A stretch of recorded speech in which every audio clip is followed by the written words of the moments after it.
How is it different now working for junior as opposed to working for senior? Well, now you got all the people coming around people doing merchandising, and he's starting. I suppose he's had consultants on everything, so he's got. There's all kinds of suits walking around. They're different sponsors and different things. So I guess he's trying to put everything together. Just putting a foundation together. I suppose this would be pre-dolls and pre-merchandising and pre-everything else. So it's pretty much he's kind of assembling things there. And then the TNT going yet? And probably 84. 84. Okay, yeah. But in the beginning in January of '83. Now, what's the reaction of the rest of the boys to Vince Jr. now officially being in charge? He's certainly been around, but now he's the boss. No reaction, no change. The old man's gone. I guess I probably just come back from my break to Hawaii, and then been involved with Pedro and whoever was Hulk there at the time. No, Hulk was December of '83, so we start the year without Hulk. But is Vince Sr. still around? Is he still a presence, even though he's not in charge? Yeah, he's always been. I suppose we'd be doing the TV in Allentown and Hamburg still. Hamburg and Allentown, right? Yeah, okay. So Vince Sr.'s still around, and Vince Sr.'s seems like the head, but Vince Jr. is working behind the scenes, putting everything together. Right. Now, the other power plays that were involved with WWE at the time, Phil Zacco, Gorilla Monsoon, these guys ostensibly were bought out of the picture. What was there any kind of negative reaction on their part to relinquishing control to Vince? I wasn't really a part of that. That for those guys, to be a part was like Lou Albano, Tony Altamore, Cicluna, right. Johnny Rods, the guys that had been here, SD, the basic core of the people, the guys that had been involved. I guess, long time previous to my arrival. So they were more. Of course, we were more dealing with Monsoon because he was more hands-on than everybody else. And Arnold Skolin was around, of course. Right. He was still an agent for the company, and he still had a couple of his towns, White Plains and Poughkeepsie, I guess, and some of the other places up, right around the New York City area. So we had the spot shows going still in Jersey and Connecticut and Boston, the Massachusetts areas and stuff. But you could kind of feel it. There was a movement taking place. Yeah, that's what I was going to ask you. So did the guys realize that this was pretty soon going to break out? No, I don't think so. I don't think people talk about the business and everything, and see all those times up to my time and before me. Back when Superstar Graham and Backlund and back to Bruno, back to Antonio Rocca, all the way back, the whole WWF and WWF, that whole area, we were still experiencing capacity houses. Right. Everywhere we went. I mean, it wasn't Hartford's 20,000. This Civic Center in Pittsburgh sold out. Philadelphia Spectrum's in 19.5. Garden selling out. You're every one of your towns, and you're doing major business. And our TV was strong in our area, where we were covering. So, as far as we knew, as far as we experienced, everything was going great guns anyway. Everybody was hot. Jimmy Snuka was hot. I was hot. I think Ray Stevens was still around or just getting ready to leave. Fuji and Saito were the tag team champions probably at that time, and Tito and Martel and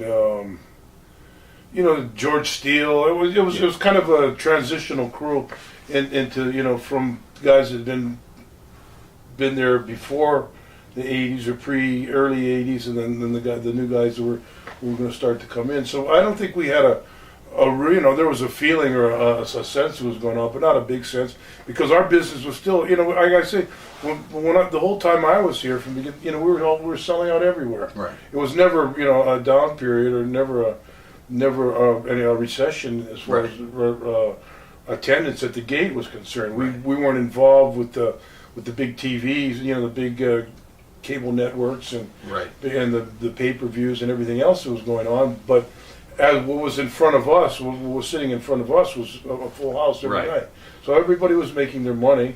But you do get onto national TV with cable, with USA Network and all that stuff. So as he's now starting to he being Vince, to pluck talent, he would soon start to pluck talent from other territories, but more than that, try to get TV on in the regional territory. Right. Did some of the old-timers see that as a danger encroaching on a promoter's, because it was all boundaries and handshake agreements, and now by him encroaching on other territories, did you see that as a risk? In regards to? Well, in regards to maybe if you're part of the company that's trying to steal TV from Columbus. The war started in Columbus, Ohio. Okay. It was like it started in Columbus, Ohio, because Ole Anderson and those guys came out of TBS, and they ran. And Columbus is only 120 miles from Pittsburgh, right. So they pretty much considered it their jurisdiction, And I remember even Vince Senior coming up to him and mentioning to me one time, all those guys from down there. So we decided we were going to start running Columbus. So that was kind of but like I said, there wasn't a big feeling among everybody was just taking care of business at hand, pretty much. There were a whole bunch of suits came in there, but you could see, there was a change, and people were coming. Nobody knew exactly what direction it was going to go, but was John Studd in there? Yeah, Studd was probably there. But as you get sent to work St. Louis now, for example, at the Kiel or something, and now that's a direct encroachment on their territory. Is there any fear like, I'm part of this company that's doing this now? If it doesn't work out up here, Geigel's never going to take me here because we're coming in to steal the territory. Not on your part. Not on my part. Okay. Guys that were on the top, I don't think. We were working. I remember we went to Detroit in Cobo Hall, and Snook and I had experienced nothing but capacity houses. We did about 2,000 people. So, and that was, but it was only several months later that Joe Louis Arena and some of these other places, and then it was only a couple of years later that they did the 88,000 in the Silverdome. So you can see that. I don't know I'm not sure which WrestleMania that was, right? The Silverdome was WrestleMania 3. So that would be 87. 87. So that's 4 years later. Yeah. It went from maybe we did 4,000, but 2,000 to 4,000 people with the hottest angle in the country at the time going on, and basically bombed, and and plus the card was probably loaded too. I would assume. I don't remember at the time, but there's a good chance Hulk was on the card with somebody who we happened to be with, and me and Snuka, or maybe it's just me and Snuka on top. But we still had tag champions and this and that. It was a big card. It's a regular New York card. So it had gone from like 4,000 to 88,000 in a period of 4 years.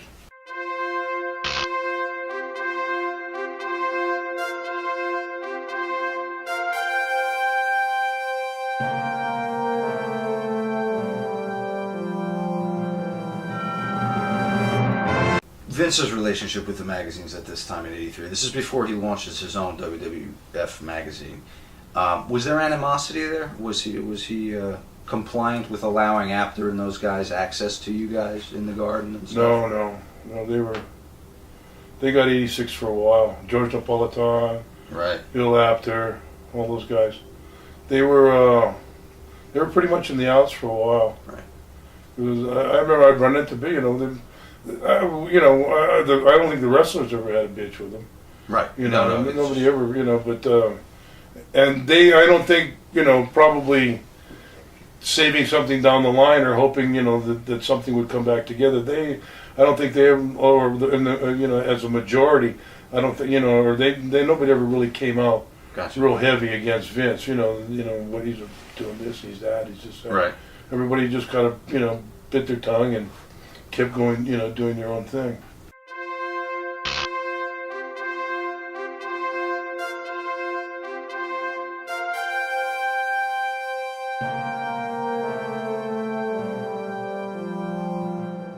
This is poignant because of an event we're going to talk about in May, I believe. But do you remember his initial arrest at this point when he was? Yeah, we just there's a Chinese restaurant up the street. Everybody stayed. It was in those days we work upstate New York, so we'd go to Syracuse or Utica. He usually stayed there. There was a old time wrestler. I can't think of who he is. He had a place. He had a motel in Utica, and then we moved to Syracuse. But we just came rolling in with Arnold Skolin from Manali, and everybody's looking at all the cops and everybody, what the hell's going on? So, but that's, nobody knew, nobody was really present, so aside from the police and, and Nancy Valentino. How did management react to this? I mean, Snook was hot. I mean, it was. Yeah, it was a hot time. They squashed it as best they could. Yeah. Incidents that tended to follow Jimmy like this, is this what prevented him from ever getting a strap and really the top push? I'm sure it had something to do with it. I wouldn't be surprised. Because there was a time when he was as hot as anybody, before Hulk came in, and even after Hulk came in. He was, he could do no wrong,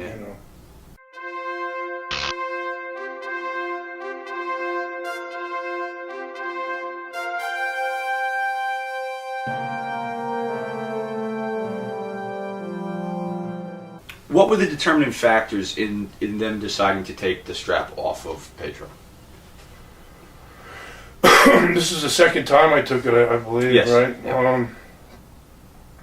Just as a heel, I was doing a lot of business with the strap. I did good business. They would split me and Backlund up on all the cards, and on the big shows they put us together. But on the smaller shows, that belt could carry. Yeah. Any type of weight, any type of weight that they wanted it to, no matter where it went. There was a lot of heat on me and the organization, the people that that were connected with me and stuff at the time. I think Lou and some other stuff, So that I my feeling, they could pretty much probably for Snooker getting that belt. I don't think it's a case of if you give it to him, he's got to lose it eventually. Right. And I don't think they would want They would want that another determining factor aside from his personal matters, which wouldn't like an ex-champion. It's okay if you're a heel, and you can always get your heat back some way, one way or somewhere else. But as a baby face, and you're that high, and you're that, no matter how big the screw is, you're still losing the belt. Right. So I think that it plays a part in everybody's mind. And their mind, and just to keep him as he was, because he was, a tremendous card. Mm. Who comes to you and tells you that you're going to get it back? Who was this at the time in '83? It wasn't Patterson? Probably yet, Senior. Right? Oh, so. Yeah, I'm sure. Probably if it was Garden and Pedro, I'm sure it was probably Senior. Was this part of the plan because you dropped it to Pedro in November of '81, right? Before getting it back in January. Was it always the plan that you would come back and get it again, or was it just kind of up in the air until they saw that you could not that I knew. I had no idea Okay. that it was going to happen. But I guess I came back in after. In those days, the top heel would come in for 6, 7, 8 months and then go out, and probably not come back for quite some time. That's right. But this was like we're going over. This was a big boiling pot here. This was a big turbulence. So things were changing. Yeah. Things were different. I didn't even have to leave the first time, but yet chose to.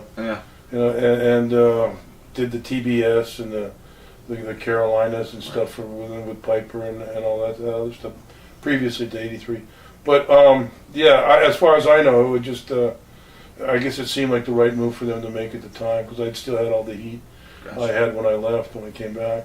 Was there any heat with any of the other heels in the locker room that weren't getting a shot at that belt because it's going back to you now? Maybe they had hopes for it, or was everybody still pretty much a family? I don't think so. I don't think so. I don't think anybody was. There were guys that were around that time were like Slaughter and Bill Eadie and all guys and John Studd. Everybody had their own niche, and everybody had something going. So I didn't notice it.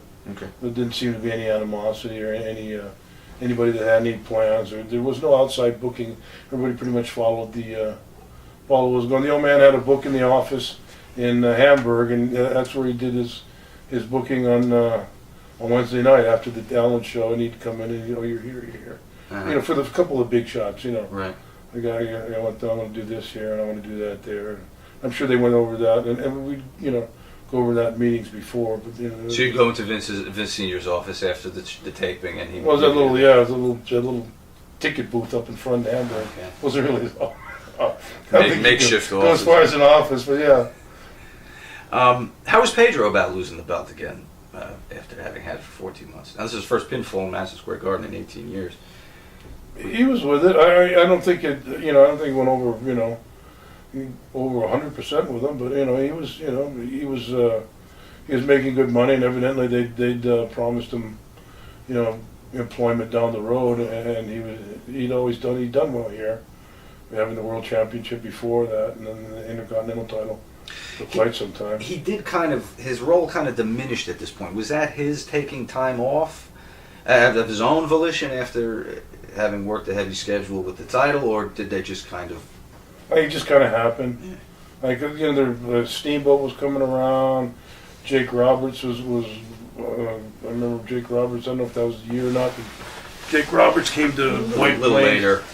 But he made a trip to White Plains. Oh, really? Yeah, up when he was still, to see what was going on, and he'd been there, and other guys said, they brought other guys more or less to scout, Right. different guys had come in and taken a look. Gotcha. That they were kind of courting different stars from different parts of the country. Interesting.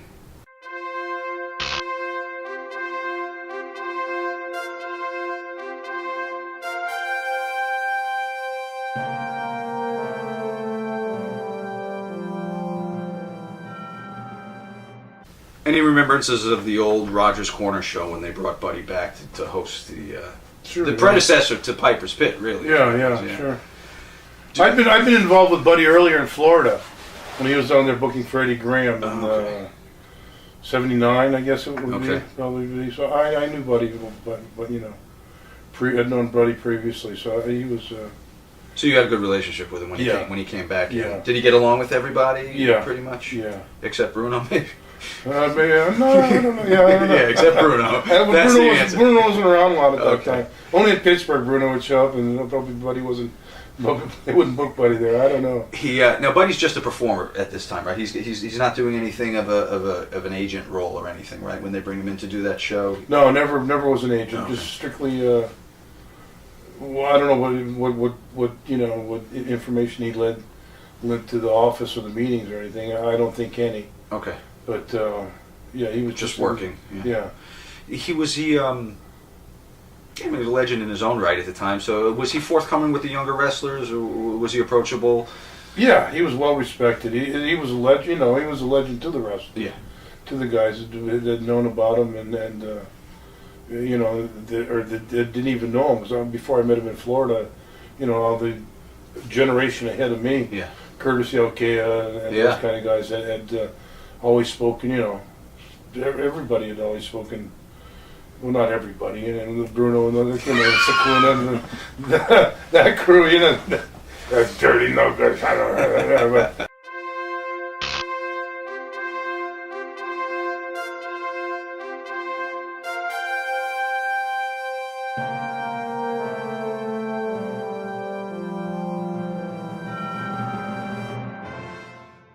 This becomes one of your biggest feuds now that you're going to go on the road with. Who put you together with Rocky for this program? Well, Vince, I think it was just a kind of like everything was so right for me and Snuka. I got the belt back right away, and Snuka had come out of his thing with Ray Stevens and Albano, if I can remember correctly. And so people were just biting at just like a shark, just like biting at the bait, waiting for that match. And business was doing so well. I figured they could still put Snuka in one corner and still put me off and still have drawing power. And if they split us up, it would still go. So they were able to stretch it out another 4 to 6 months. delaying the snooker feud. You mean? Yeah. They could put you with Rocky. Yeah. Okay. And Rocky was. So even then, they had the plans for the snooker thing. Even when they were putting you with. Well, it was a natural, you know. Oh, okay. It was already, you know, it was pretty much in the books there that's, you know, this was everybody wanted to, you know. Right. How about snooker was over then, you know. He was. Oh yeah. Yeah, so everybody was looking forward to, and everybody hated me, so they were pretty well, you know, waiting for him to take the strap. How about Rocky now? Working with him. Did you enjoy the time together? Did you find it easy? How was he to work with? It was easy. Yeah, he was lazy. Every time he do something, I give him a big bump. You know, I said, "Oh, you missed this. Guess what comes now?" Like, "Oh no!" I suplex over there, you know, or slam him, or and he never enjoyed that. But you know, every time he screws something up, I said, you know. That's how I used to play jokes. I had good fun. I think we started the thing with I had a T-shirt. You know, I used to always go in T-shirts. One day I saw him, I slept him running across his face. I just, you know, tear my shirt up, beat the shit out of me. So he liked that. You know, he would go in, and that he really got over it. We did that 2 or 3 times, and it was his first. So we got to Madison Square Garden. We had the 10:15 to 11 o'clock curfew, and the Garden used to have the 11 o'clock curfew. So I had an old Steelers jersey that I dragged Piper to Canton, Ohio, to the Football Hall of Fame. And I bought a Jerry Rice jersey, and I don't know if it's Terry Bradshaw or Lambert, but I forget who it was. But those you couldn't tear those jerseys with you and 6 of your best friends, you know. And so I said, "Hey, Rock, you know, how you like that?" You know, I said, "But I said, "Yeah, you can tear the shirt." So I got out there. And I just slapped the piss out of him, right? And he went after the shirt and to tear it and pulled and tore. 2 minutes in the match, his forearms were blowing. He looked like Popeye. He couldn't move. He was exhausted. It was 10:17, and we had to go to 11 o'clock.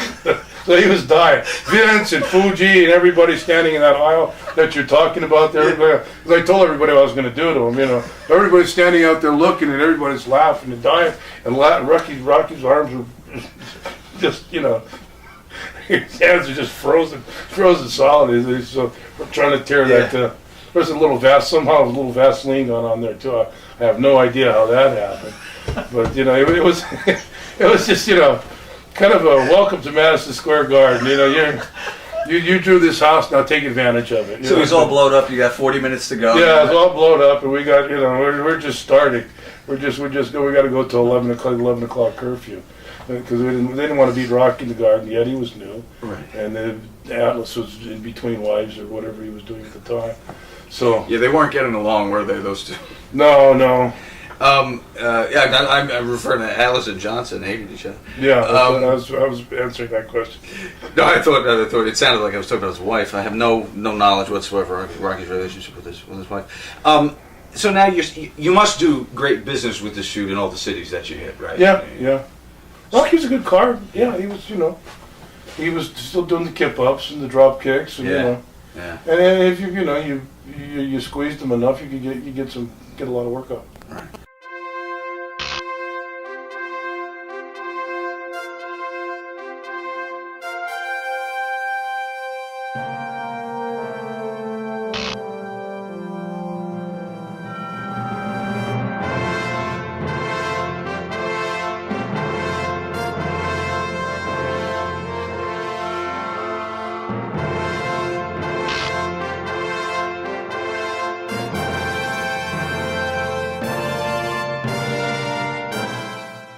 Tell me about the work you did with Bob in 1983.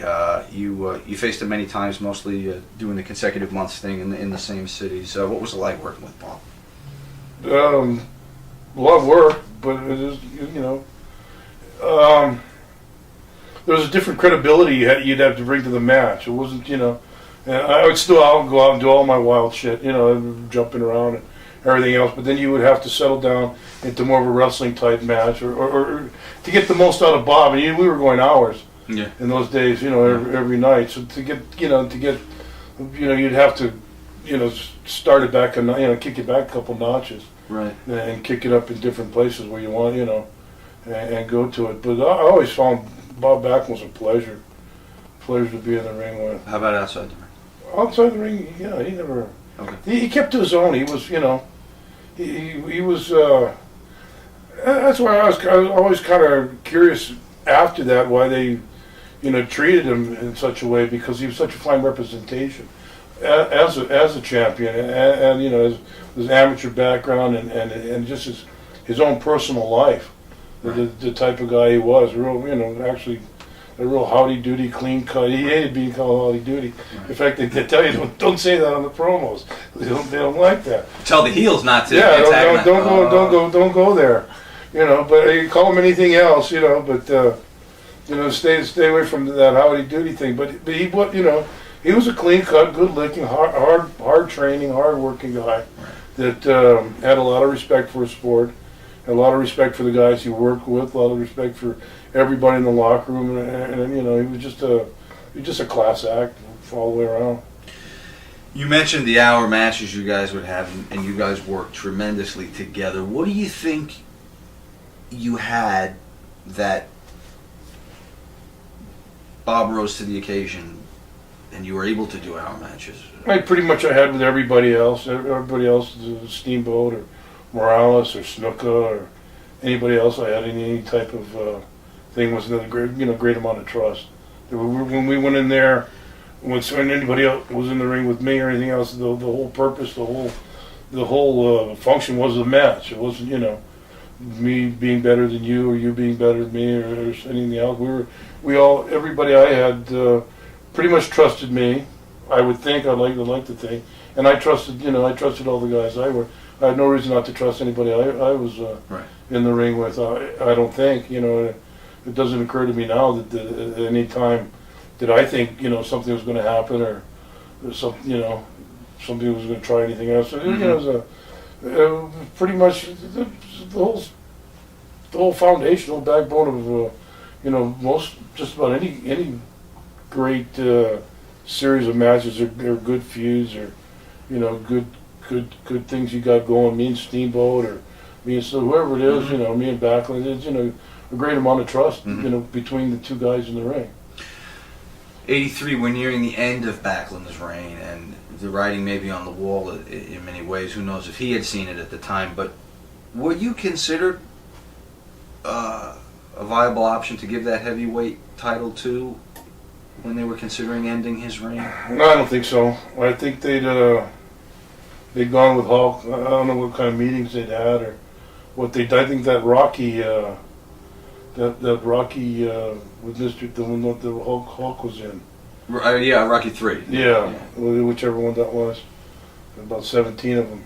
But that Rocky thing had pretty much sealed the deal. And then Hulk had a lot of success in for Vern Gagne, right, out of Minneapolis, and before that he was in Alabama.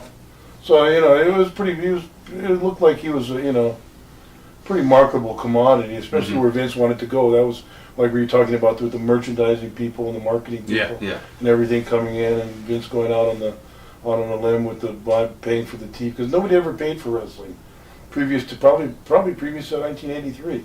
That was probably a big pivotal year, maybe 82, maybe 83. I'm not sure which year it was. Yeah. Television, you mean? But nobody ever paid to have wrestling on TV. It was always a part of the network would pick it up, or somebody would pick it up, and it'd be all local. Everything was all local, all locally. Right. Because when we were bicycling interviews, everything was shot into Binghamton, New York, Elmira, right, places like that, Scranton, Pennsylvania, right, Elizabeth, New Jersey. We did interviews for those, towns like that. Not only Madison Square Garden, the Spectrum, sure, everything else, but we had all these small towns that we'd have to, that they devote time to, and then that's where he was shelling out the bucks. Right.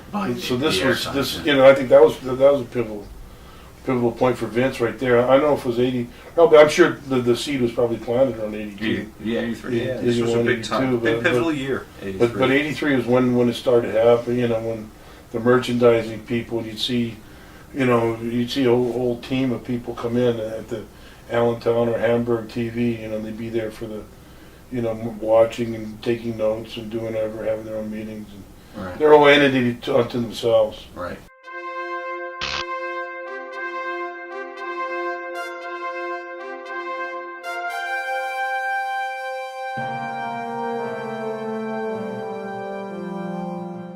Was there a lot of thought about or discussion about hitting the new market, hitting California at the time, running those shows? You were on both of those Sure. historic shows.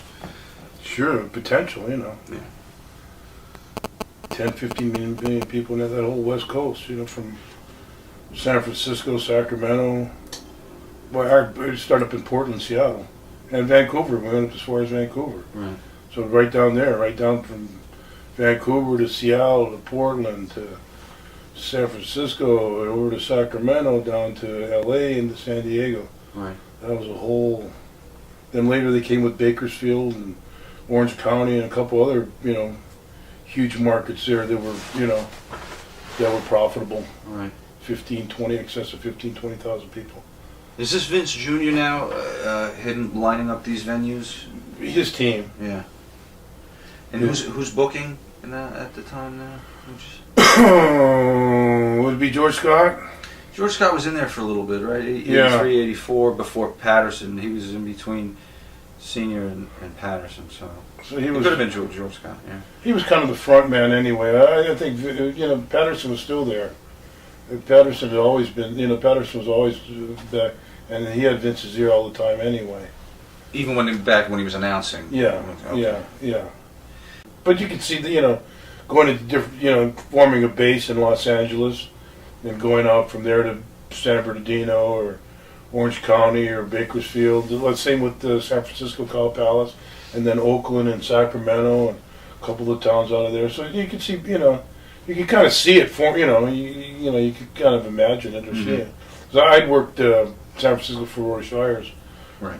For a long time. I'd always like to go back there just because I like living in San Francisco. Wasn't too crazy about Shires, but living in Frisco, I could surf all the time. And, Right. and in LA and stuff, you know, you could see it was coming, you know, but it hadn't, the TV hadn't saturated the area yet. Right. So naturally you go in with the TV not having saturated the area. Is there a bit of a learning curve for the fans getting used to the new guys, or were they receptive? Like this California trip, the first one on March 5th. Are they receptive right away, or do you see there's some work you guys the people got? there are receptive. Yeah. People that bought tickets and people that came there, they're receptive, and they're into it. They're having everybody's, you know, and the you know the whole base there was good, you know. Now, working territorially, if that's even a word, as you had for many years, you're used to driving to all the cities, probably. Mm-hmm. Now, Vince is starting to stretch out. You're hitting California. We talked about Columbus, Ohio. Now, so now travel's now different. We're introducing flying, I guess, at this point, right? Yeah. So I lived I lived close to Newark Airport. That was our hub. Right. The office was up in still where it is. I don't think they didn't have the new building yet. Right. But the office was still up in Stanford, and Newark was kind of the hub. And a lot of guys were starting to move to Florida. The guys that come from Florida were moving back there. Hulk and his crew kind of, you know, were moving away to Florida. When he comes in later on, Yeah. he goes back down. Yeah. How did they handle the travel arrangements? Did they, or was it just kind of up to you to get to the city? They give you the city and that's it, or because now you're flying, so now are you all on the same plane, or? Yeah, they give you, you know, a paper like that, a stack of papers like that, and have the cards in the different towns, and then they hand you a stack of tickets like that. For like the whole month or whatever, the whole week? A week, or whatever. 2 weeks, 3 weeks, whatever. And you find yourself on the plane with 10 other wrestlers, Yeah. and you had to kayfabe everybody back at the time, right? More or less, you know. It was kind of just like a routine, you know. It was a 7 o'clock flight, get in, get your hotel, eat, go to the gym, come back, try and rest, go to the building, come back, same thing next day. Right. So it is pretty repetitious, but, you know.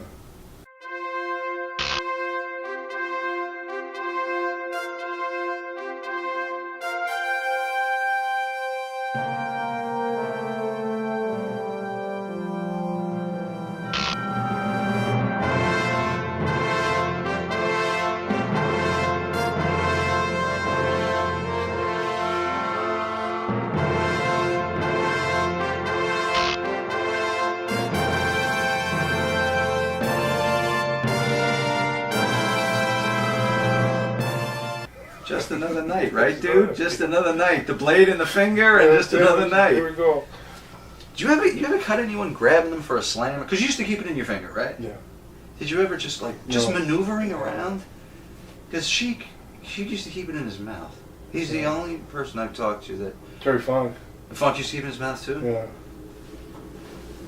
I could never. I talked too much. I was always talking. I was always yelling at people and screaming. Standing on the turnbuckles. Oh, yeah. I would spit the freaking thing all over the place.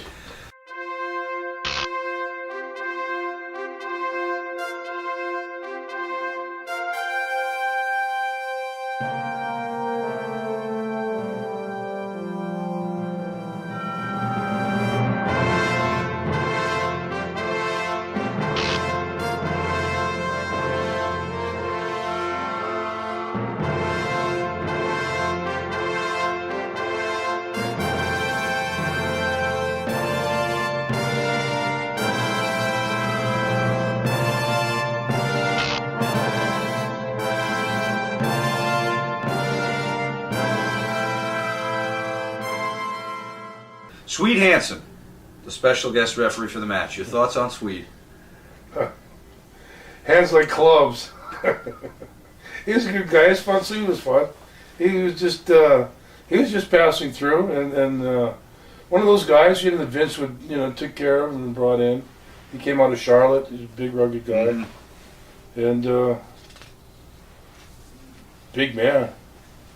He was there for a while too, right? He was Yeah. one of the guys that hung around for a while. You then worked with Swede, I guess, as a result of that match because they aired it on the weeklies. How was he in the ring? Like working with a cinder block or? Only the chops. Pop all the chip pimples on your chest. You didn't have to worry about coming out.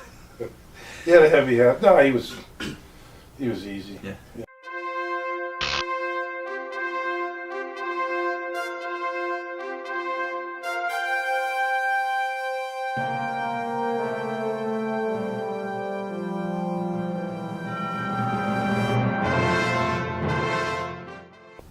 What was the accepted attitude in the locker room about the women coming around?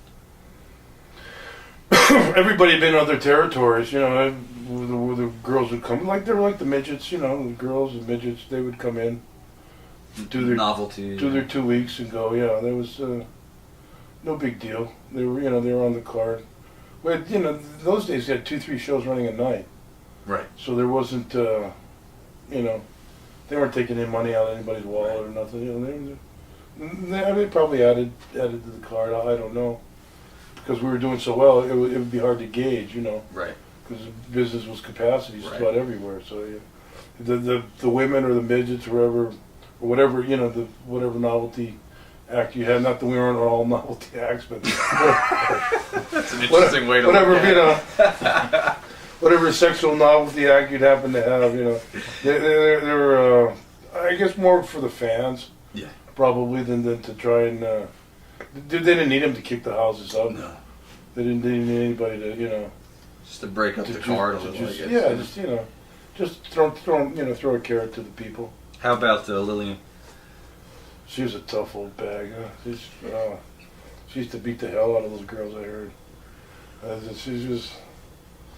Oh God, she was my love interest in every one of those Fuji things we did. I don't know.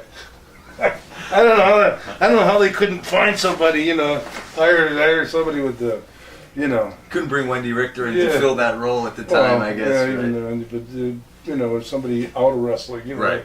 A legitimate future porn star or something, I forgot about that. You're right. You had to. That's right. She was always the damsel in distress. She was my love interest in every Fuji Vice or General or whatever we happened to do. Don, no one can say you didn't pay your dues. Oh.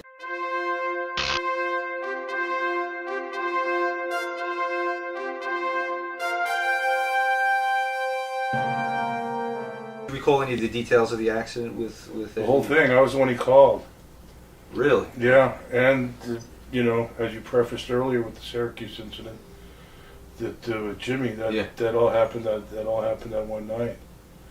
So I was. They called me. He called the nurse. He had a nurse or whoever was at the hospital that he'd gone to the emergency. They called me, and at that time, Skolin used to pay off a bunch of the small towns. He had $600-800 in his pocket.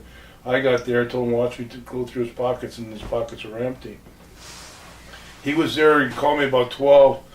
He was earlier. I'd seen. I know what you're getting at, but earlier I'd seen the ambulance come and take Nancy Valentino away. We're all at the George Washington Hotel there, so as I was leaving the emergency room, she was in another curtain on the other side. It was the Wow. same. It was the same. Very same night. Eddie Graham had driven. He had a brand new Lincoln Continental Town car. Gilbert. Yeah, Eddie Gilbert had driven his brand new Lincoln up the ass of a semi trailer, and the guy didn't know it. I guess he dragged him about a mile. Was he alone, Eddie? Yeah, and he finally looked back in his mirror, and there was a big fire going on in the back of his truck, and he was dragging the Lincoln town car. Jesus. Had gotten stuck underneath the thing. He just ran to the back, and they were just going down the highway there. So I went in to get Eddie, and the guys had told me that, and then by the time I got back to the hotel, the state trooper was there in the. And we're all staying at the same. In the George Washington in Allentown. Which brings us to.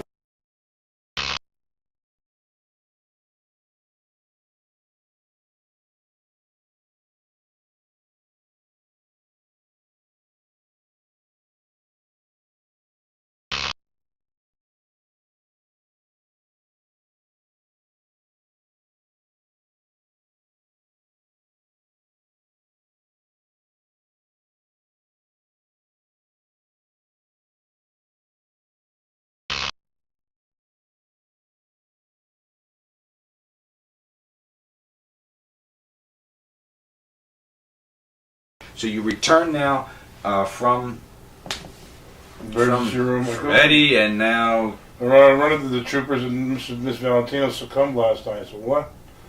So we've got to go to Hamburg. We're now in town. We've got to go to Hamburg. So I come out. I go back, get my stuff together. I come out, and there's two guys, coat and ties, walking around, bald-headed guy, Italian guy, and another guy, and they're the homicide detectives from Allentown, and they're trying to talk to Jimmy, and I said, I don't know, I said, can I help you guys? And anyways, he doesn't seem to speak English very well. I said, okay, and I kind of was an intermediary there, between the things. And I'm on the phone to Vince, instantly. I'd been on the phone to Vince earlier, and he'd asked me if I'd heard about that. I said no, but I saw it at the hospital. So these guys are talking. I said, I'm on the way to Hamburg with the two homicide detectives. So I told the guy, I haven't slept or eaten or drank. I said, there's a couple cold Budweisers or something. And I don't even drink Budweiser. I said, you guys don't mind if they're following me and I'm having a couple beers on the way to Hamburg. They weren't traffic cops. Yeah, I was going to say the homicide cops generally don't care. They could care less. So that's how I got everybody. I kind of put saw my whole future going down the tubes there too. Because Jimmy was, I was involved, not yet with Jimmy, but soon to be. Plan, yeah. Yeah, so, I was the one that they followed me to, and I drove Jimmy to Hamburg. What was he saying in the car?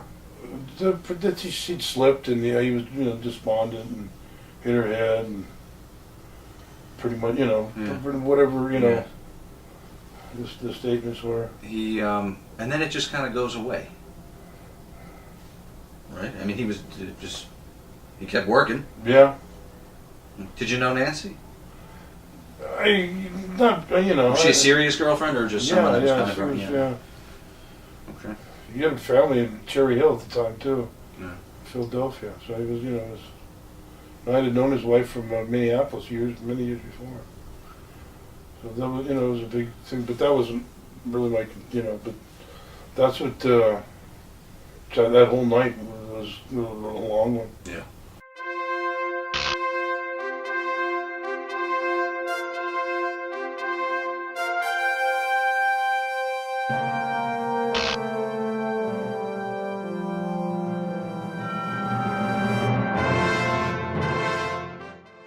Paul Bosch was a real gentleman. Yeah.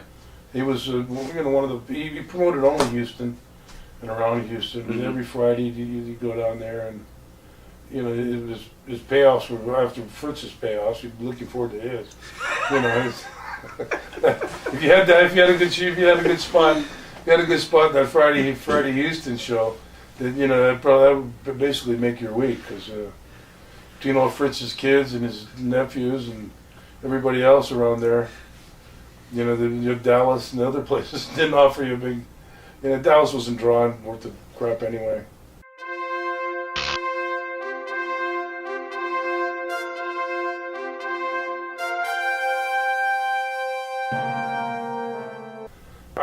I guess he had some Billy Red, Lyons, and a couple other guys did his booking for him. Yeah.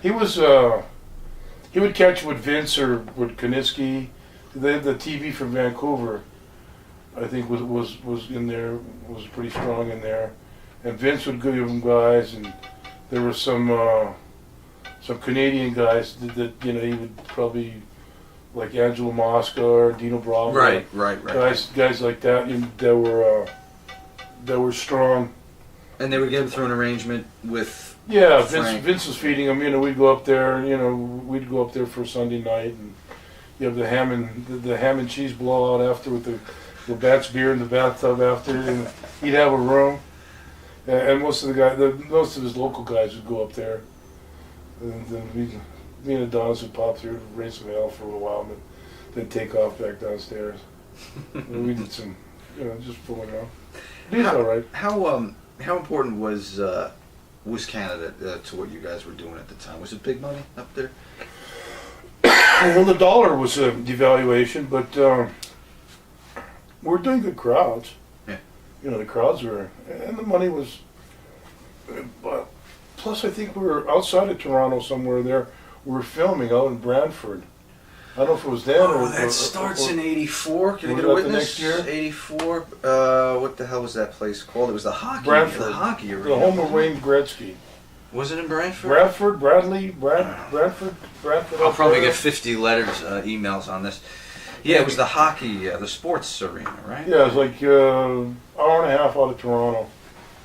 And we started there, and then I think he was like, of course that was before Brett and Neidhart and stuff.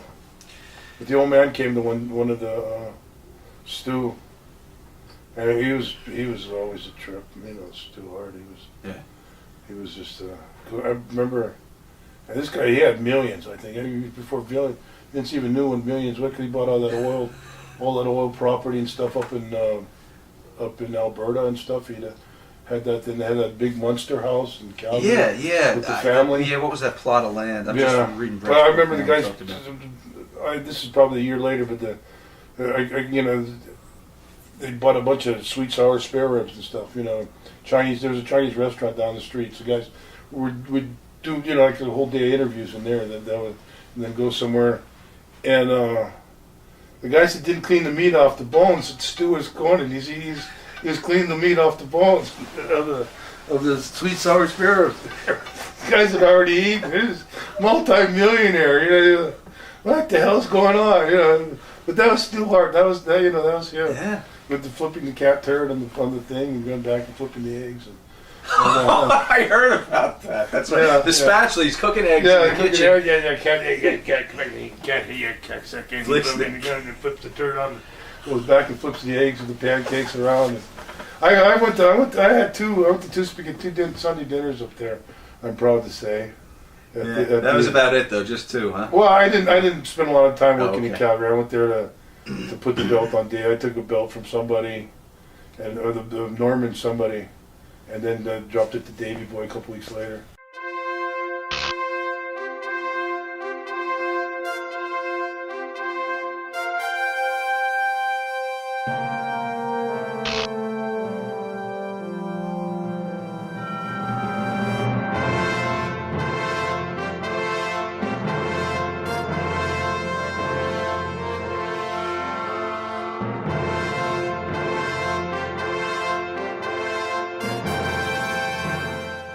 So who devises the way it's going to happen? Is it something you and Jimmy talk about, or is Pat or Vince partnered in on this whole thing? Or Buddy Rock? I used to call a lot of my own shots as stuff was going on. The close, the interview segment, that whole thing. Only thing I regret, I was working matches in between, and I didn't take off my wrestling shorts to put underwear on. And if I had underwear on, I would, would have been there.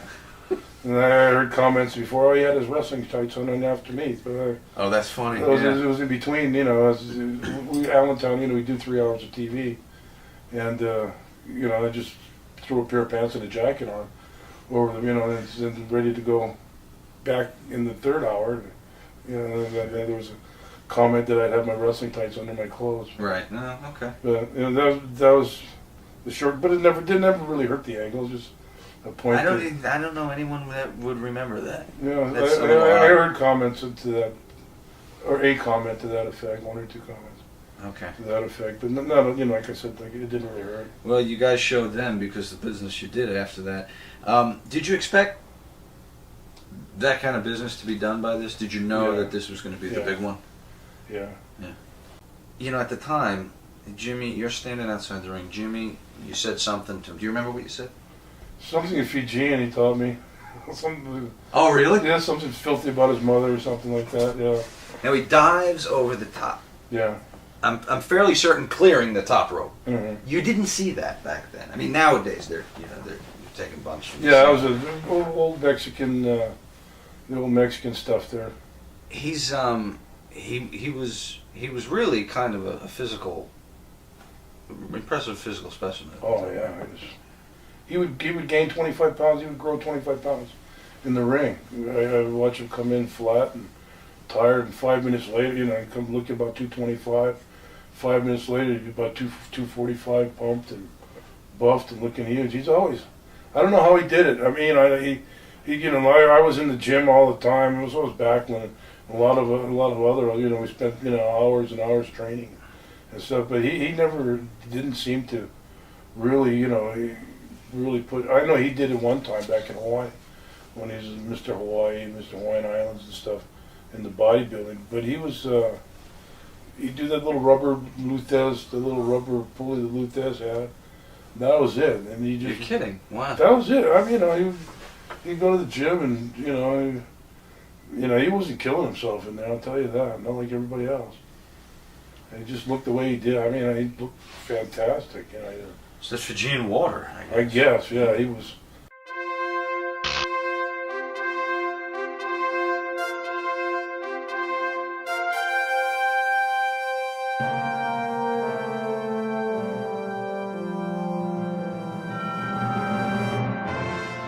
But that wasn't unique to the time, though.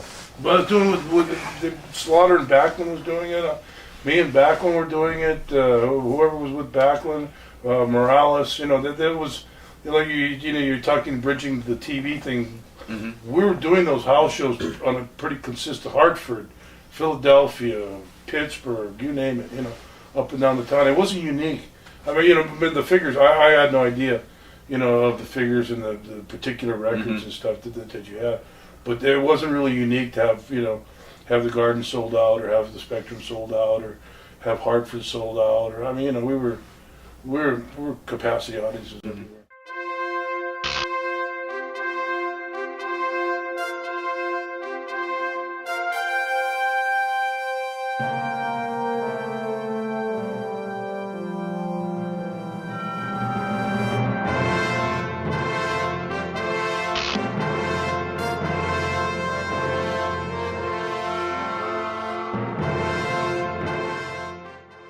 Now, does he have a lot of outside people now who are coming in to do this magazine, or is this being done by people in the day-to-day? That already in his, he already had the network already for him.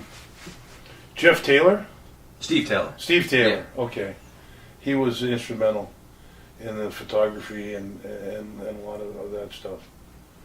Were you guys? Was it part of your obligation that you now have to? In addition to doing the TV and the stand-up interviews all morning, that you'd now be doing some interviews for magazines or photo shoots or... It was everything. I mean, it was non-stop. I mean, I had a couple of days off. I had to fly from New Jersey to L.A. and we did the Fuji Goes to Hollywood things. It was never, you're always obligated one way or another. At that time, they were getting close to... I don't know if it was then, but it was getting close to where they were going Holiday Inn and renting a conference room and then throwing cameras in there, having a truck outside, and you'd go in and do 4 or 5 hours worth of work over there. When you get to L.A. or Oklahoma City or Newark or wherever you happen to be. Wow. Yeah, so that was part. And on your by the way, 9 o'clock at Howard Johnson for interviews. Aside from being there, So it wasn't only just on the TV days. Now you're. You're whenever you show up in a town in L.A. or Sacramento, we got go to the Howard or go to the Ramada Inn, the conference room down there, the Twilight Room, whatever they name them and stuff, and with Gene Okerlund and all those guys. Mm-hmm. They fly him and Howard Finkel and the whole office crew in, whole camera crew in, and you continue there.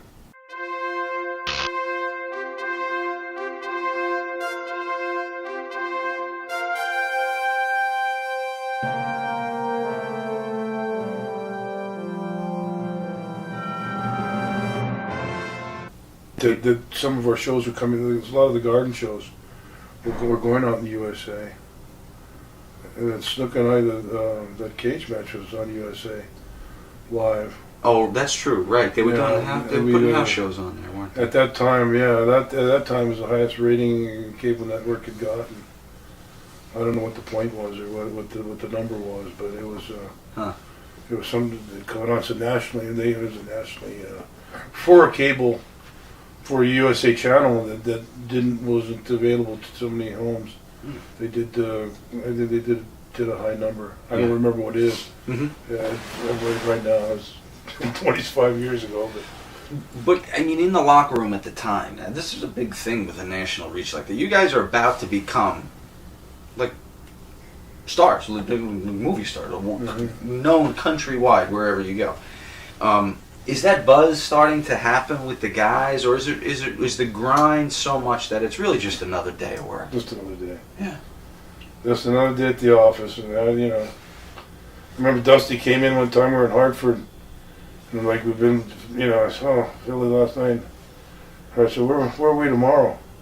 And I had a main event with Backlund or something in the Garden. I said, "Where are we going tomorrow night?" Because close to home. I said, "No, it's close to home." Because we were living in Connecticut at the time before I moved down here. I said, "What's that?" And Dusty come up for like Philly, Hartford, and the Garden or something. Three gigantic paydays, and he's looking at me, "What the hell are you talking about? We're going to Madison Square Garden tomorrow night." Okay. Yeah. That's fine with me. Better yet, get a good meal before, Japanese food before, and a big dinner afterwards. Stay at the 48th and 8th. Ramada. Get drunk at the Savoy. So that was an interesting place from what I hear. A little before my time.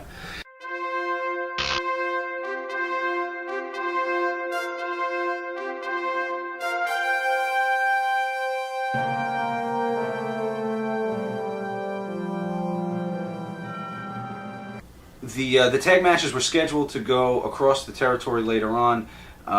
Between you and Jimmy, but Rogers had left the promotion. Arnold Skoland replaces him. Yeah. Do you remember working in the ring with Buddy? Yeah. That one time? Yeah. That must have been. Yeah. He was over 60. Yeah, I was. It was an honor to be with the great BR. Yeah. He was like Flair. He was the Flair of his day. Yes. He was, and I think Ric Flair modeled himself out of Nature Boy. Ric Flair modeled himself after Buddy Rogers. The big diamond rings and the limousines and the big money and stuff. That was he was the Flair. I was in between eras, so I didn't, but everything had come down to me, being with Curtis and Mark Lewin and spending time with those guys and everything else. The great BR. It's red brings green, and all those, all the red makes green, and all those things and stuff, all those antiquated things. But yeah, it was and then Skoland fell into the program. But going back to Buddy for a minute, I think he leaves the territory after that one match. He doesn't get to work the other shows that are playing. I forget what happened there. But you could have worked his last match ever if he didn't. I don't know if he ever wrestled again. I don't think he did. After that, so you could have been in the ring with him for his last match. Something for the memoirs if you write them. He and I were quite close. We were quite close. From Florida, where I'd spent, he was in the office when I shaved my head and became Magnificent Muraco. Right. With him and Eddie Graham. Put that idea together, and then up until I was at Larry Sharp's house when I first came into the New York territory. Went down to Atlantic City, and he was working at the Playboy Club, and he took us around, but I was quite friendly with Buddy. I knew Buddy well. A lot of respect for him, a lot of admiration.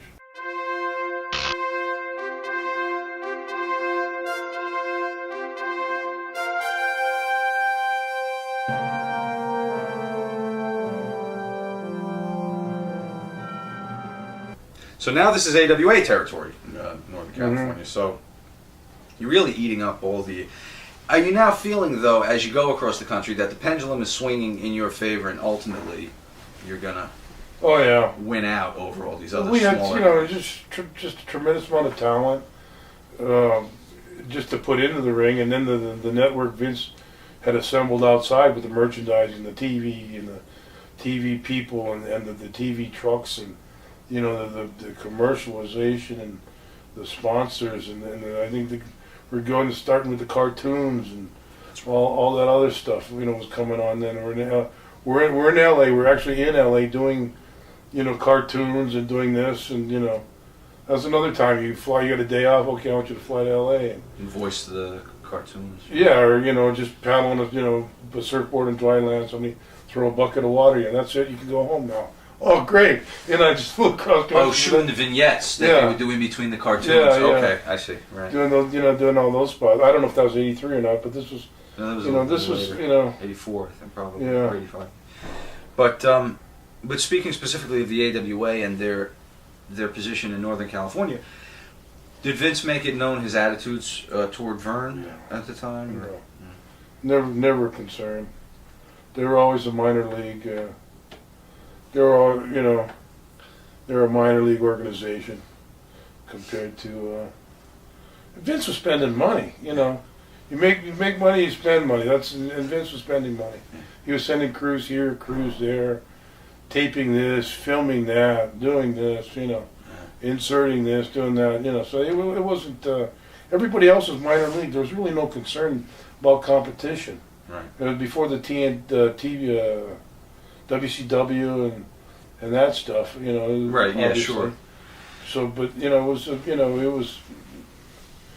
we were just rolling. It was just a big machine, rolling through everything. There was no, Kurt Hennig, I think, had gone back because he'd started in 80 or 81 when I was first in New York. Yes. He'd come out there and he'd gone back. Great kid, great guy.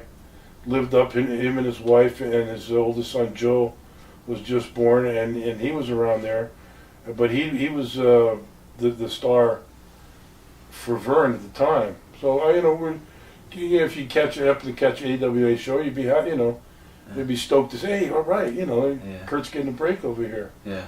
Kurt's all right, Kurt's a champion or something else. But it never affected us. Right. It never it never had anything to do. Never meant anything to us.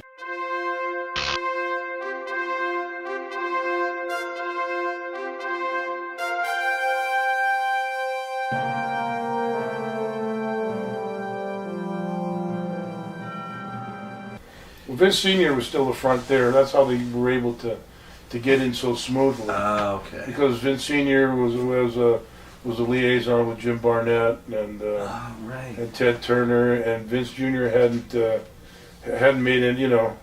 Hadn't had the opportunity to make waves. Yeah, not that he didn't want to, because he was always a shit disturber. But Senior was a buffer for that. And Senior was, I remember Senior coming to me one time and says, oh, we've got to go into Columbus, Ohio. They're taking, because Columbus is only, 90 miles, 100 miles from Pittsburgh. So they considered that, he considered it an encroachment, or somebody had talked to him and convinced him into seeing that as an encroachment on his area. We're actually, the old man never went out, So he would send Andre out, he would send guys out. I remember Backlund came. I wrestled Backlund in Tampa, 79, at the Tampa Stadium outdoors. Oh. When it was Dusty and I think Harley was a champion. If not Okay. Harley, Terry, but it was either Dusty and Harley and me and Bob. Down for an Eddie Graham card. Yeah, yeah. We ran outdoors at Tampa Stadium. We did 20-something thousand. Hmm. So that was kind of, but Bart, like I said, the senior and Barnett, as you can see later, Barnett worked his way into the office in New York there in Connecticut. Right.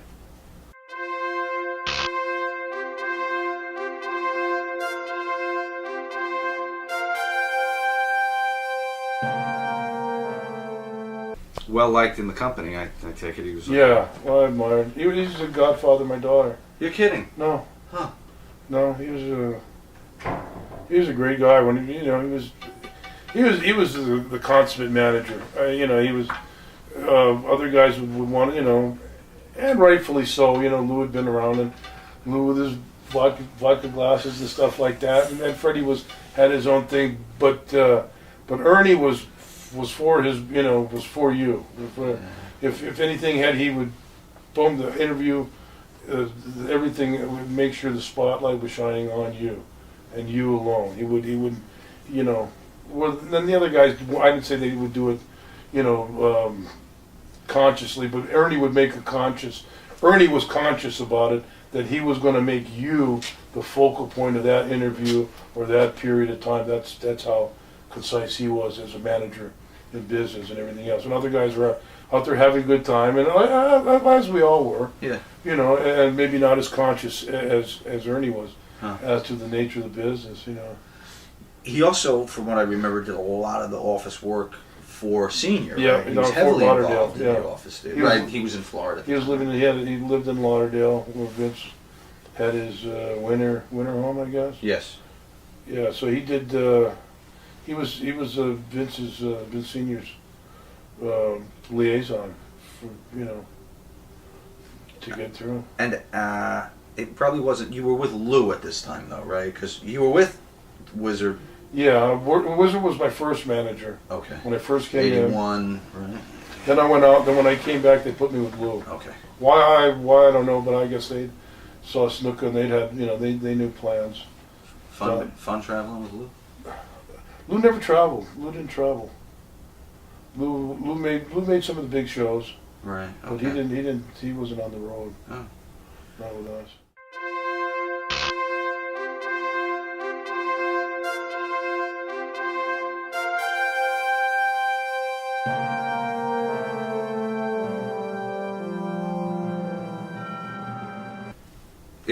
It's probably still cited as that federation's most famous cage match, wouldn't you say? Turning point. Yeah, it was a turning point.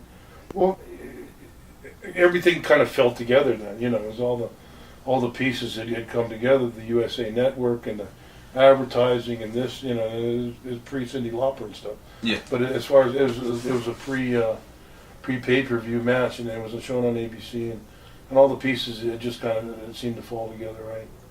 We're taking the splash from the top of the cage and that whole thing. I mean, that's kind of an indication of things to come. It really was, in some ways, a doorway to the future of the Extreme, business. yeah.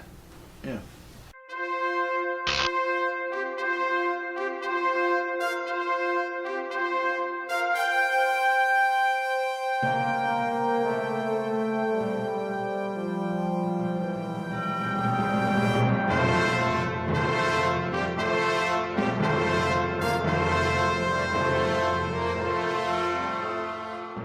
Another guy, another great talent. Mhm. He was another guy, hard worker, trained in the gym, worked in the ring, good on the mic. Another guy to put asses in the seat. Mm-hmm. So it was business was so good. There wasn't, I don't know, on my part, and most of the guys I was hanging around with at the time, whoever it happened to be, on a chronological, I'm not too sure. There wasn't a lot of animosity. Mm-hmm. There wasn't a lot of backstabbing. There wasn't a lot of going to the office and this guy was drunk last night over here. And everything was pretty cool. Everybody was happy to just happy to be on the card. Mm-hmm. Happy to be moving along.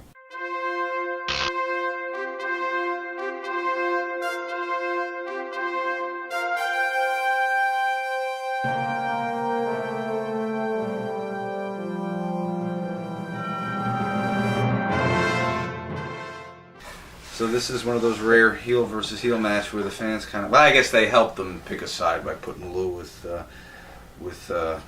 Sharp. What do you remember about Iron Mike? He is nuts. He's just.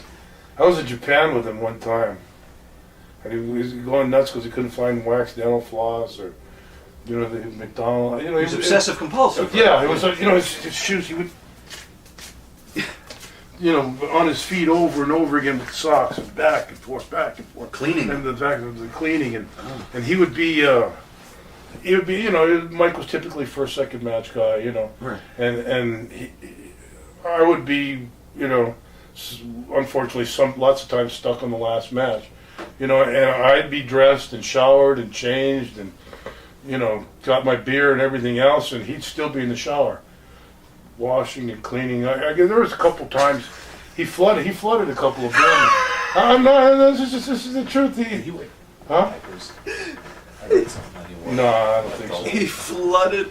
Yeah, he was in the shower so long, you know, that the water and he was there. I mean, you know, it wasn't unique. I mean, you know, everybody'd be the building would be empty. I think they turned the dogs loose on him one time in Boston Gardens. They didn't know he was in the shower so goddamn long. He got out by the time the Dobermans were running around the building. And yeah, he didn't have to call. Yeah, everybody was gone. You know, everybody was out. You know, and he'd been on first, second, third match, whatever it was. You know, long Boston Garden show.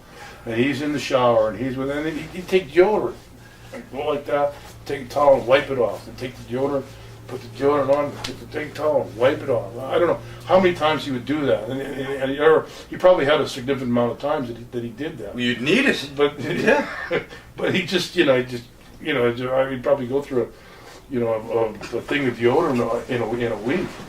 You know, he just, you know, and then I was in Japan with him. He was funny.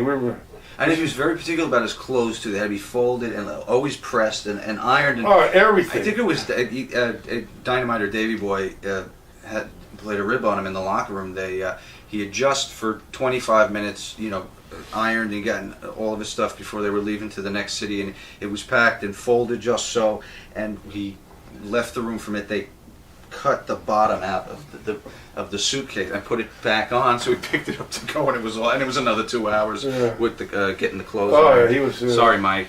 You know, yeah, he's a great guy, but he just, you know, we were in Japan together one time, and he you know, we'd all be going. I think it was me, the Sheik, and Tony Atlas, and Hulk was on that trip along with Bill Eadie and Davey O'Hannon. Yeah. From it was up in New York, and then Hulk, Andre came in the second half of the tour, but Mike was on the whole tour, and he was same way. You know. After a while, it's Mike. You can't shower at the building. You have to shower. You got to, you know, take it. We were not going to wait for you. We wanted to get out of you know, you're in Tokyo, or in Japan. You want to get out of there. You don't want to sit around the building till 11 o'clock at night waiting for a guy to finish the shower. The matches would start about 6 o'clock in the evening, you know, and then so he'd wear a sweatsuit, he'd go back to the hotel and shower for 2 or 3 hours. Wow. After that. But and Mike, you know, no way. You know, you're not showering here because we're gone. And traditionally, you know, he was first, second, third match. Yeah. As, you know, or he was, but, you know, it was, hey, forget about it. You want to shower back at the hotel.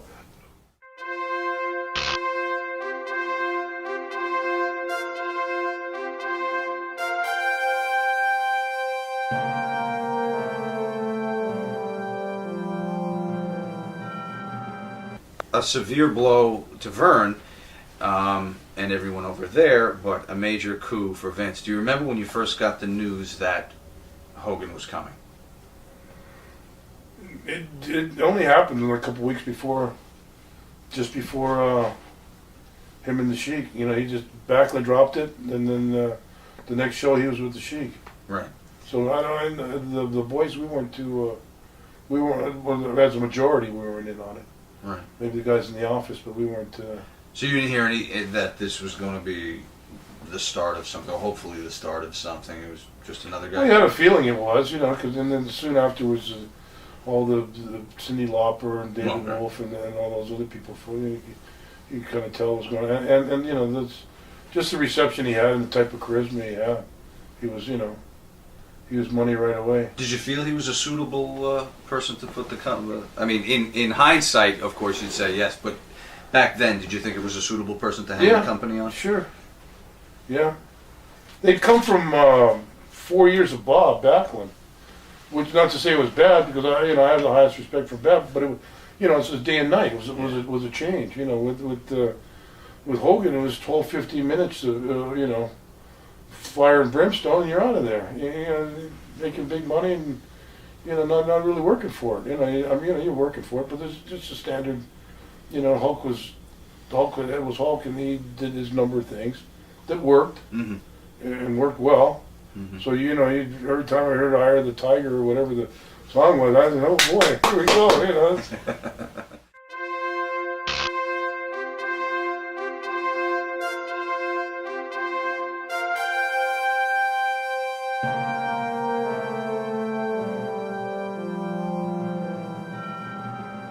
Had you worked with Adrian prior? We were good friends in Florida. Okay. He was a heel and I was a babyface, so that was kind of frowned on. Right. But he was a preliminary heel at the time. So the hell with it. And then somebody, Valentine, for the hell of it, booked us together in Tampa. I said, let's just go with it, because we've been hanging around together and same girlfriends and stuff, Right.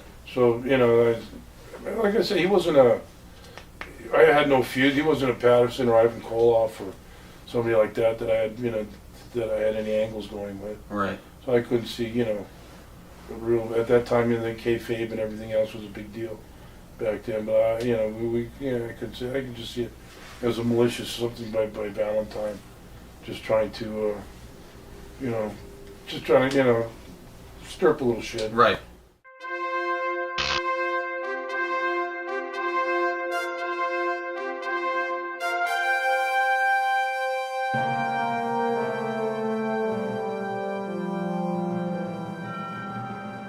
Timely. Yeah. We just had the Lebanese thing, and the Ayatollah was at his peak, and everything was strong with. So it was just a natural. Were there legitimate concerns for his safety? Do you remember? Probably. I don't. Which is ironic too, because he was in the exact opposite camp of the Ayatollah. He had been a bodyguard for the Shah of Iran. I know. And a member of his army, because all their Olympic athletes were colonels or generals or whatever in the army, and as a part of the Shah's regime. So he'd been a bodyguard to the Shah previously. Right. So as all praise Ayatollah and stuff, they would have cut his balls off. Not only that. Went back to Iran.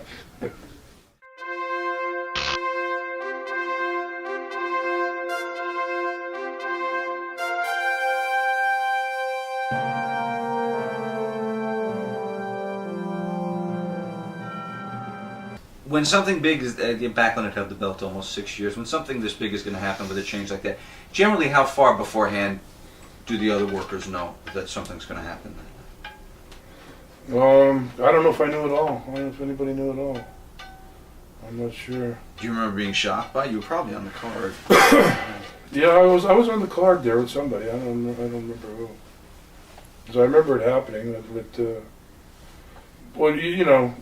When something like that was going, you knew there was a transformation coming, because, like I said previously, that the advertising people and the TV people and the magazine people and everybody else was laying groundwork for all their foundation to go in. So when you needed 6'6", 305-pound blonde guy, he was tremendously marketable. Mm-hmm. Interviews, this, that, musician. Acting credentials, more or less. Do you know at that point when Backlund drops it that Hogan's going to get it? Or is it just something you kind of put together by watching the landscape? I guess you got to put it together after a while. He's coming in, it's going to, he sure didn't come in to do a job in the garden the next week. Yeah, that's for sure.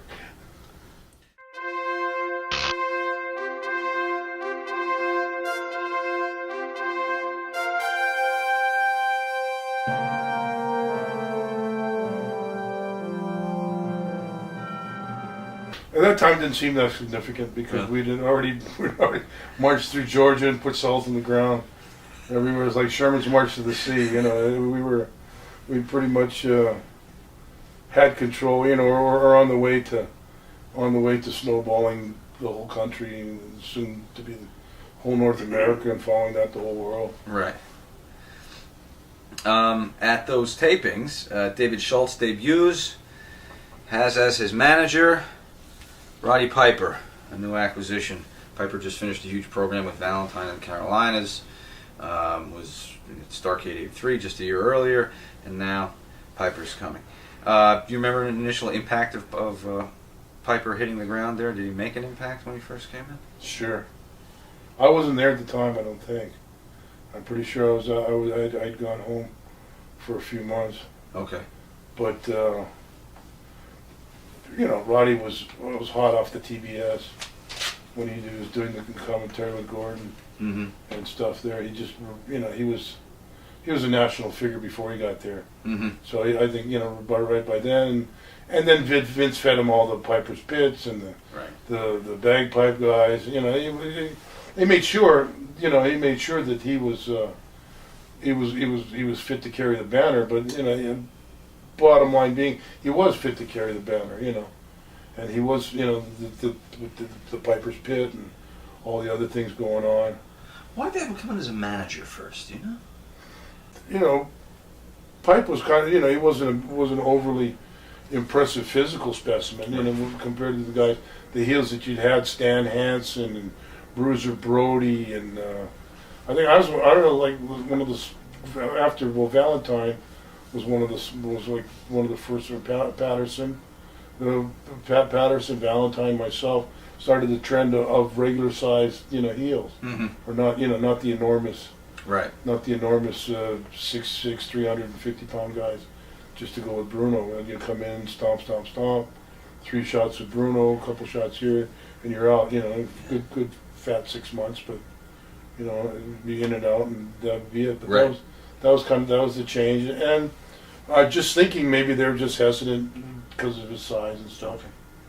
But you know, he proved more than able to carry anything. And that concludes the year. I just have some general questions for you about '83 as a whole.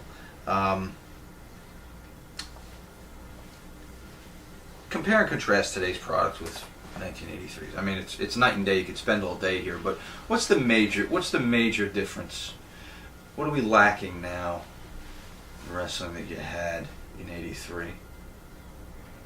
Probably the you know, the old style wrestlers, the baloney blowouts, the guys who were riding in cars 6-8 hours a day one way to make a shot for $25, turn around and go back. You know, that different mentality as to now where you come in, you're anointed a celebrity before you even have your first match. I don't, you know, not to be derogatory on these kids at all. I don't watch wrestling, you know, a lot, but the times I do, I said last week, before they went on a station in Hawaii, they had a highlight of the past WrestleMania. They call it the WrestleMania show, which for some reason they put that Merriweather giant match on there, and I thought, oh, why did they do that? But you know, it was you know, the guys were, you know, there was promotion, and there was, you know, the wrestlers at the time, and you know, and guys were calling their own, a lot of, you know, working out their own finishes, working out the, you know, the last WrestleMania I went to was so intricate, you know, they're actually, you know, right from the table they're directing the matches and everything else. It's incredible. Wow. And the pyrotechnics, the Undertaker stuff. I almost shit my pants when I was standing there and all these bombs went off. I thought they were being attacked. I thought, oh my God. And the whole building got hot with all the flames and all the shit that went out from that. It was just, but you know, it just, it was a different era, or, you know, I'm sure these guys have to work. I saw that ladder match I saw some phenomenal, some crazy things that just the past WrestleMania. That triple suplex and some of the other stuff they were doing. diving onto those ladders and stuff. You know, these guys are earning their money too. It's just I a don't think different you product. can slight them. Even like Triple H, you know, I came to the first Hall of Fame. It was in New York and it was a side thing. It wasn't a big deal like it is now. But he was still doing his fairy gimmick, you know, and he had a girl valet or something like that, you know. And I met him. I complimented. I said, you know, boy, you're hell. What a terrific hard worker you are. You know, I said, keep it up. You know, you know, him and Steve Austin. You know, of course Bret Hart. Not that I knew Bret, you know, but how hard they, you know, I said, you guys just work hard. I said, you know, good on you, you know. And then a couple months ago, I was sitting in the gate. I work at Matson now. I'm a clerk and I'm checking in the containers that come in and stuff, the trucks. Somebody left a muscle digest or muscle, the one, whatever the one Magazine. yeah. And there's an article by Triple H, and he goes, "Well, I went from being one of the hardest working guys in the business. I married the boss's daughter, and all of a sudden I'm a suck ass." It's just, you know, which is, you know, that's what happens. That's the way of life, you know, how it goes on. But that was a pretty good comment to him, because I remember first time I met him after watching a little bit of TV. I think when I did inducted Snuka into the Hall of Fame. I think it was his first Hall of Fame. I think it was in New York too. I'm not quite sure. Probably at the hotel. Yeah, it was at a hotel. Yeah. It wasn't a event like they have it now. Right. But it was a dinner banquet kind of thing at a hotel, and I met him in Austin, and you know, I mean, because guys, you notice guys, you know, if you've been around the business, even The Rock, one time his mother came and said he wanted to thank you because of the match. I did a comment, somebody interviewed me on that. I made a comment of how hard he'd worked to get Hulk over in that match he had with Hulk. You know, and he sent back the thank you through his mother. Because my wife and Otto are close friends. They still email each other and stuff and talk all the time. And he was happy. He was grateful for the compliment. Because you can see, being an ex, how hard this guy's going out of his way, to make an old fart like me look good. It's just because there's not much going to make me look good anymore. Well, listen, thank you for our opportunity to time travel with you a little bit and to go back to a very. You brought a lot of memories back to me. Yeah, I hope you can sleep tonight. I can. I was able to play it all night. And thank you, and congratulations on becoming soon to be a grandfather. Oh yeah, for the first time. 1983 in the history of the WWE.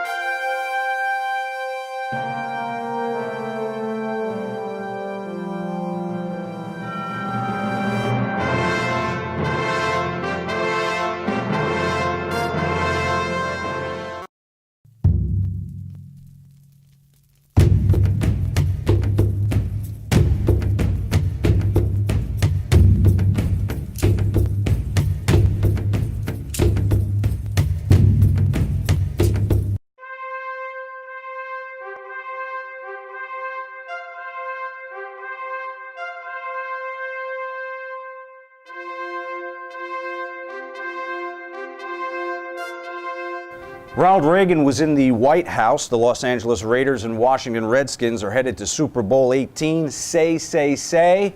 Paul McCartney and Michael Jackson, #1 song on the radio. Average American household income, $21,599. Gas, $1.10 a gallon. And somebody was changing the questions right when we thought we had the answers.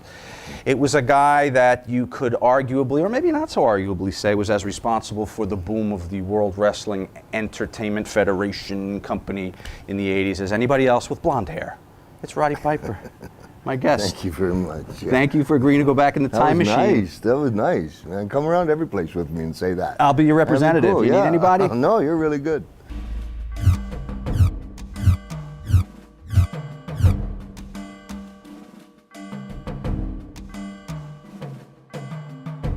were you hired exclusively to manage? How was this pitched to you when you came in? No, you see, the first time I came to Madison Square Garden didn't go so well. And I was asked to leave. And yeah. When was this? An earlier run? Or yeah, or the it big would have run?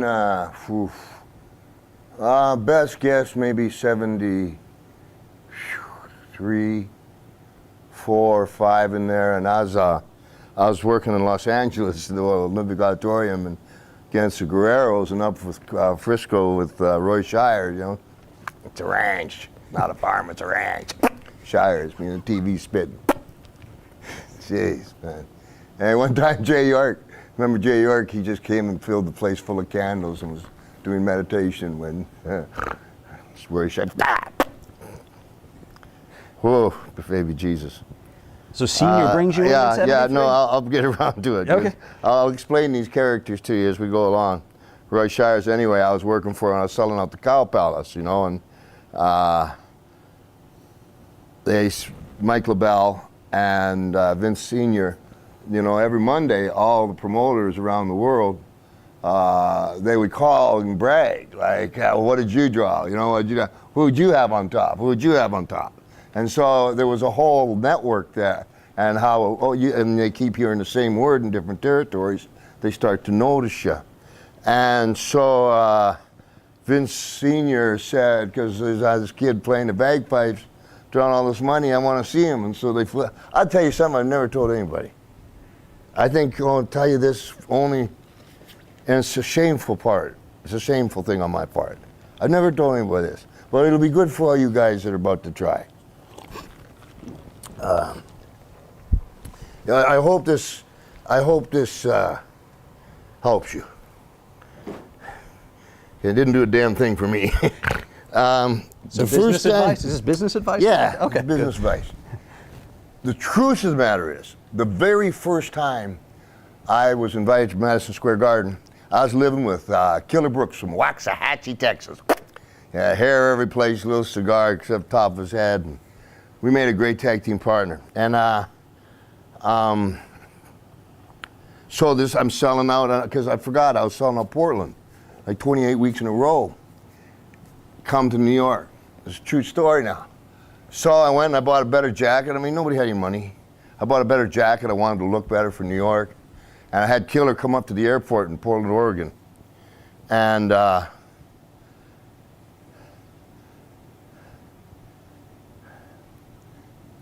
said, leave. He says, what? I went home. And I lied to him. I told him that there happened to be some kind of storm someplace, and I lied to him. And because I was scared. And so then, of course, you know, just made them want me more, you know. Scared of the big stage, scared of Madison Square Garden, scared of the Northeast, scared of what? I was scared that Madison Square Garden was always known as a big man's territory, different areas. And I don't know, I'm maybe 20, I don't know, God, you can do the math, 20 maybe. And I'm just a little guy. And I knew in my heart that I had, Leo Garibaldi was one of my mentors, genius. But I knew in my heart, I could feel it, that I just wasn't good enough. I wasn't there yet. And I chickened out. And so, but then the second time, it's like, all right, so I come there. But there's 10 years in between that. No, there's 3 weeks. Oh, there's the second time. Yeah, Okay. no, you know. I thought your second time was Take 83. SWAT to take us down, all right. Yeah, 3 weeks later, whoa, all right, here we go again. So boom, I come to Madison Square Garden and limousines and all kinds of things, and Captain Will Byron comes out and he goes, hey, come by, you know, yes sir, and you know, and I used to come out Spanish channel, there was international, So like New York, it was very popular, lucha libre out of the Olympic Auditorium. And then Freddie Blassie come, and then Freddie Blassie come with a cane and he fucking hitting me on my shin, and oh yeah, pencil neck geek, we don't want you here. We've been watching you, dumb kid. And that's wrestler love, whatever. By this time, I'm very used. I got beat up every day for like 4 years. That's another subject. But and it's wrestler's love. So time, I'm on like the third match. And bagpipes is a woodwind instrument. You got to blow them and tune them, in the dressing room, to the chagrin of Anybody in your Bruno shot. Sammartino or anybody. Yeah, absolutely. The rats, cockroaches. Bagpipes are the last living thing on earth, not cockroaches. Anyway, so and then I put them down. I'm like 180 pounds. I don't know, 190 maybe. I'm doing push-ups, trying to look 191. They got some new young guys there, like Andre the Giant, Tony Atlas, Rocky Johnson, Bill Sammartino, superstar. And I went out, and so I said to the guy, the announcer, and I said to him, tell him to stand for the Scottish national anthem. And he, tell him to stand for the Scottish national anthem. And he says, like, Madison Square Garden is just 24,000 Puerto Ricans with knives. And boo, boo, boo, boo, boo. And finally, quiet. And I didn't care. I came 5th in the world playing the bagpipes, for real. And so, like, now all these promoters are looking like, what is he doing? Because I got this great plan. I'm going to play him like Jack Benny used to play the violin. And I go, and here we go, and boop, and this place here is called the chanter, where your finger movements go, and nothing, and the bag's full, and so I'm like checking the spark plugs, changing the oil, come on, baby, Jesus. And finally I dropped him, I remember his name, he was a good friend of Johnny Rod's. Anyway, boom, got into the match, boom, and I got to the dressing room, and a guy came to the dressing room and said to me, he said, don't call us, we'll call you. And I went in a cab 3 weeks later. And I'm going like, what the fuck? Who said that to you, Senior? No, a guy they sent. And so I'm going, I'm not sure what happened. And then, doggone bagpipes. And I opened them, and when they said they didn't want me, they meant it. And Freddie Blassie took 6 feet of toilet paper and shoved it up there, yeah. So, and I fell on my face. I had this really big wheel of success in the very minor areas, and they're ready to take me there. But I changed my attitude in life quite a bit, that one. Trust issues. Oh, yeah, I don't trust anybody. I talked that long and I still haven't answered your question. Yeah, huh? we need a little setup. We need a little history. Okay. We went back to 1869. Yeah, we did but that. we're here now. Okay, so, what was the question? Did they just want you to manage, or Got it. did they have plans of putting you in the ring too? Okay, here's the thing. Because I had fallen on my ass first time, they having a problem bringing me in, senior. And you're like, what are you talking about, the little skinny kid, you have the da-da. So but like Sergeant Slaughter, they used to have dinners after TV. And Sergeant Slaughter really pitched in for me. Then they saw me on TBS, and they saw the wrestling side. And that's when Senior called me. And I got to give credit to Jimmy Crockett, because I had been blackballed by Barnett. Some bitch, man. They saw your stick work.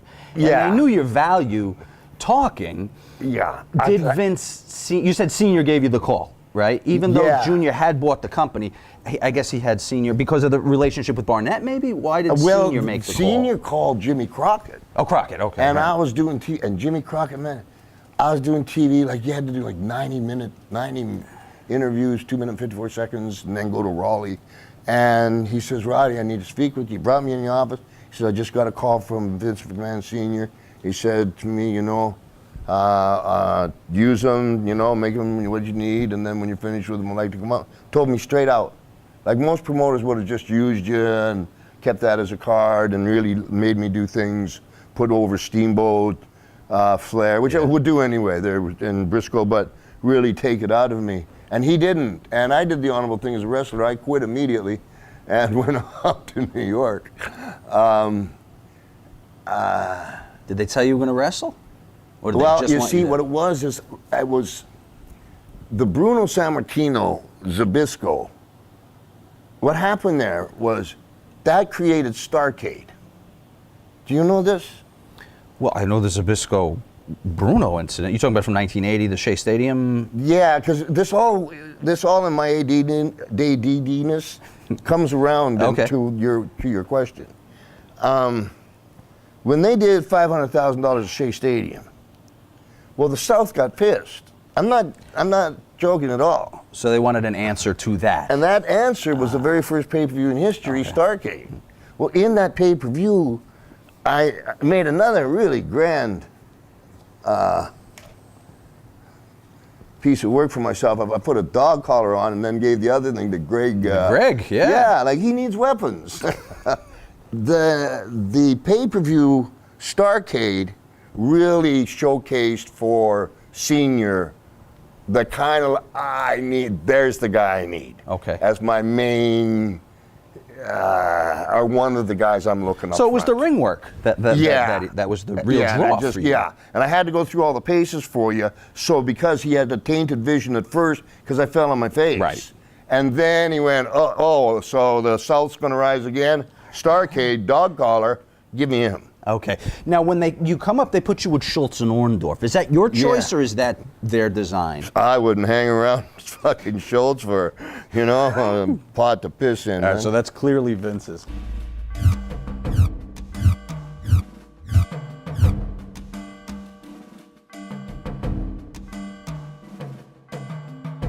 Hulk and Junior hooked up and got into we're going to change the world.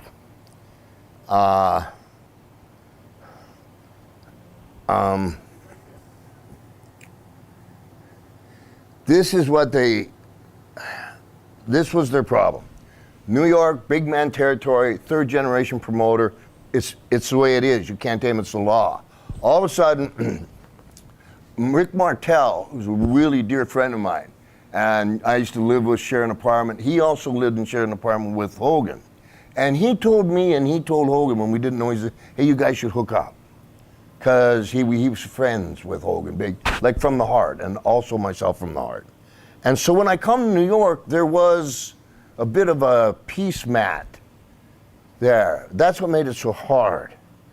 And then what made it so hard was they never had somebody as a heel go boom so fast. And so because all of a sudden what started happening was these were the integral parts so he could change Hogan versus Piper to WWF on the marquee. Right.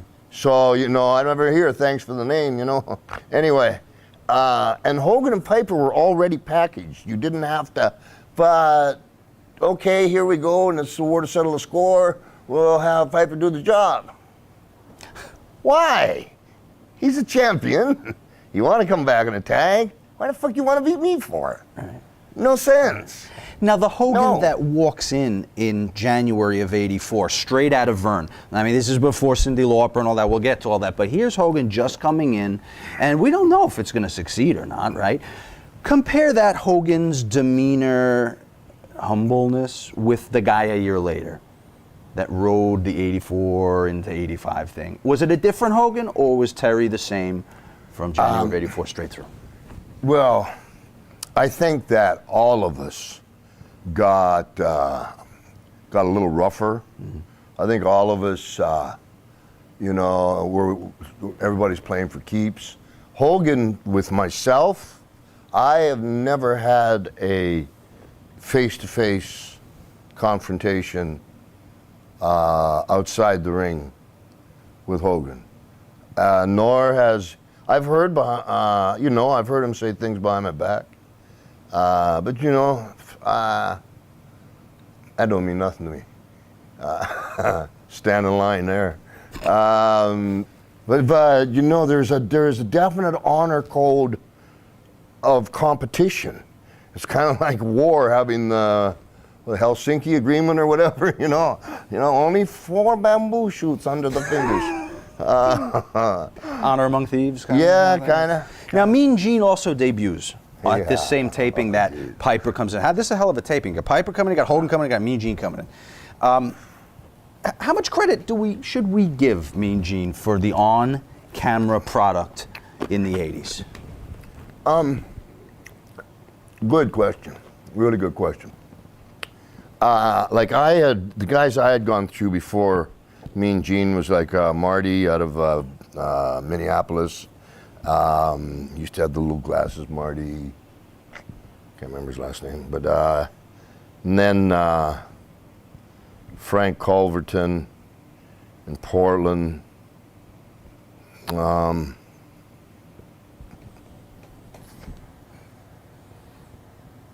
Who else? Different than Gene how? Was Gene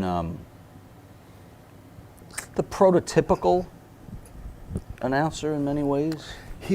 I'm almost there. See, then, because like I'm going, okay, because as I went along, I'm going Marty, and then that's an announcer, and you guys will be able to find him on AWA, Marty, da-da-da. And then go to TBS and Gordon Soley. Sure. Gordon Soley, I worked with him. I was the very first ever active wrestling heel to take that position. And Gordon Soley, who was, because now you're talking Mean, but Gordon Soley was hugely respected and allowed me to come in and just do what I wanted to do and play with me instead of taking any ego to it. So it was really hard for me to get out of Gordon Soley. I loved Gordon so much. But what Mean Gene brought and what the WWF, EFG, whatever it is, what they brought though was Mean Gene was in the tuxedo, the bow tie. They do their studies on the colors and what the colors do to the brain, and set it up, and he's got a cadence, and boom, and he sells the product instead of selling himself. And he's a great face guy on there. He's always, he doesn't miss a beat. And if something does go wrong, it doesn't bother him a bit. He's cool under fire. Go ahead. A touch of the comedy in him too. Yeah. That Gordon maybe lacked. Yes. Gordon was calling it straight, but Yes. Gene, you could take all over the place. The funny you stuff, could. the straight stuff. You could. I think like with Gordon, because he would come from the kind of like the St. Louis clique with Pat O'Connor and the Harley Races and Jack Briscoe's and Dump Funks would come through there, and Gordon, would be in there. The TBS so big. That's our biggest show, I think, at that time to be on for a wrestler, other than WOR. WOR that had New York out. So Gordon was trained to kind of tote the line, not give him. But I think that also, as much as Gordon brought the credibility to it, Mean Gene brought the spice and what was needed to make that bridge. I'm a big fan of it. A bit of a package, maybe, Hogan and Gene coming over together? Yes, Hogan's smart there. Hogan names him Mean Gene, and then every time anybody else says Mean Gene, it refers to Hogan. Those are good ones. Those are good ones. I got some on you too. And they played off each other. They had practiced in Minneapolis for a couple of years. They were comfy, and so this is the thing with like anything you get. Mean Gene, when Mean Gene says Hulk Hogan's, there's an extra volume, there's an extra, look up the Brunswick Affair. It's a huge conspiracy that'll teach you about this other thing. But the volume of Hulk Hogan and Hulk Hogan. Interesting. Oh yeah, I know them all. And so yeah, they made a great player.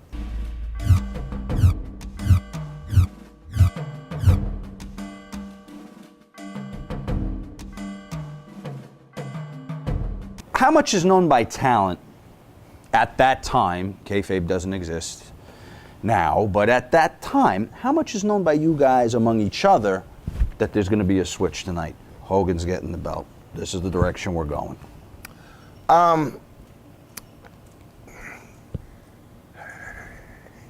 If you weren't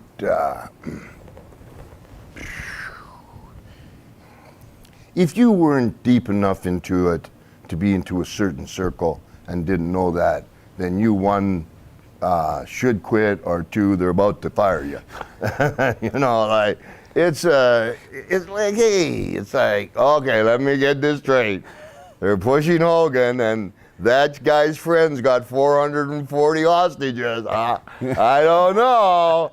It'll be a close one here. So Jose Luis Rivera had it figured out that well, night, you know, too. they were had their best on it, you know. You betcha. Brooklyn Baller. We sometimes hear, well, he was privy to a lot of inside information.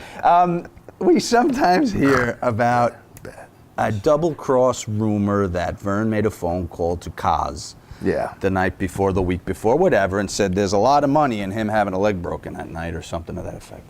You buy that?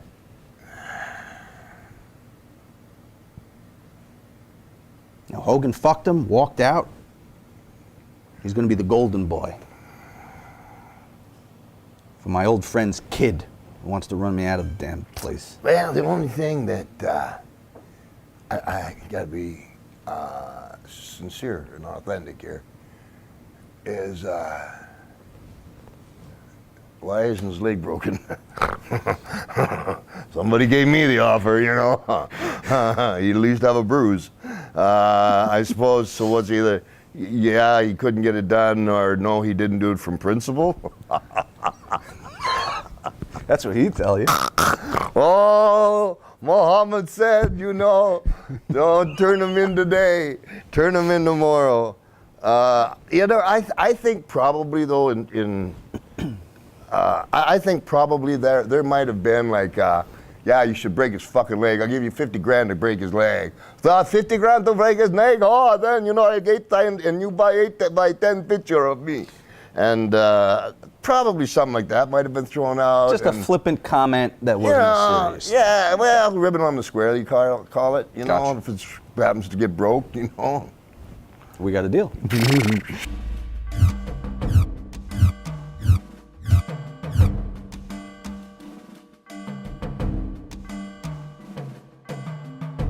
Tell me about the inception of Piper's Pit. Who's it pitched to? Who pitches it to you? What do they say? What's your reaction? You certainly couldn't have seen the wild success it had. Wow, that's really interesting. That's really interesting. That's a good question.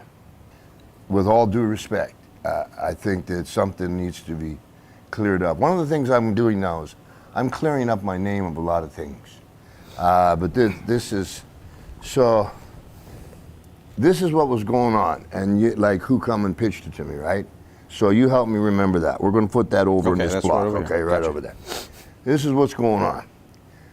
I get invited to come to New York. Orndorff gets invited. Muraco gets invited. You know, like Fuji, all the renegades get invited there, right? And they're giving us, you know, great carpenters and stuff on TV, but each guy trying to get over the other guy is like less than a fucking ritual killing. You know, I don't know how much more you can beat a human body up and let it live, you know, or whatever. And I'm in a bar in St. Louis. Now, you see, why I tell you that is I come, especially by the second time I come to New York, you don't tell me nothing. You don't tell me nothing about Roddy Piper. You tell me who I'm going to fight. You tell me where, when, and we discuss what is right for business, and then fuck off. Leave me alone. And it was the same with Vince, because how the fuck would you know how I get over? You know, so I'm looking, and I'm in a bar in St. Louis and with Vince, trying to steal him from Hogan. And Your new girlfriend. say, how you doing there, sweetie? Oh, come on, edit it, you got it. And Move that right to the next to the Lombardi reference we did a couple of minutes ago. Go ahead. the outtakes. And so, shit, don't let me forget now. In the bar? In the bar. So, because really Lombardi and the guys, Salvador Bellomo, guys are getting hurt. They're carrying them out like the Roman Colosseum. And I'm thinking, I said to myself, all right, number one, if they're going to see me wrestle, they got to pay. And I had made up my mind well before New York of a new way to get over putting it out of percentages, out of 100%. I spent about 65 on the promo and the rest on the actual physical part of wrestling. I made that determination. I used to put 100% in the wrestling. And I made that determination as I went along. So all of a sudden, I'm thinking to myself, I got to do something. I mean, look, they're all gunslingers and none of them afraid. Fuck it. Give me an interview section. So I said this exactly to Vince McMahon. I said, you give me 5 weeks, a mic stand and a bow tie. If I don't get the job done, I'm out of here. And the next time we come to, I don't even know, was Allenburg or? Allentown, the Ag Hall for the tapings? Yeah, whatever the next taping was, that set was there. And I'm telling you, I came out and went, huh? Ah, fuck. And then I started thinking, which, you know, is never good. And so, it's not like I think you had to be there like 11 o'clock in the morning, you know, in body, not in mind. Well, you're taping promos all yeah, night. and everybody's hungover and you know, Andre's, you know, picking villagers out of his teeth and drinking vats of wine and whatever. And so you're there at 11 and you don't know what you're going to do. Yeah, Your first guests are Paul Orndorff no, and Eddie Gilbert. Two separate tapes. Gotcha. Here's where I didn't know, like, and Orndorff was a heel. Yeah. And as was I. So it just kind of like, okay, it wasn't much more than doing a 2.5 minute promo. Hey, I love you, I love you, I love you. Right. But it's not with their rod. I'm going to myself. Okay. And I'm going, like, what the fuck's that? And it's not, you don't get at 11 in the morning who your guest's going to be. You know, it's like 5 minutes before, hey, what are you doing? Get on, you're a guest. Oh, so that's how they would say, it was almost arbitrary. Unless there was an angle planned, it was arbitrary. Everything was improv. Nothing. But I mean, even the guests, they wouldn't tell you till a couple of minutes before they got on the pit. No, because back then, like, for instance, Poughkeepsie, a lot of them done. So you come in about 11 a.m., you do, I don't know how many interviews, 60 interviews for the different markets. And then, you know, the way these guys catering and stuff is they didn't even feed us. Finally, we all just left and ate. Whose name was Piper's Pit? Was that you? Yeah.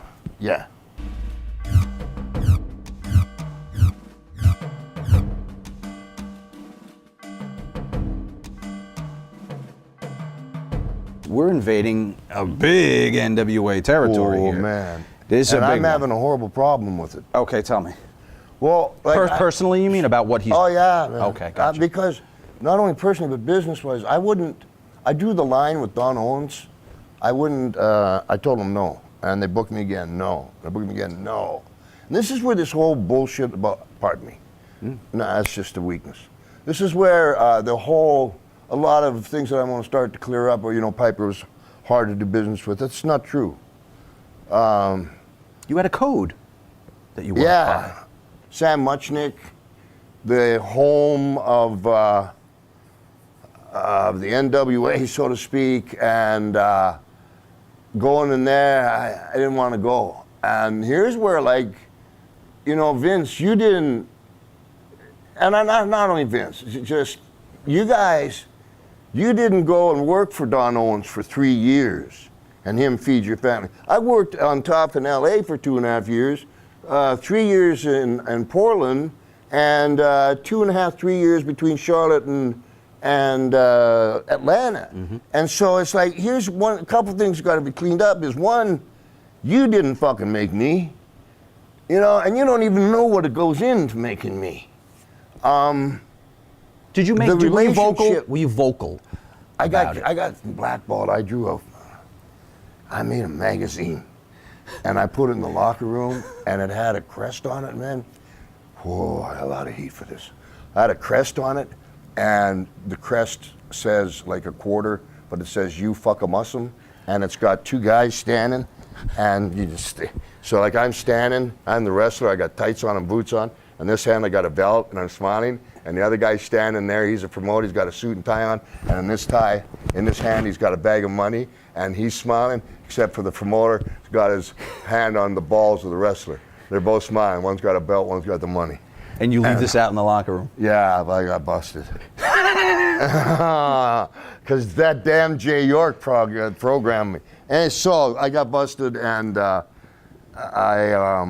got called that. I was trying to tell you, though, that some of the things that I did were to save the business, to save, you know, like with Mr. T, he wanted to come in and bang heads around and, make dolls and fun and then go home and laugh. And that's why I didn't get along with him right away. I insisted with Vince, and I said, no, there's only one right way to do it. Keep it amateur. He wants to go in there and throw punches and stuff, and he's going to look like shit and going to get mad, and it's not going to work. You got your house on this. And I'm late. And I'm no. And when you watch that match, you watch when T finally gets to Hogan. I was waiting till I got just tired enough. I front face locked him. And then boom, got over, and you watch, he doesn't throw one punch, he doesn't do anything, you take him down, you ride him, and that's it. And that's why that son of a bitch worked. So you realized at this time, as we're going into St. Louis, and you said you stayed out of Don Owens' area, but you knew this was bad for the business if the territories disappeared. So it was part loyalty to the guys that fed your family, but also in a greater business sense, you knew that you guys needed options. You know what? And hey, I hate this, but it's business. But you got to have someone. I wouldn't work against Don until Don finally said, "Hey, kid,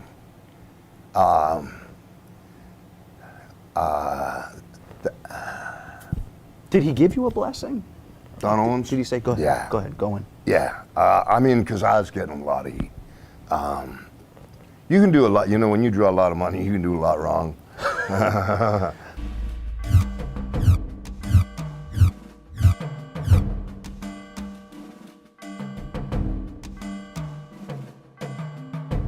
Don was a big figure there for the IC run. He'd take a lot of hiatuses, hit the surfing every once in a while, right? Get back. Talk about Don for a minute. I know he was a friend of yours. Yeah. Another guy great on the stick, known for his stick work. Way hard to beat him. He, it's funny. Adrian was an orphan, and Don Muraco was an orphan, and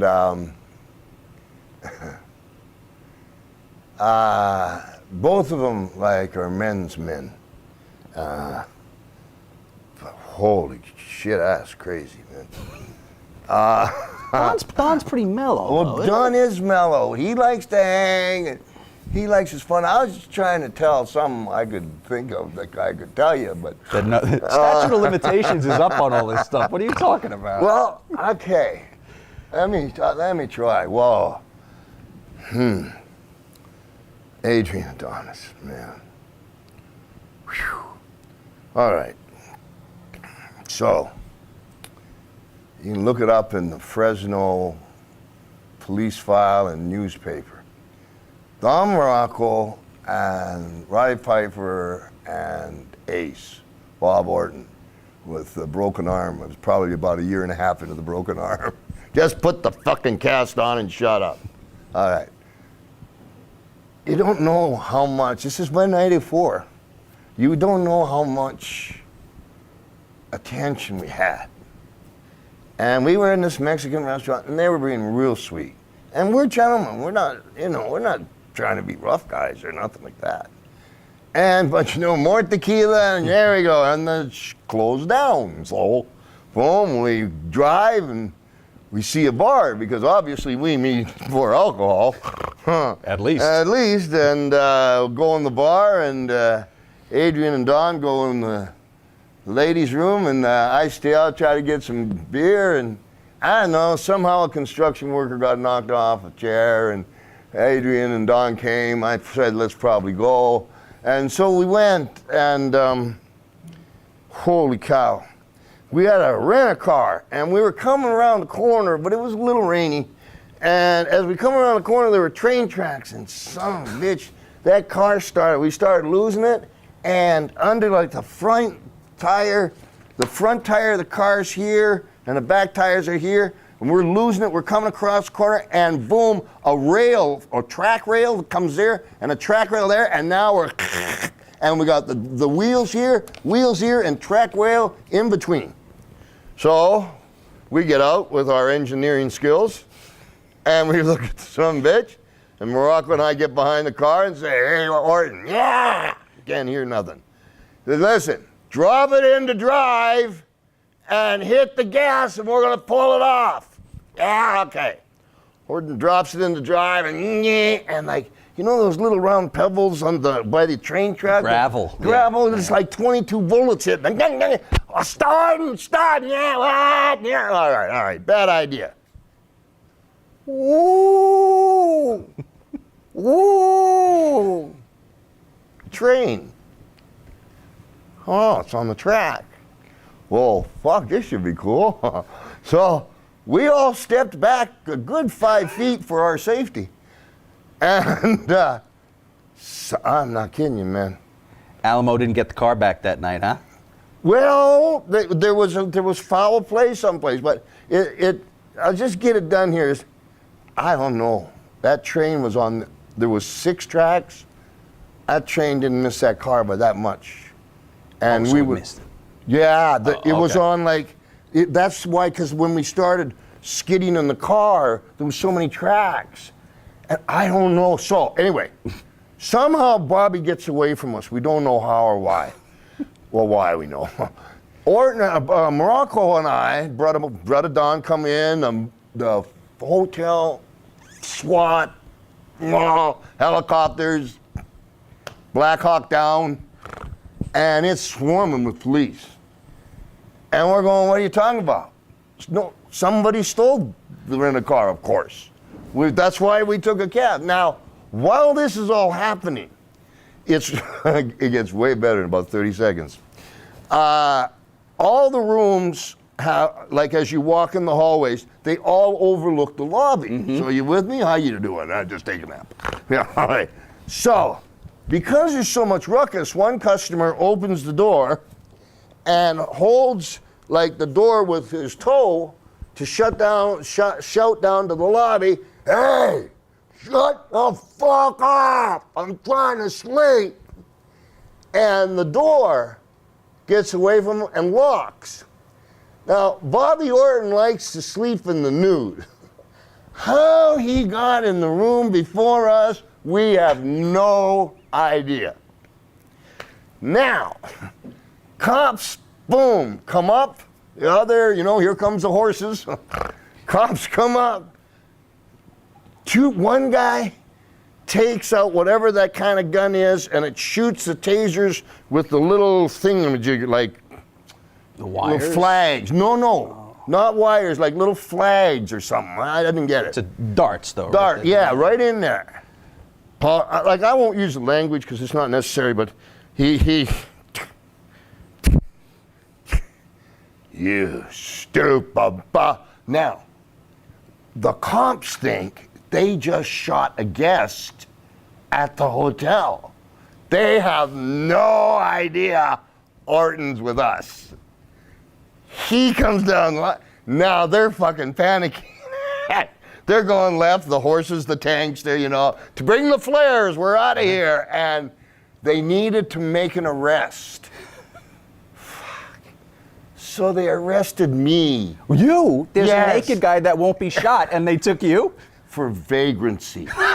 Because I wasn't checked in the hotel room.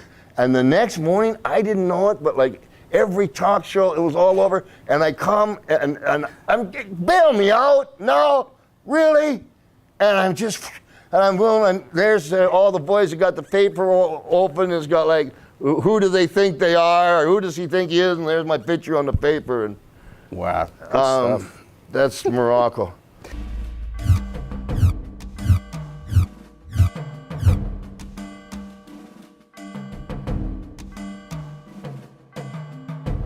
Was the Dallas territory on your radar at the time? I had worked Dallas for maybe 71.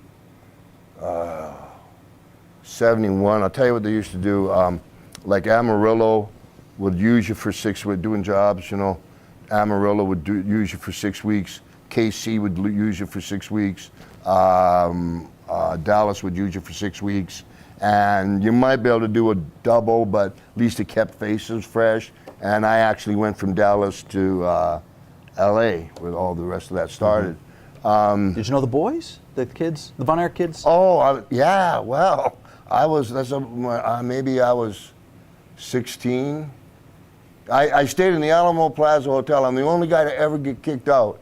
And that's because my pit bull ate the guy's pool. And like nobody gets kicked out of the Alamo Plaza. They don't even clean the rugs. They just put another one on top of it. And I sleep him in my damn car because my pool, he's got poodle hair in his.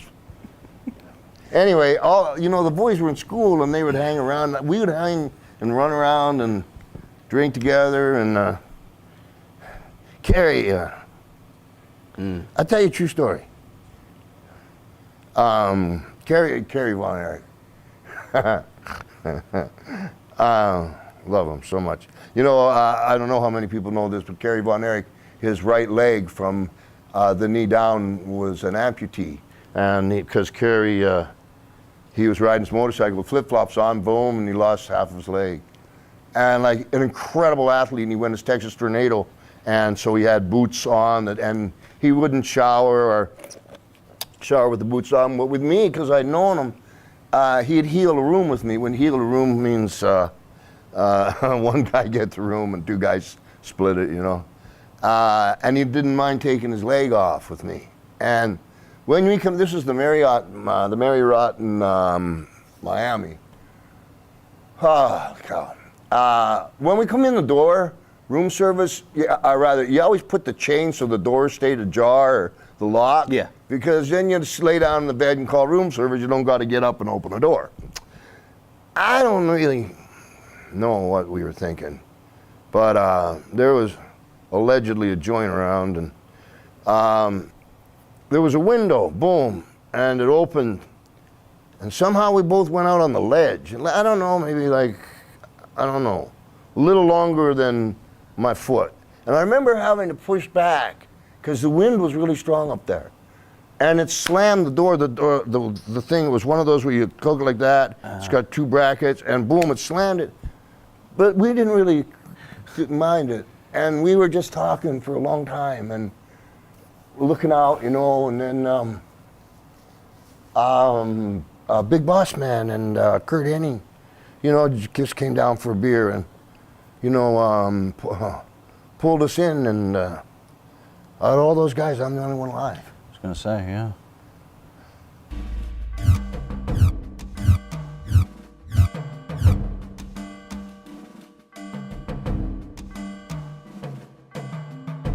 That old patriotism angle never gets old, huh? Man, oh man, this is true.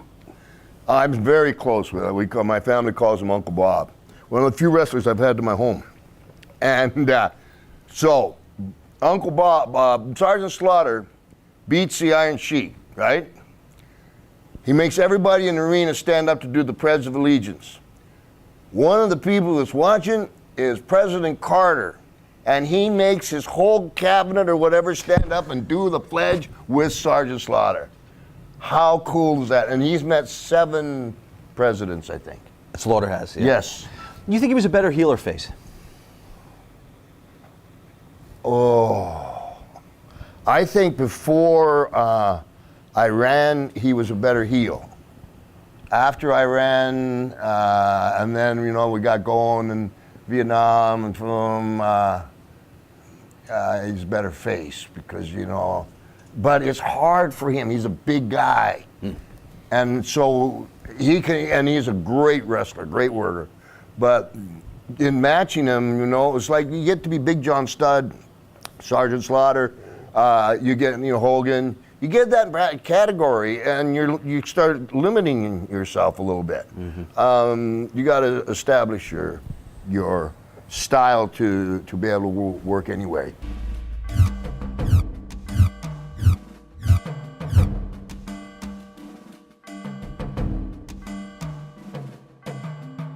How aware are you guys? You're doing the grind. I mean, you're out there doing 300 shows a year. Are you aware of TV when it starts to change and look different? Or are you guys just on a treadmill? So in '84? Yeah.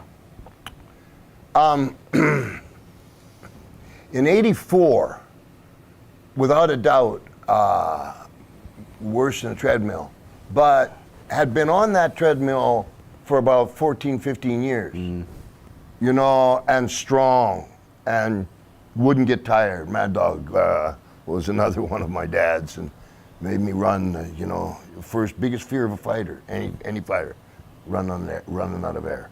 I was to the point where I couldn't run out of air. So are you watching product on TV at all? Well, here's what you know what I'm doing is I was aware of, I'm creating it. Because I'd go to an arena and something would pop up, and on the next interview, you know, every time you think you got all the answers, I change the questions. You know, you don't throw rocks at a man who's got a machine gun.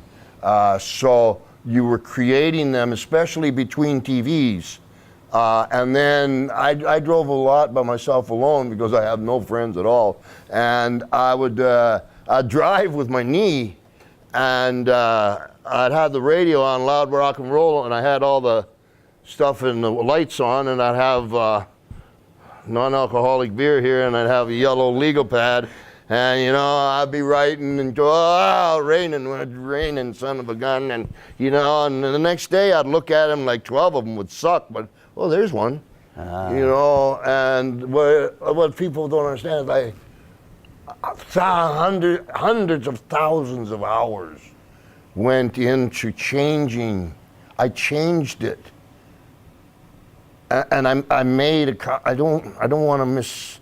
You see, a lot of the stuff that you're asking me, I changed almost by myself to a certain point because I was allowed the room. And with after doing all these interviews, I did one for Crockett where I came out in the woods, and then against Ricky, I can't remember who, and I hung myself, and it was one of the very first of that type of promo. So to answer your question here, and this may be too scholastic for these people that want me to hurry up, is we tell you what to do. I never go out there and you tell me what to do, ever. Matter of fact, if you're starting to tell me what to do, I will actually stop you from telling me what to do. For promos, for ring work, all of it? Everything. Okay. Everything. And so, but you know what you're doing, bud, is what's happening is the difference between old school and new school becomes apparent with these questions. Because the new school is written and what's politically correct, I guess. This school here, what made it so great is every piece of talent had themselves together, as did I, or better. So, yeah, when we came to TV, what we didn't know, here's the downside. What we didn't know is how much merchandise was being sold. And I'll tell you how I signed my first contract. Fuck you. And I was the last guy, of course. I don't know why. I'm the littlest and the last. Napoleon Rod. And finally, I'm with McMahon, and it's in a warehouse someplace. It was just a one sheet, and he puts it down on the crate. No. Yes. No. Yes. No. He's fine. He's hot rod. This is like 2 weeks to WrestleMania. He's a little into it. And your house, huh? Want to be an asshole? green M&Ms. Why would he even ask you to sign anything when you have such leverage? I showed you what a That, dumbass I am, man. Okay, there, okay. Let's just take that point. So he's saying, hey, come on, to represent you in toys and stuff like that, I need the licensing, come on. Boom. When I did that, at that point in the business, with what I had gone through and everybody else, and where they were market value in the business, to me, it was, okay, I'll give it to you, but take great care of it and pay me lots of money for it. That's what that means to me. There you go. Now, so I leave and you go to the office to do your TV work, but I go back to the front line, and we've made this deal.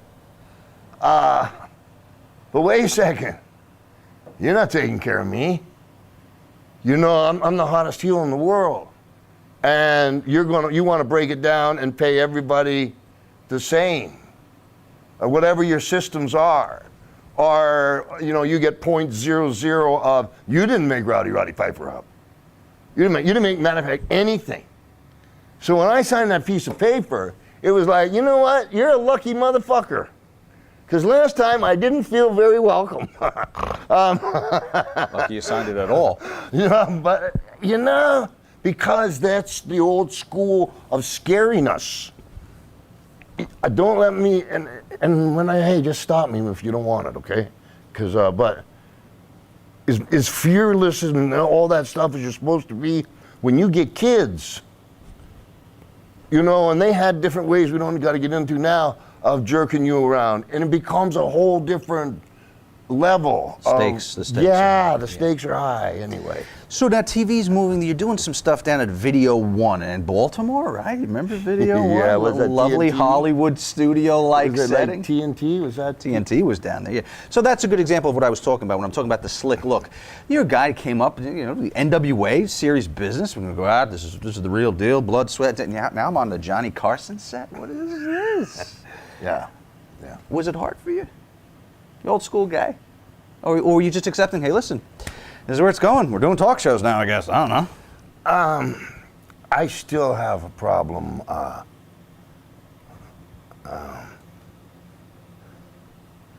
It's just some things that don't need to be said. And as in any business, especially if it's a rough business, I still I'm under somewhat of a code, I guess. I'm not trying to hide anything, but I live it.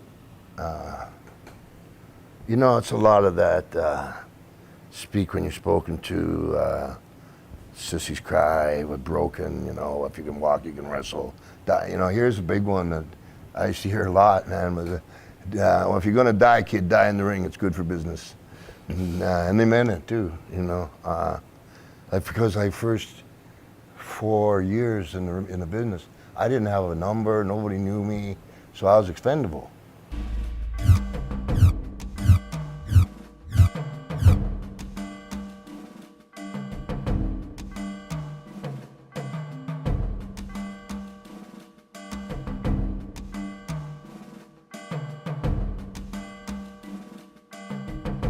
First of all, what's it like working physically with someone like Andre?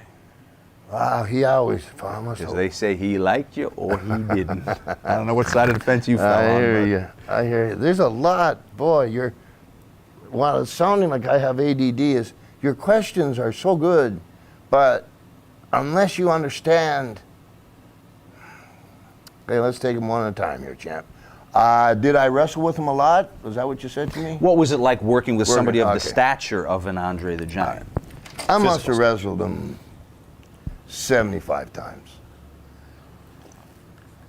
Every territory he'd come, he'd go, I wrestle Piper. Every match, he would come over, take my t-shirt on, put it on himself, look like baby Huey, kick my ass, 10, 20 minutes, whatever he felt like. By that one, it was like the 3 days drinking with him nonstop after that. And I was young, man, I was young.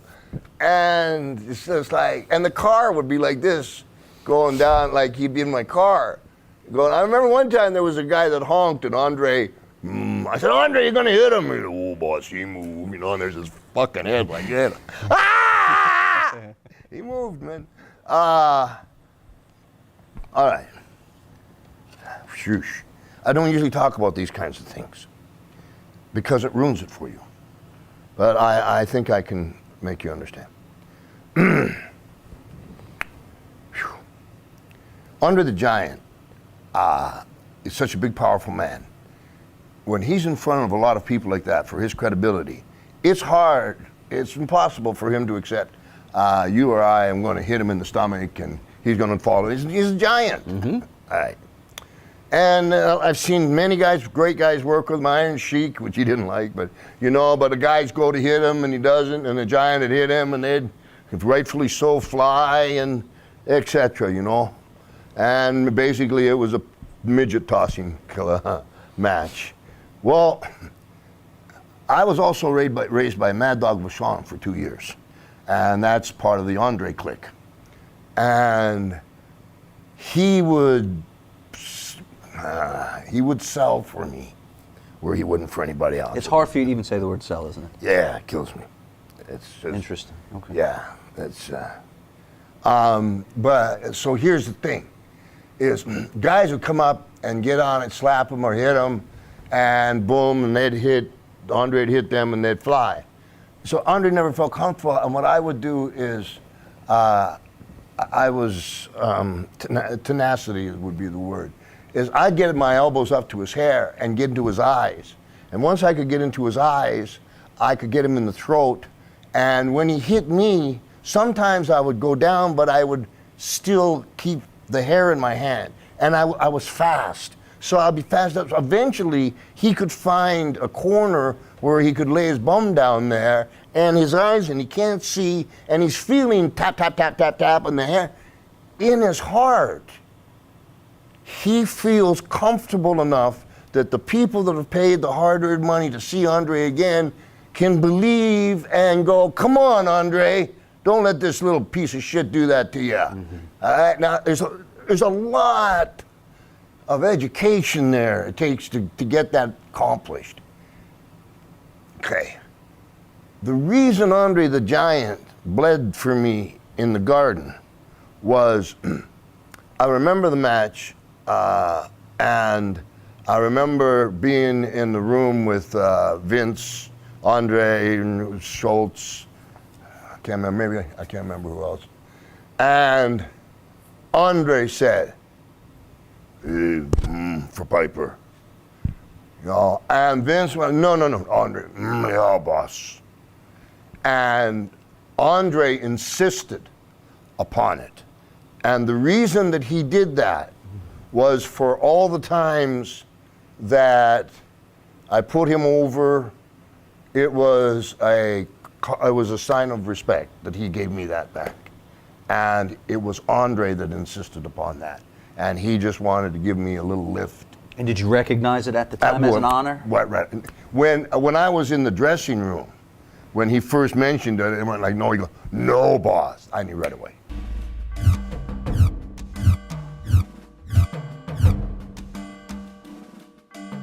Pat becomes a very influential figure here for this run.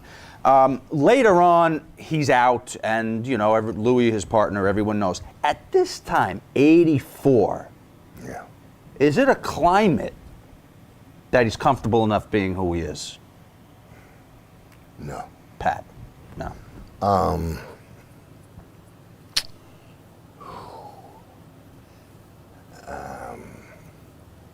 Pat Patterson doesn't like me.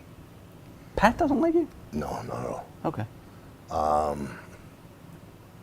Like when again, in the Olympic Auditorium, I was, 21. I think Pat was out of Frisco, the America's champion, or the U.S. champion. I was the American champion. We had a 2 out of 3 fall match.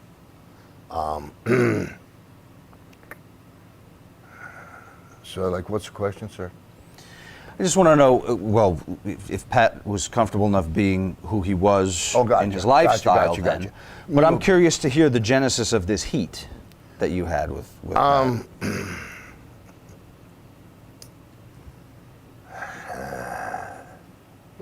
You're working him in the ring in San Francisco? We went 2 or 3 falls in the Olympic Auditorium. Oh, L.A., okay. Yeah. I must admit, okay. You know, you need to be a man about these. I'm talking about myself. You need to be a man about these things. And, you know, like, since I was 15, I've been in this business. And when you're young in this business, it can be very difficult. It's a political thing? Was he trying to keep you down? No. Hey, you know, probably my fault. I was a pretty little kid, believe it or not, one time, and it just got awkward. That's all. He made you awkward, and you held a grudge. Or I did, whatever, you know, my bad. Were you forced to? No, my fuck that. No. It's just, it's a hard business. Yeah. And so there was a uncomfortability. Now, you know what though? Again, credit where credit's due. He's really got a good mind for the business. Okay. He's got a great mind for the business. I can remember though, I was going against Jerry Lawler and something, and I was doing a movie in Indonesia. And I just rolled in, and I was tired, and so there's Jerry, and there's another thing with Pat. And Pat's the referee, and the agent, and he's going, what could we do? Like, I'm really tired.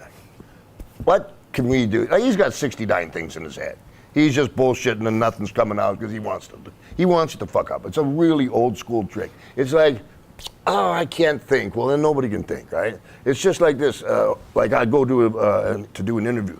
Captain Freddie Blassie, Lou Albino, what they do to mess with you, then you like 30 seconds say, hey, how you doing, kid? Hey, and 15 seconds you're on. Hey, you know what? And they go, yeah, and you're on, hey. And then they let you, and then you go right away. Yeah, boom. Same kind of. There's all kinds of these. I'm giving you a plethora of all kinds of these ways that they mess with you, and like, cause I saw every one of them, every way. Okay, let me give you a better example to apply to this, because I'm not accusing Pat Patterson of anything. Well, you said you were willing participant. The business was hard. Business was hard. Yeah. Okay. A little bit before this time, I was, baby Jesus, I can't believe I'm gonna tell you this. I'm in the dressing room in Kansas City, and I come up in the dressing room, and it just be me. Like I'm just living with a pit bull in a Vega with a tent and a little cooler thing going on. And so like I'm early, I got nothing to do. I come in and in the can, the door's open. There's Ken Ramsey jacking off, and I guess it's supposed to be a joke, but like I'm the only guy here, whatever, And then like Lord Alfred Hayes, fuck. You'll never be able to air this anyway.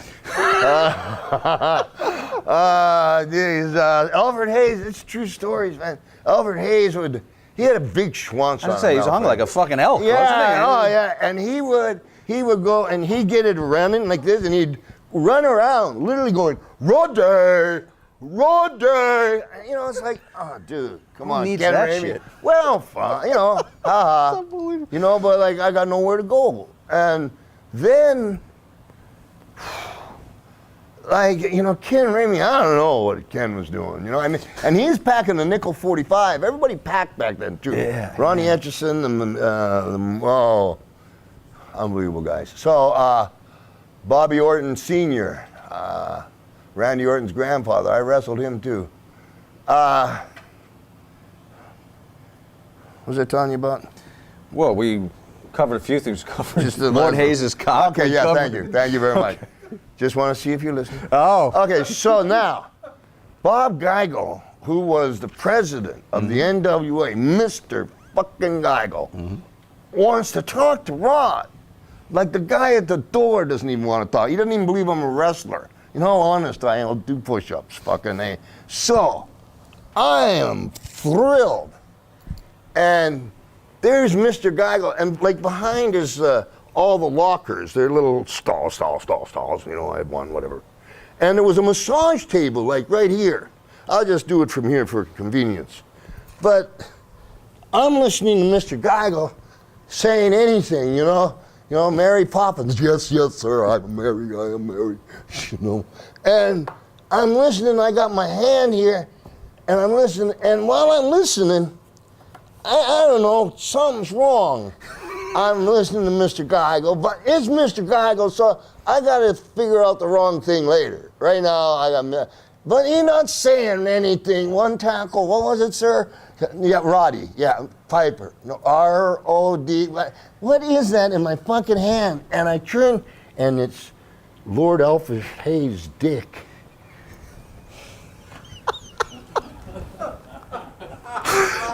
Not funny. Not for you. And I turned around, and my face was red, and there was nobody in the place I could beat up.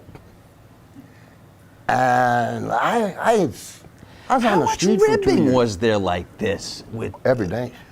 I'll tell you this, I just did nothing yet, man. Well, is it true that you were quoted as saying when you were trying to help out Jim Powers or something, they should call your place World Wrestling Faggots, Vince? Yeah, that's true. Worldwide faggots. Worldwide Faggots, yeah. Boy, that got out, did it? We hear things. That was in the Blackwall thing. Right. Yeah, worldwide faggots, actually. Yeah. But you were Yeah, going could to you say, cut I asked that part out a little bit for me? I said, was it that rampant, that kind of ribbing, the gay dick ribbing and stuff, and it was fucking all over the place? Well, what happened is I wouldn't come in the dressing room anymore. And like, I try to shower in the gym, and like, that's a place where that was Kansas City, Dallas, I got kicked out of there. And I just like, they call them the Pooms when you're in Atlanta. They used to have a club called the Pooms, because you see a card, you know, the main event, whatever, then it got the POOM, which stands for plus one other match. Oh. And they used to have Rick McGraw was in it, and when we were in Gordon Soley, the guys, you know, the Pooms out there, and when the guy got a gut shot in there, we set up popcorn, we sell chairs, the Pooms. Anyway, then after about 2 months, there became the stink factor. And Bob Geigel said, kid, come here. Because I'd hear the American National Anthem, and I'd be all dressed, and I'd just head up to the ring. And then I told the guy, just leave my stuff there. And when I was finished, I just grabbed my stuff and went to the car, like for 2 months, a month and a half. But that's not just even exclusive to that territory. It was going on in WWF. For you to have made a WWF joke like you did, or reference worldwide XYZ. So it was going on there too. There was a trial about it and everything, remember? Some allegations. I think that, you know,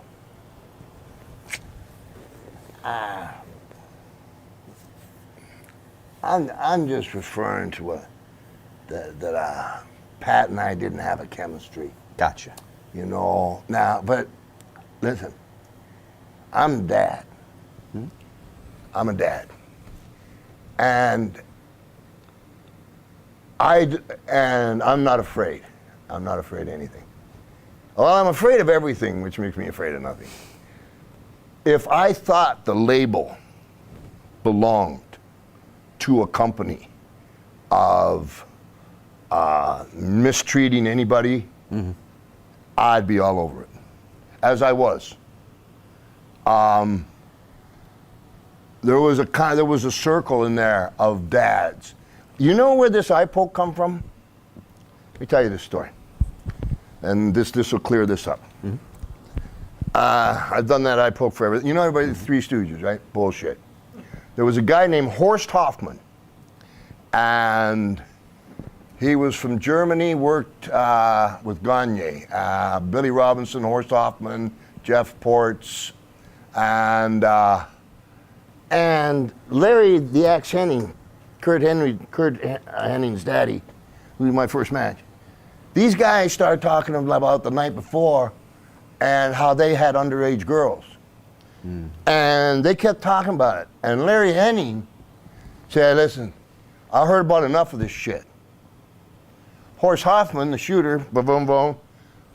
I can't give you the dialogue verbatim. It's too long. But Horst Hoffman takes exception. And Henning, here you go. Horst Hoffman's there, and boom, you're Henning. You just stay still. Just don't move. And so Henning's Hoffman there, and all of a sudden Henning goes, boom.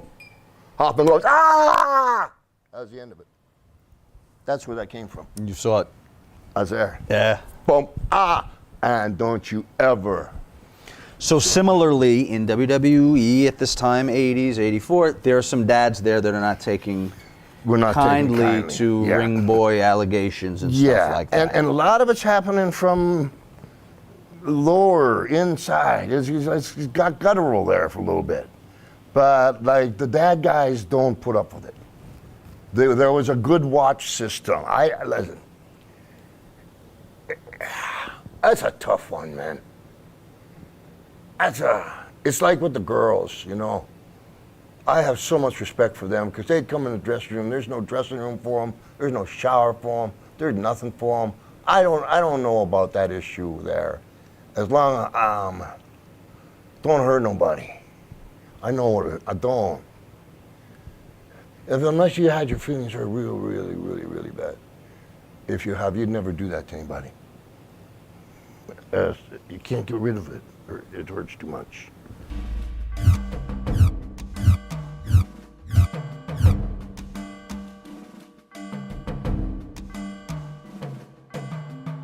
It seemed, okay, as a viewer, let me tell you what it looked like to me, and then you tell me if I'm off base, if I'm on. Go for it, man.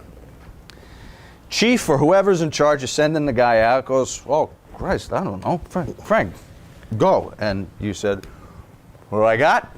And you said him. And you went, I'm going to kick the shit out of this guy today. Whatever, bad day, long morning, doing promos, a little hungover, whatever. Sat down, tried to talk to him, wasn't going well, bang, bang, bang, that's the end. Not a lot of planning, not a lot of talking to Frankie. Frankie might not even known it was going to happen. That's Holy my guess. Cow. I love it. Wow. That's really interesting. Okay. Now you're going to blow my cover and you're going to say this was meticulously discussed between me and Frankie. No. How the fuck does a guy with an accent like that get a name Frankie Williams, first of all? We could start there. Okay. So, I don't know who the guy's going to be. I'm not getting the intel here. And then it's Frankie Williams. And I swear to you, like if you were Frankie, from the second I sat down and I grabbed the mic and they turned the camera on, I had nothing. Nothing. And Frankie Williams is like the only Puerto Rican I know with freckles. And I'm looking over at this guy. Now, I need to bring you back about 4 years just for a lesson I got taught by an old timer named Paul Jones. I was doing a promo about Paul Jones and it says, you know, he's so old every time he passes a cemetery, two guys chase him with shovels. You know, nah. Paul Jones says, come here, asshole. Really putting me down like that really draws, you know, I got the hour lecture, right? Okay. So you don't do that kind of stuff. So here's Frankie. Fuck. All right, where are you from? Columbus, Ohio. In the thickest fucking Puerto Rican accent. I'm from Columbus, Ohio. We're off, baby. But you suck as a wrestler. That was against everything. Yeah. Everything. Pointing out the real weakness. Yeah. It's whatever. You know, you're a jobber. You're pissing in the wind, you stupid fucking bum. Da-da-da-da-da. And it nailed those buttons. Because he came back like the alien.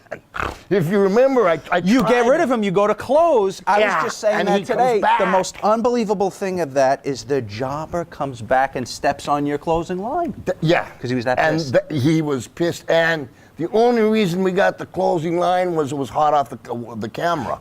Right, the mic on the camera. Yeah, the mic on the camera. But And so, and everybody else, you got to understand, like, whatever the League of Extraordinary Gentlemen back there were watching on the monitor, you know, with Gorilla Monsoon going, what the fuck is he doing?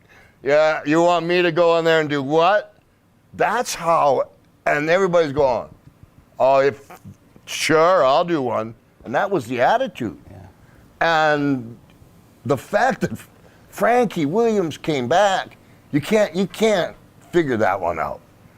The way he did it. And doggone it, everyone was a shoot. You know, sometimes if it was like, I wanted to say something about you and a girl, it'd be you and your girlfriend, no family. Right. You know, but anything else, God help you if you've done something. All Frankie over. didn't know what was coming. I didn't either. Gorilla didn't. Nobody did. No. Nobody even, I know nobody tells you what to do, but did anyone say anything like, no, you it's can business. put your hands on this guy, you know? Like, Sure. nobody tells you anything like that before that segment? Nothing. Okay. Because I said, give me a bow tie and a mic stand in 5 weeks, I'll get the job out of here. I don't know why, because TV was every 3 weeks. Right, you so taped I three, guess and then I was you're giving off myself three, 2 TVs maybe. I'm not sure why I said 5. It was like But 15. now- you know. Why did you hit him? Why did I hit Frankie? Yeah.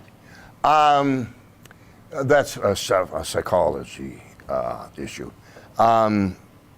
Okay, so interviews became very layered, and also beats per action, and you all layer this in.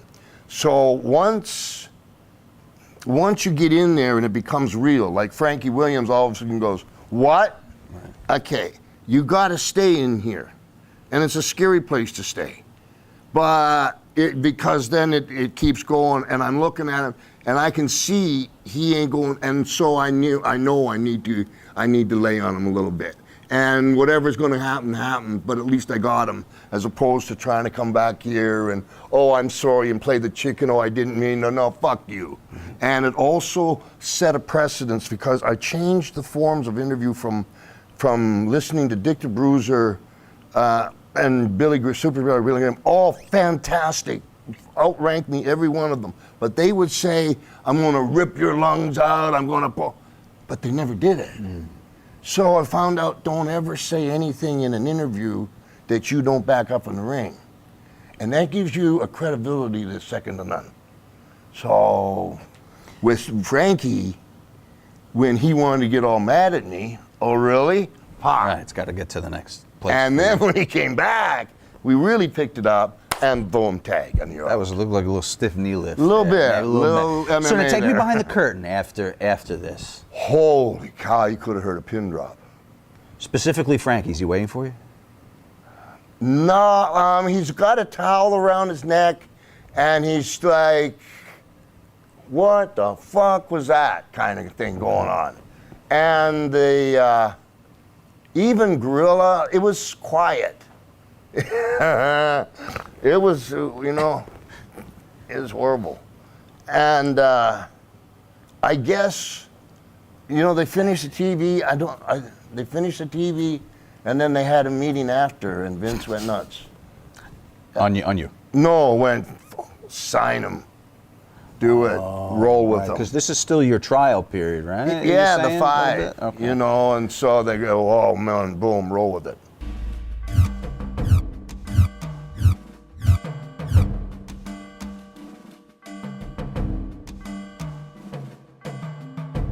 You're on the card that night, so you may remember it. Holy cow. Vaguely. Orndorff's got a bit of that whole bipolar split personality, you don't know who you're getting that day kind of thing, huh? He's a tough man. Yeah. We used to call him Man of War. And you had to go toe-to-toe with him. You couldn't back off. Right. He, you know, in the first, what started WrestleMania, people forget, was a War Settled Score. So after War Settled Score, you know, it was like, the way I found it, I was walking down the Poughkeepsie. I was just walking down the hallway with somebody, and somebody said, hey Piper, you fight Mr. T? I said, yeah. And I just kept going. I was going to the bathroom. And I said, yeah. Boom, and that was it. I didn't hear any more about it. Till, it's not like that. It's not like this big, you know why? I'll tell you why. Because then they got to pay you more money. It's only as big as you make it. Hey, you want a box tee? Or not at that time box. Want to buy t-shirt? And it meant nothing. You paying me? Why'd you ask, dumbass? Who says it to you? Who throws it out while you're walking by? George Scott. Okay. George Scott. Who didn't like me.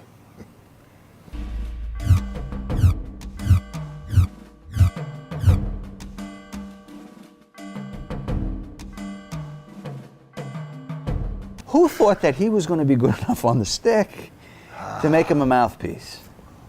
Well, that's a Morocco, Uncle Fuji and Master Fuji. There was a big clique system back then. And there was like the Hawaiian clique, Hawaiian Samoan clique. There was like the French-Canadian guys. French-Canadian clique. Italians. There was like, the Italians. There was like the, just a second. I love him so much.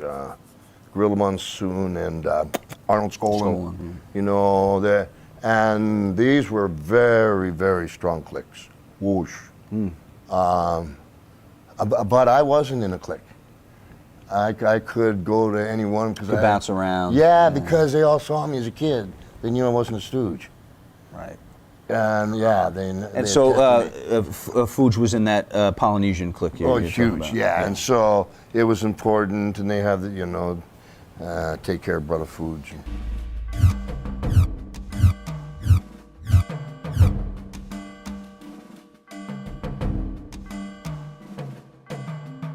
They had done, how much of this you want to know? Let me see. Our action was, Vince Sr. was a good man from this perspective. He called you, you called him. He said, come in for 6 months and get yourself booked, and I'll put you through this course. You'll make this much money and you're out. And see you again. That's a hell of a thing, knowing what's going on. But by the time he had passed on, I was at the actual meeting where, I don't know, you guys want to hear this? Don't know yet. Go ahead.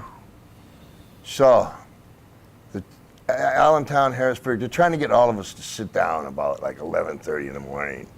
Some guys are in and whatever.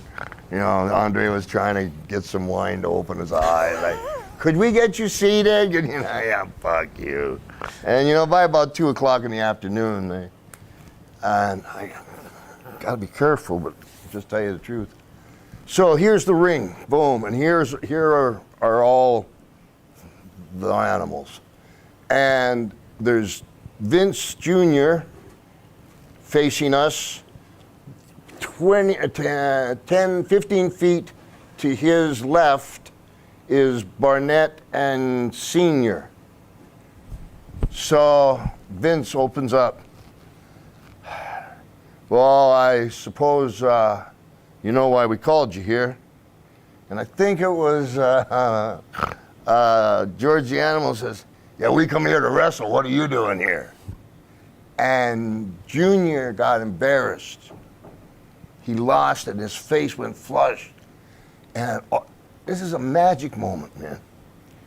All of a sudden, like Don Muraco's ears, Fuji's, my ears, anybody that's like, what's going on? We got him. We're wrestling. What are you doing here? We're on an equal, and as we're feeling this, Vince McMahon Jr. goes, well, then if there's no more further questions, he's no. Tony Atlas puts up his hand. There's me, Muraco, there's Atlas. Yes, Tony? Excuse me, Mr. McMahon. But every night, I gets me an advance from Arnie. But at the end of the week, my check ain't so big. Now, I'm going to put my hand over like this. Muraco looked at him, the room silence, and he goes, "Sit down, you stupid nigger." I was there. Vince McMahon saw it and turned it around to basically, well, 2 plus 2 is 4. We had him. 10 seconds. I get an advance. Now, Vince Jr., who's normally not known to show weakness, is he rattled by the passing of his father visibly to the other workers? No, I think, very respectfully, I think this. I think that his dad had suffered with the disease. Vince, by that time, was ready to roll. His dad might have had a few maybe not want to go all the way with it, or so in a way. It gave him a clean slate to do Vince what he wanted to. And I'm sure if he won his daddy another 10 years, that would have been great too. But at the time, you know, it's funny how nature goes, and okay, now I'm Vince, let me roll. And it also, for the industry, there was never, you couldn't pass the buck anymore. Kinda, you couldn't play a good cop, bad cop. Although, you know, right. They figured it out later, but. Do you think Senior really wasn't aware of the intentions of Vince to Oh, he was aware. the extent? Yeah. He is aware, but there was certain, as with Atlanta, the guy that owns the Chicago Tribune was the other guy. And there was certain no-nos. And so it got confusing. Like, okay, I'll work against everybody else but this guy. Well, I'll work against everybody else but that. And it had to, it had to happen.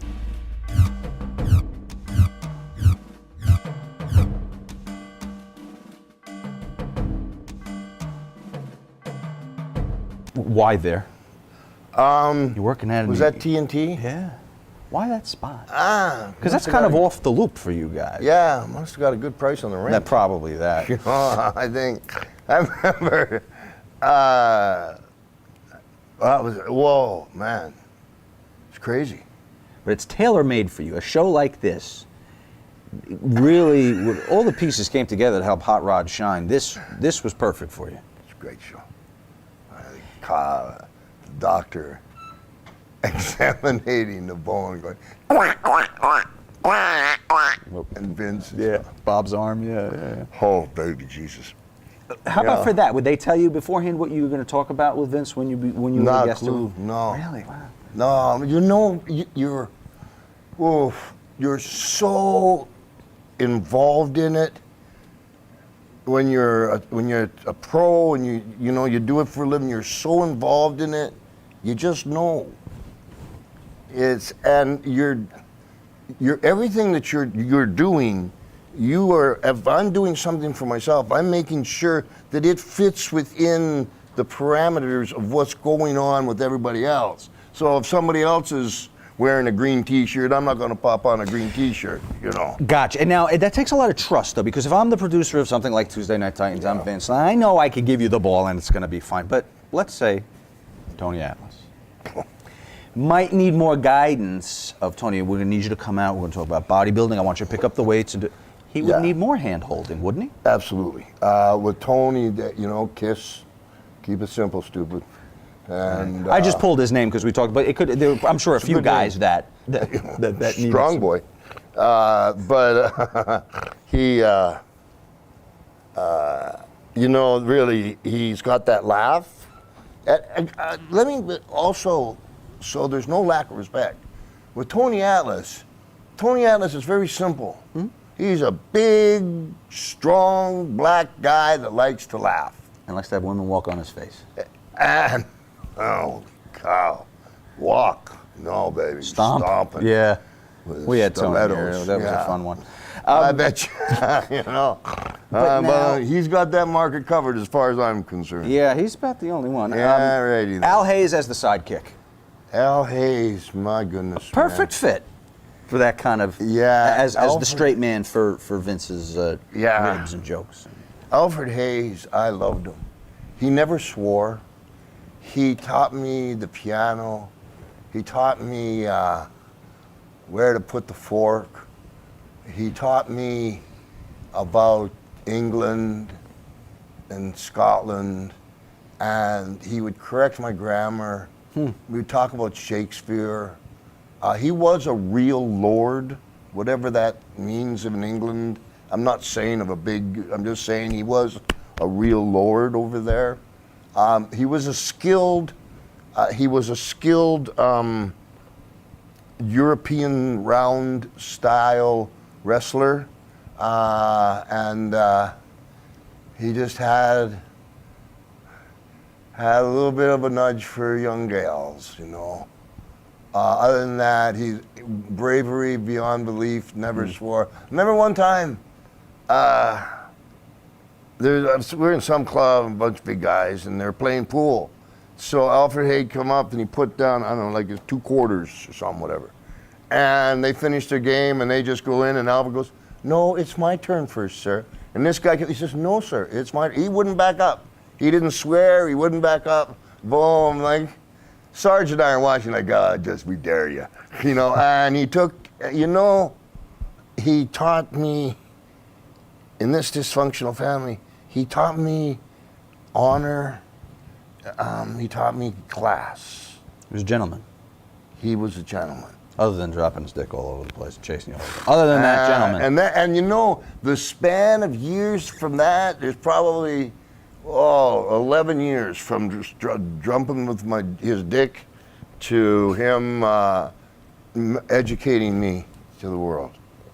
Who came up with the skits that you guys would do? The kind of the silly, they had Fuji, Vice, and was there any kind of formal writing system, or is this stuff you guys would suggest? They wanted me to be Scrooge, Ebenezer Scrooge. I remember that one, yes. I just improv. They just go, and the guy, and I just improved it. I had a plane to catch, and can we get this in one? And we're pretty good in the ones, and there was. Other than, here's the girls, and they're going to call on the door, and you're Scrooge, and go. That was kind of it. They never really ever tried even to script me. I was going to say, there's never a script. No. Or even, there might be a suggestion. There's don't break down the walls. I did a Halloween skit one time where I put a bowling ball in Gave it to the kids. Yeah, it was Stephanie. Oh, it was Stephanie, right. It was Stephanie. Jeez, I own the company. Damn it, man.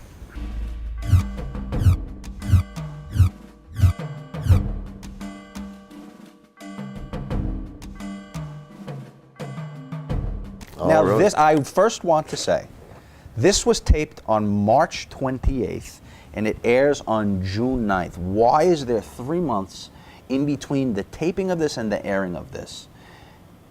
Really? Yeah. It was taped on 3/28 in Hamburg. They didn't put it on TV until June 9th. Well, I tell you something. With one exception. Actually, I have something on this. Well, in St. Louis, they aired it on St. Louis TV only. Yeah. And you went down and did a match with Jimmy. Right after it happened, they aired it there and then didn't put it on for the rest of the world. Is it to test how you and Jimmy were going to be? No, because we worked in Portland. Okay. I tell you, man, I hit that guy, and his eyes rolled. I don't know if you get a man hit hard enough, his eyes roll. That's a bad sign. And as much as I'm doing what I'm doing, I take the belt off. That's more humiliation than. Because I killed this fucker. And I didn't have to say it that way. And so I killed this guy. And 2 completely different dressing rooms. And I was told when he got to the other dressing room, he just stared. And nobody ever took nobody to the hospital back then. It just didn't happen. And 20, 30 minutes. And then he's never been the same. I got into He just. You think he was humiliated, legit? Yes. By that is what you're saying? Yes, and I would have to fight him in hotel lobbies. Like, I think it was either St. Louis or Chicago, about 2 o'clock in the morning. Here he comes charging, here we go again. He's shooting on you in a hotel lobby after this angle? Well, this one was like, you go up in the elevator and... In the hallway, or whatever. In the hallway, yeah. I mean, not once. it affected him that much? Not once. But it was work. No, that coconut kicked the shit out of him. No, I mean, but what you guys were creating, the feud I see what you're saying. was the stew, that magic. Okay. Here's what's got to be understood, is when Hogan came, they could not get Hogan over Snuka. The people loved Snuka, period. And so what they did was, there was some other alleged stuff that I don't know anything about. But what they did with Jimmy was, they put Jimmy, they ran him hard, and then they put him in a cage match in Madison Square Garden with Don Muraco. Mm-hmm. And they had Jimmy,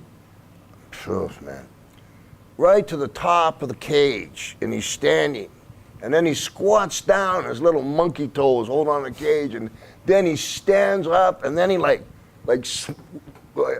goes back, how a swan dive back, looks down at the brother, down, and leaps in the air, like, seriously, and cameras, bop, bop, bop, bop, bop, bop, bop, and whoa. And It made him. Killed him. Think? He lost the match.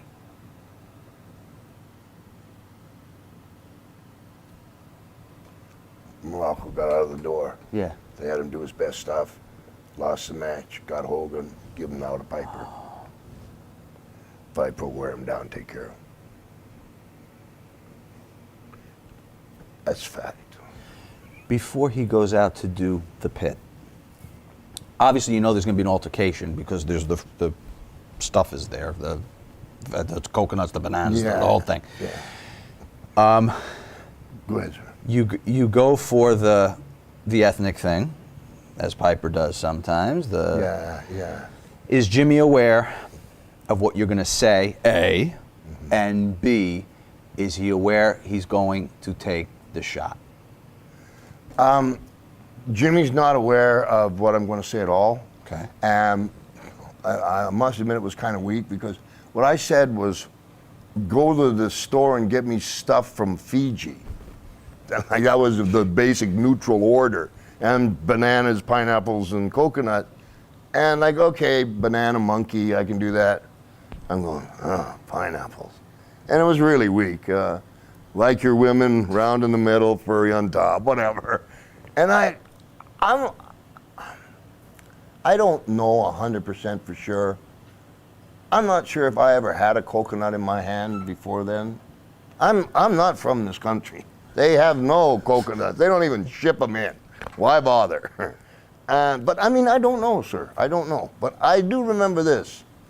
Like, it was all in the bag. Yeah. Taking out that first coconut and going like, holy shit. Almost a shift from what I was doing, kind of like, holy shit, do you know how heavy this is? That it's hard, yeah. And just like, and heavy. Yeah. Like it's solid, and when it hit the table, now here's the bridge to it. Is this is Chief J. Strombo. He called me Rodney. I hate that name. Rodney. Called you Rodney? Rodney, yeah. Dick Slater started it. My name's Roderick. Rodney's for other people. And not that there's anything wrong with Rodney. Yeah, all the Rodneys out there. Yeah. Rodney, why don't you hit him in the head with that coconut? At the time, the very first when I heard it, and now we're about a half hour away. It's been sitting down there. I don't know. Stupid. Even having a coconut, this dumbass. That was my first take on it. I don't know why, but like, you're unbelievably busy. I got matches going through at that time. I got like Orndorff, Orton, Morocco, Fuji, intertwined with pits, and so you're rolling fast. And while I was doing it, hey, did you talk to Jimmy? Yeah, it's fine. This is Chief saying it's This fine. is Chief Johnny Strongbow. Now, as much I love you, Jimmy, but you got the same answer for how you doing, Jimmy? You know, brother. How was the funeral? You know, brother. How was the wedding? You know, brother. I guess you know. You're going to have to make it interesting, aren't you, Roddy? That's bottom line. Do something. Yeah. Now, I started dropping them on the table, and whatever I was saying, it's not what my mind, I'm kind of like, baby Jesus. But behind me, the guy's going 30 seconds, 15 seconds, get your shit together. And I know this is going to sound stupid, but the way I allowed myself to do it was I looked up at Jimmy's head, and across his head he's got these like seashells. The headband, yeah. That's a head guard. And there was pressure and pow. It just exploded. Do you know if Chief gimmicked the coconut at all? Oh, no, man. I don't even. You know, like if you, they've tried to do it since. And you know, like they saw them. They break into like 4 pieces or just try to take a coconut. Right. And so, okay, how are we going to get this coconut to smash like that, right? Well, you can saw the mother, but it's going to smash into 4 parts. Just give it a shot sometime. It was the coconut of the universe. Is it Jimmy that decides to take down the whole set, Yeah. or did you tell him destroy my? No. That it wasn't that calculated. Okay. I'll tell you just a second. I forgot this. This was the second time Jimmy was on the pit, and the first time he was on the pit, I talked and I had him back under the premise of, oh, you want to say something. I forgot that. Yeah. Okay, so go ahead, say. So I needed a button, and I had painted myself into a corner, and boom, and you know, and there we are. And I don't know. Did Jimmy expect? He may have expected the coconut because of what Chief said. Did he expect the whipping? Oh no. No, because when the set went down, it exposed the fact like we were in a meat house and there was 2 meat packers pulling on a pell mell and a dolly. You know, like, what the hell's going on here? Who's the guy with the dress beating up the Fijian guy? I don't know. We gotta go. So you saw him down there and you saw that as an opportunity. Yeah, well, more than an opportunity, are you alive? Because I can do a lot with a belt on your meaty parts, but like, holy shit, I didn't know where to go from there. Yeah. All of a sudden, down, and okay. What do? There's a TV code, and don't forget there's a fence with kids, people screaming. This over here, cameramen rushing in. Here come a cameraman from here. It's like, so you want me to keep going here? And it's like, might as well keep rolling with it. Can't stop. Though they didn't plan the specifics of it, did they at least tell you, based on what you do today, you guys are going to have a program? Oh, yes. They wanted me to work a program with Jimmy after the dive and stuff. When you ran and locked yourself in that door, what was that door to? This is the truth. That door was my dressing room, along with a lot of other guys. But it was a big, I don't know what kind of, big building with big steel doors. And the door, wait a second. The door opened towards you. When I got back, that door, it opened when you're in the dressing room, opens towards you. When I got back in that door, I put my shoulder against the door and the wall was right there, and my foot against the wall because I knew I was in, boom. It was like the indentation of a Fijian. It's a good thing he never tried the knob. I don't know if you watched this. It's a good thing for you he never tried the knob. I didn't even, Adam Fijians. yeah.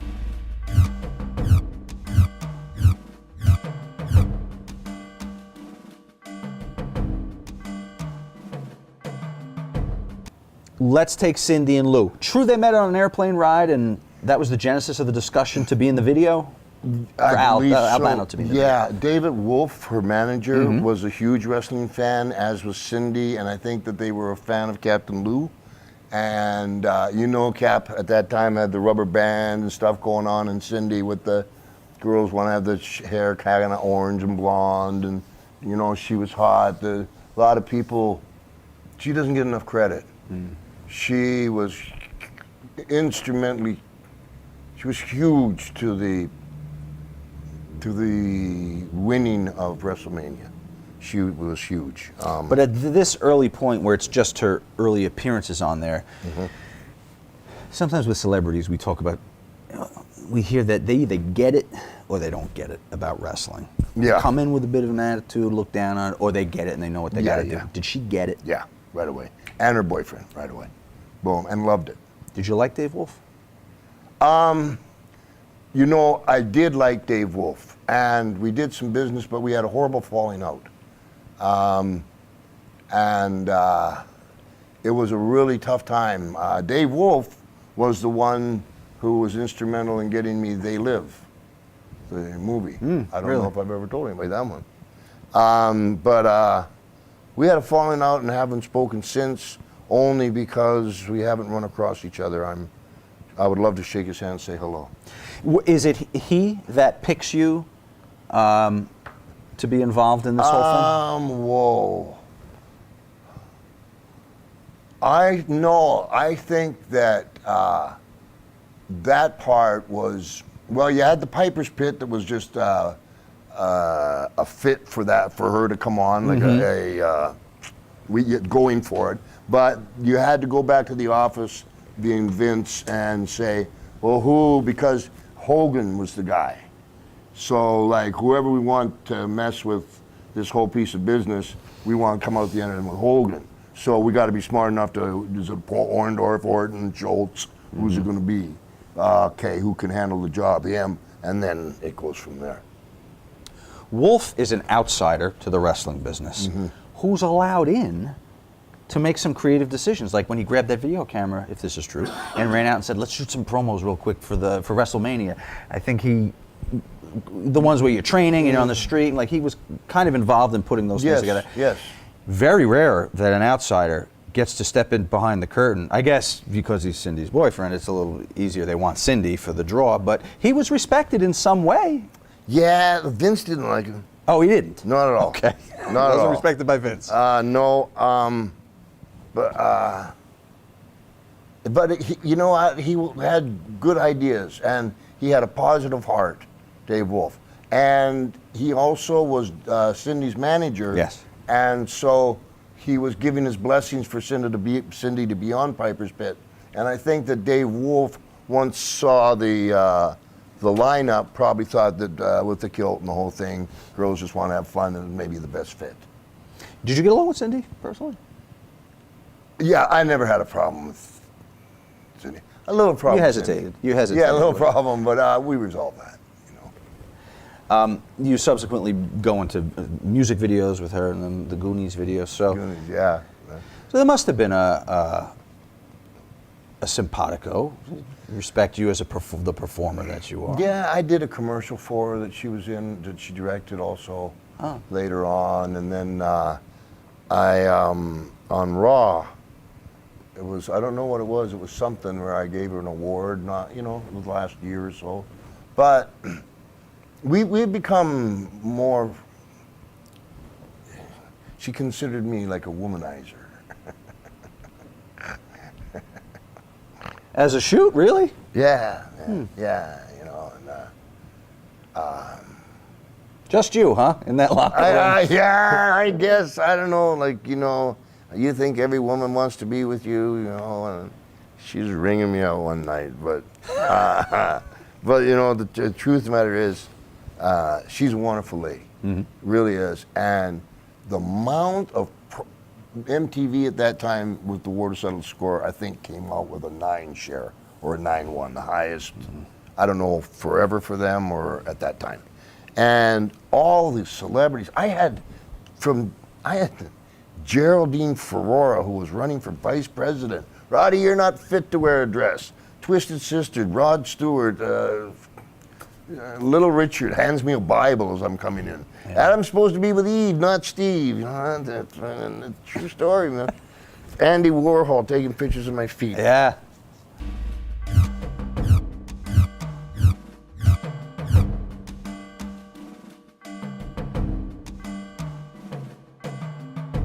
I know this can be tough for you to talk about, but do it in whatever way is comfortable for you.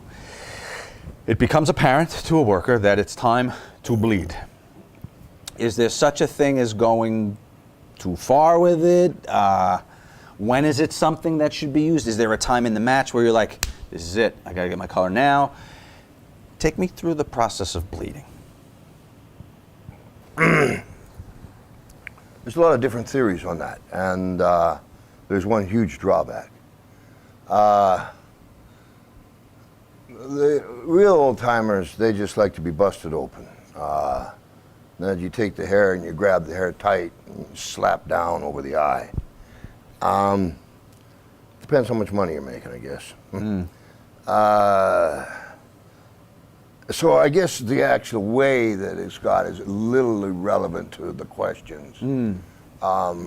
But like we'll take,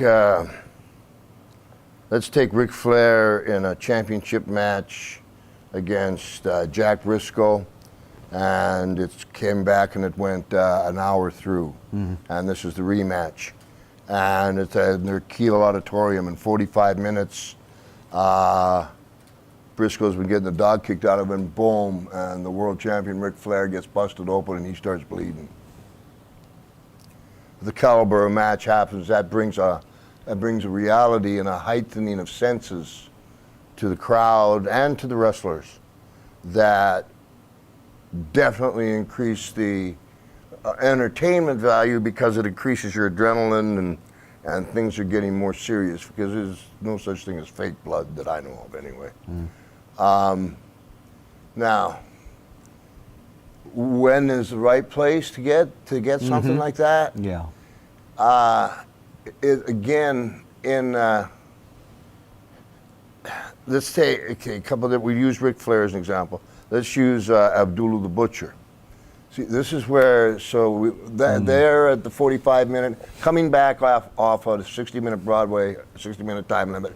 Then at the 45-minute in the next match, all of a sudden your hero gets the world champion bleeding, and he's trying to pin him. It's not about trying to make him bleed more. It's about trying to pin him, and if he bleeds a lot while doing that, that's okay. You've done that, but you're trying to pin him. With Abdullah the Butcher, what you're doing is trying to make him bleed more, or vice versa.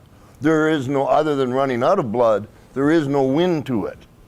When, especially down in the South, what happened was the matches themselves had been repeated so many times that getting color was a slang for it. Getting color was almost necessary for the crowd to go home feeling like they got everything. If you're looking at pro wrestling from the artistic standpoint and from the purist, then it works real well in a very hard-fought battle between two guys that have wrestled superiorly with each other and are real close, and all of a sudden, whoops, and something happens. That's drawing money. That's drawing money. Going out there and abduling it is ruining it and killing the business off, and I don't want my kids seeing that. It's too much. Who showed you how to do it the right way? So you don't. Well, I don't know that up. there's a one right way. Different guys all have had different ways. You know, some that have something in their mouth or on their wrist, or maybe get a pass. And some just like carried it on some part of the body that was easy for them.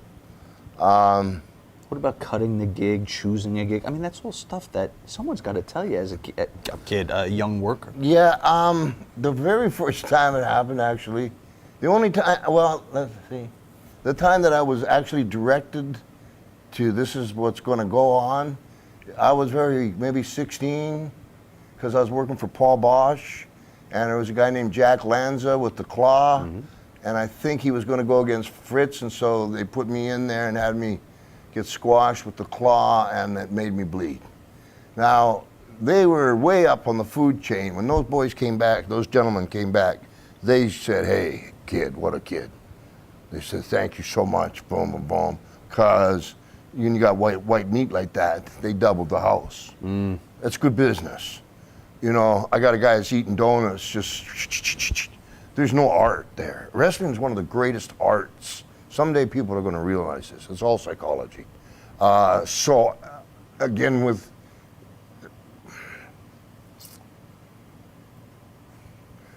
the days of come on slugger, and I've been to boxing matches where boom and the blood flies into your lap and boom. We have so much of that in movies and etc. where the first reality show ever in the world wrestling needs to lay off that because it makes us different than them, and it's good.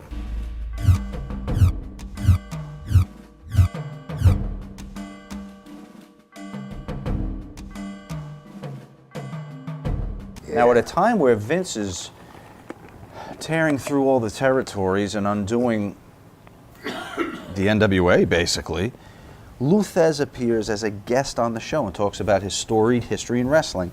How does this happen, do you know? I wrestled Lou Thesz.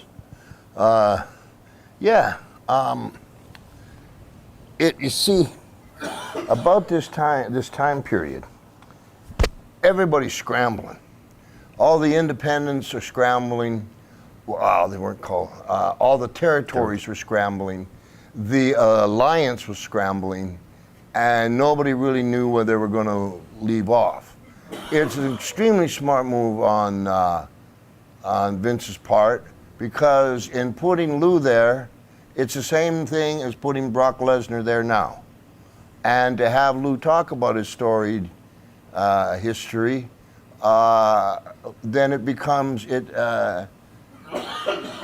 makes the WWE more solid.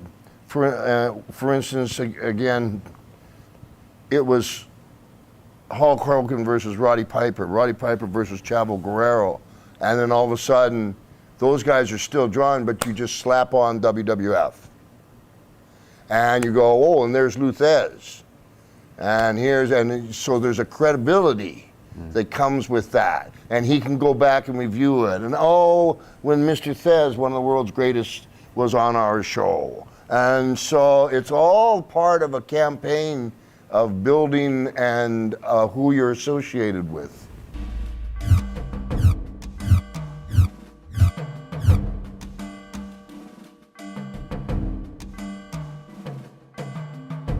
It's rumored that Vince wants Backlund to dye his hair, turn heel, and have a run against Hogan for the title. It never materializes. Backlund is gone soon thereafter. First of all, have you heard this? I've heard some different things about when Hogan was coming in and Backlund had the strap. Did Vince view Bob as your daddy's WWF, not the new WWF? Like, was he kind of the old guard in Vince Jr.'s mind? No. I think that Bobby is a wrestler, and a great one. And Vince was selling show business. And I believe he said to Bobby that you don't have enough charisma as the reason. And whether they wanted to turn him heel and do that, the way that strikes me, because I do not know the answer, but as being in the business, the way that strikes me is, hey, listen, bud, I got a great idea. Why don't you turn heel? Drop the vote to Hogan, turn heel, and then we'll shuffle you off to Buffalo. You know.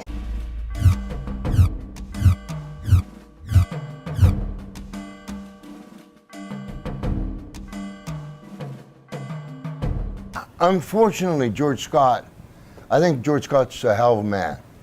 I got into an unfortunate incident with his son. Okay, here we go. George Scott brought me into Charlotte, North Carolina, and gave me a push, and I owed him for that. There was this club called 2001: A Space Odyssey, and we all had Cadillacs at the time.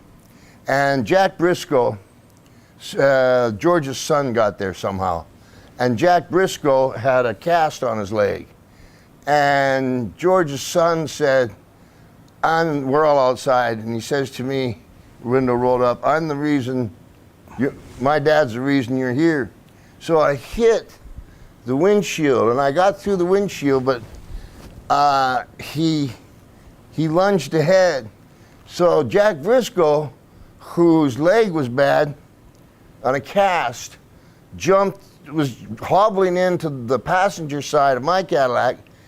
I got on my side, and I was going to take after him. However, when I hit the gas, the wheels were pointed this way, and I saw Jack going out the door, so I tried to catch him. So both of us rolled out the door, and I'll be damned if my Cadillac just didn't like a torpedo spearhead that kid's Cadillac, George Scott's kid. And so it was called the First National Cadillac Derby. And the Briscoes and everything, I went to court, and you know about it. And when I was in court, just before the court, the attorneys, George Scott in front of the attorney and myself, said, you know, I'm responsible for bringing Roddy in here. And I said, you're right, sir. I apologize. And I said, I'll take what I can. I'm guilty, and I'll leave. And I will, there you go. You got your marker back, 100%. You said it.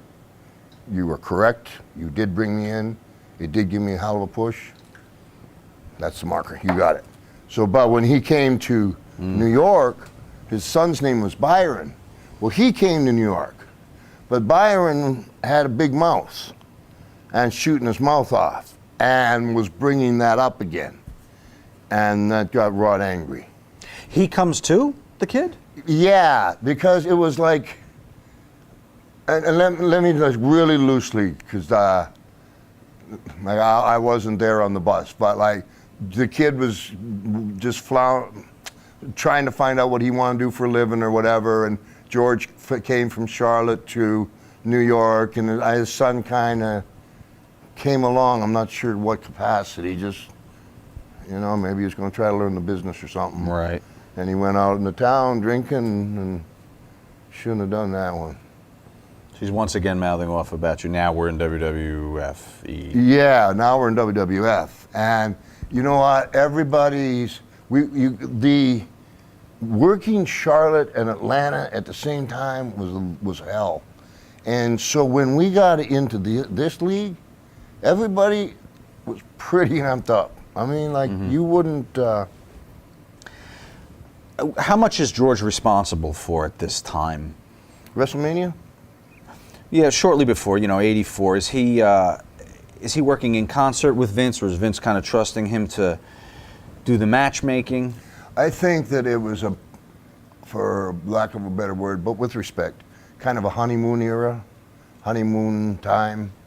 I got to give the credit to the proper people. The way I got that, it was Poughkeepsie, and I was walking down the hall, and George Scott, making up 10 feet behind me, said, you want to fight Mr. T? Sure. I got to go to the bathroom. Right. It was no more than that. So again, I owe you, George.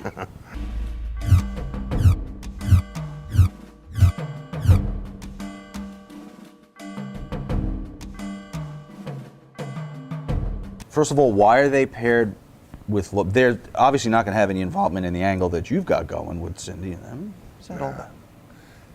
Rock and Roll Connection, but would be the Rock and Roll Connection would be what they would put out as the press and why they're doing it.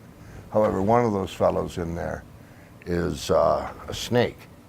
And Would it be At someone who's that time. currently employed by WWE? Would it be that guy? That guy, he's at that time was working his way in through many different means, and soon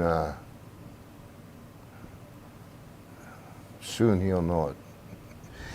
At this time, is this why he's eventually let go from? Still there, as far as I know. Well, but I mean, at that time, the Freebirds came in and then. Yes, Oh. that's true. That's true. And then one came back, and So the issue. they went away, one to get rid of one, and then with the blessing of another chapter, came in another way, and it's politics. You know, I've never been much of a politician. Right. That's where I've always sucked.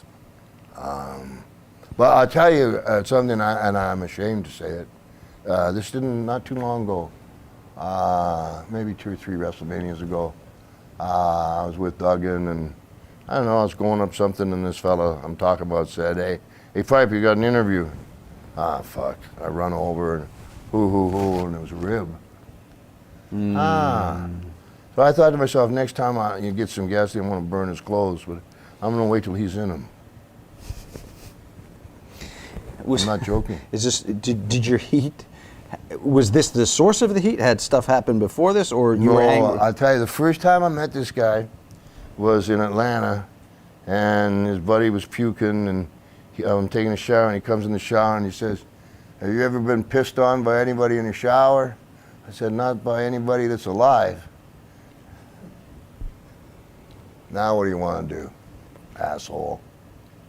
You know, it's easy to be scare little ladies or whatever, you know. 50 times, Andre. Okay. I called Bruno a wop. You're picking on the wrong guy.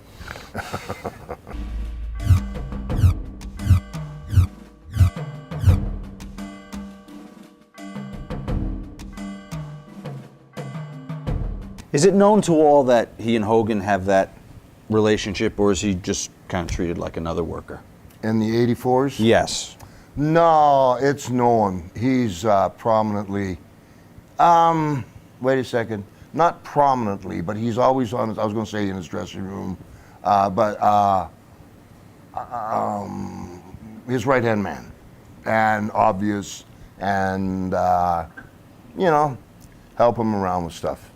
Is there any kind of some of that schoolyard animosity that might happen because you're Hogan's buddy, so you're seen as only that and not really going to be judged on merit? Yeah, I think that some people, that's the way they keep a job. Now the reason Brutus the Barber became Brutus the Barber was in WrestleMania 3, I had a match hair versus hair. Now I've had a lot of hair versus hair matches, a lot with the Guerreros, and you find out one really important thing. If you win and you're given the clippers and it's sweaty, it's a bitch to cut that hair. It comes on. So I win, I'm like, hey Brutus, why don't you look silly? And he did, and I left, and that's how we got the name Brutus the Barber. Brutus was on this show and told us that Louis, Pat's former partner, was a hairdresser. That's correct. So Pat gave him the moniker the Barber to honor Louis at the time. I don't know how true it is, but Well, you know how that stuff goes. I'll take that.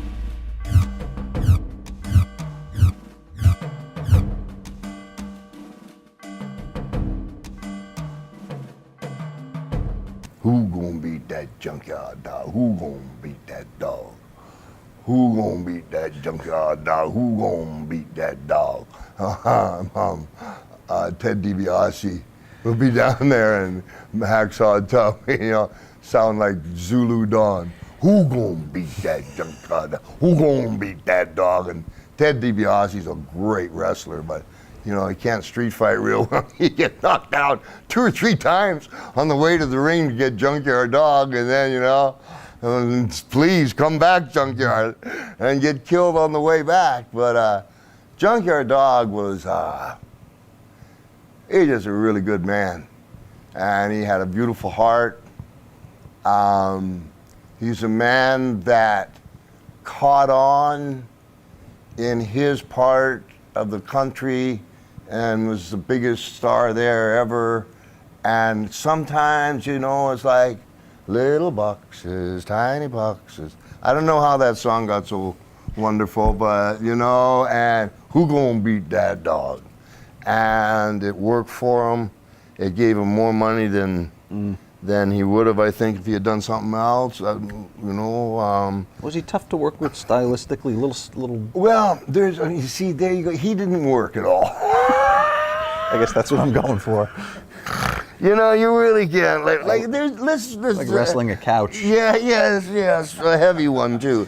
Let's get to. This happens a lot. I have some fun here, but you know, I hear a lot of guys that aren't in the business where, you know, he's working and they're working.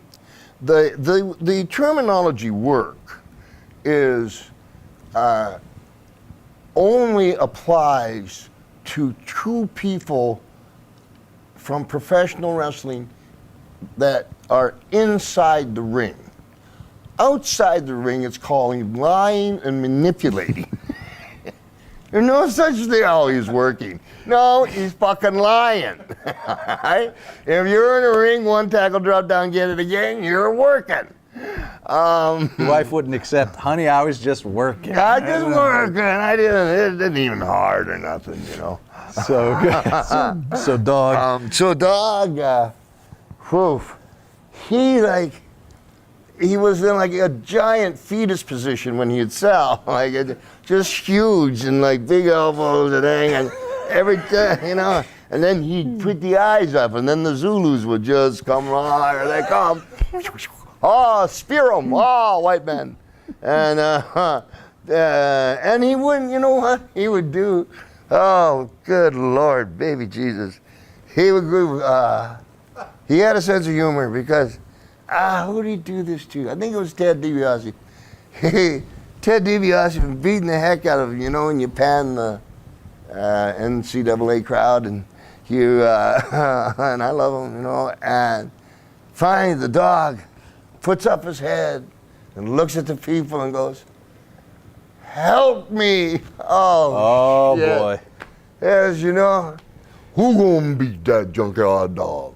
Who gonna beat that dog? Strong, man. Help me. I don't think Ted's still the same from that I was one. going to say, certain cities, that would not work out well they for a just guy strong. that looked like Ted DiBiase. Yeah.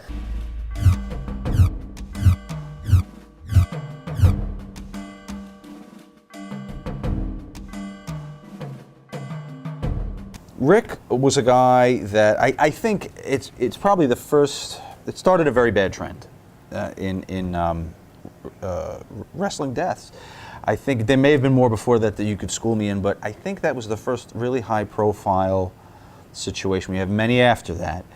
But Rick's was the first one I remember that was so tragic. So young, the complicated lifestyle, and then the tragic result. Yeah, I was the last one to wrestle Rick. I think maybe 2 or 3 days before. You know, one time I was staying at this Tuckasegee Inn in Charlotte, North Carolina. It's used to have everybody stay there, 30 guys, and the guy that used to take care of Andre, he's got a Winchester, and he sings a song. Turpentine, dandelion wine, I turn the corner and I feel fine. Picking off birds on the telephone line, he's got a Winchester picking them off with this gun of mine. I got a fire in my belly, fire in my head, going higher and higher till I'm dead, 2, 3, 4. Anyway, so he's out there singing the song, shooting birds with a Winchester Sunday, and Jimmy Snuka had a lady of the mat and was coming out on the balcony while we were all going for the double shot. He had one at nighttime, but he couldn't see his wife coming back in the other way. And Ray Stevens with his pit bull Willie Nelson, and we fight him, and I don't like the fighting much. And I mean, like a lot of folks. So I'm in there, and there was a guy named Charlie Fulton. And Charlie Fulton like, had a major heart attack and stuff. And I just happened to be in the hall. He's in a wheelchair and gowns, and they're taking him out and stuff. I said, fuck Charlie. And he stopped and he grabbed my hand and he said this to me. He says, you know what happened? I says, no. I was trying to be like you. In '84, it was so, oh God, how do you say this, man? You want to test the moral fiber of a man, give him everything he wants. And it was so much gunslinging and just so far where you look back at it and there's things you did wrong. You hurt people, you know. But I don't think you guys saw the danger in it back then. It wasn't like it's reported on now. When Charlie Fulton said that, did he mean he was trying to party like you? Yeah. Trying to be like you? Yeah. Trying to, you know, like one thing, I never missed the gym every day, no matter how much. I never drank before I wrestled. Hated it. Plenty after. But it was, and you know, I wasn't trying to live, I wasn't trying to impress anybody. It's just like, you're Roddy Piper, the matches are over, what are you gonna? Oh, let's get some drinks and have something to eat. And you grow into this monster. It's really, you know, you don't even realize that you come along and something will hit you. Like I was a pale, I was doing this movie right off a tour, and some pale and boom, and how's your hand? What are you talking about? No, it didn't hurt my hand. Point being, when you're banged around all night, every night, you're not the same person. You got a different tolerance, and you got to be careful what you do. And these guys in '84, every one of them, it was hard in the dressing room. I've seen a lot of guys blow up. I've seen Adrian the Sheik go to it. I've seen a lot of guys go to it. And here, there was huge mistakes being made as far as where talent was being booked. And the amount of stress, just the commute and however you were going to get there, and the fact that each night was a brand new building full of whatever, and they being WWEFG hadn't got to it. It would be like we in Pittsburgh, and they'd like get me up at 9 in the morning, come on, and I'd go make a room 212, and they'd have the Mean Gene and the whole board. I'd kick out 12 interviews, put them back to bed. Next. I mean, it never stopped, ever. I went to 90 days in a row, and they wouldn't let me go home. They put me in a hotel for like a week and a half.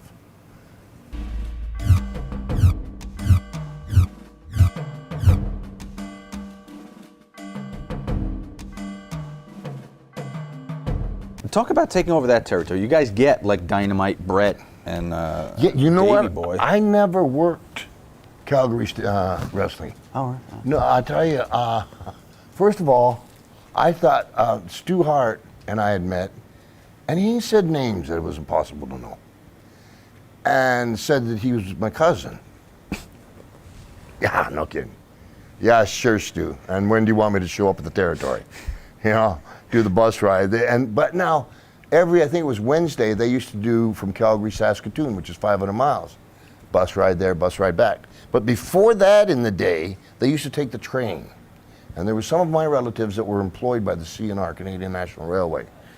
And so I came to Bret Hart's house, and I met his mom, Rose. And I fell in love with her, and I bought her a dozen roses. And that's all I've ever been, but I never worked the territory. Okay. Because it's just like, to be honest, like, they didn't have the kind of money that I was looking for. Did you get to know Stu at all, ever? Oh, yeah. You know, I was, hey, let me show you this one. Do I have to? Yeah, I know what happens next. I scream in pain. I was going to say, there's never good words coming out of Stu's mouth. No, and he wants to show you. Maybe getting it. Yeah, do you feel that? Now hang on. I'm fucking hanging.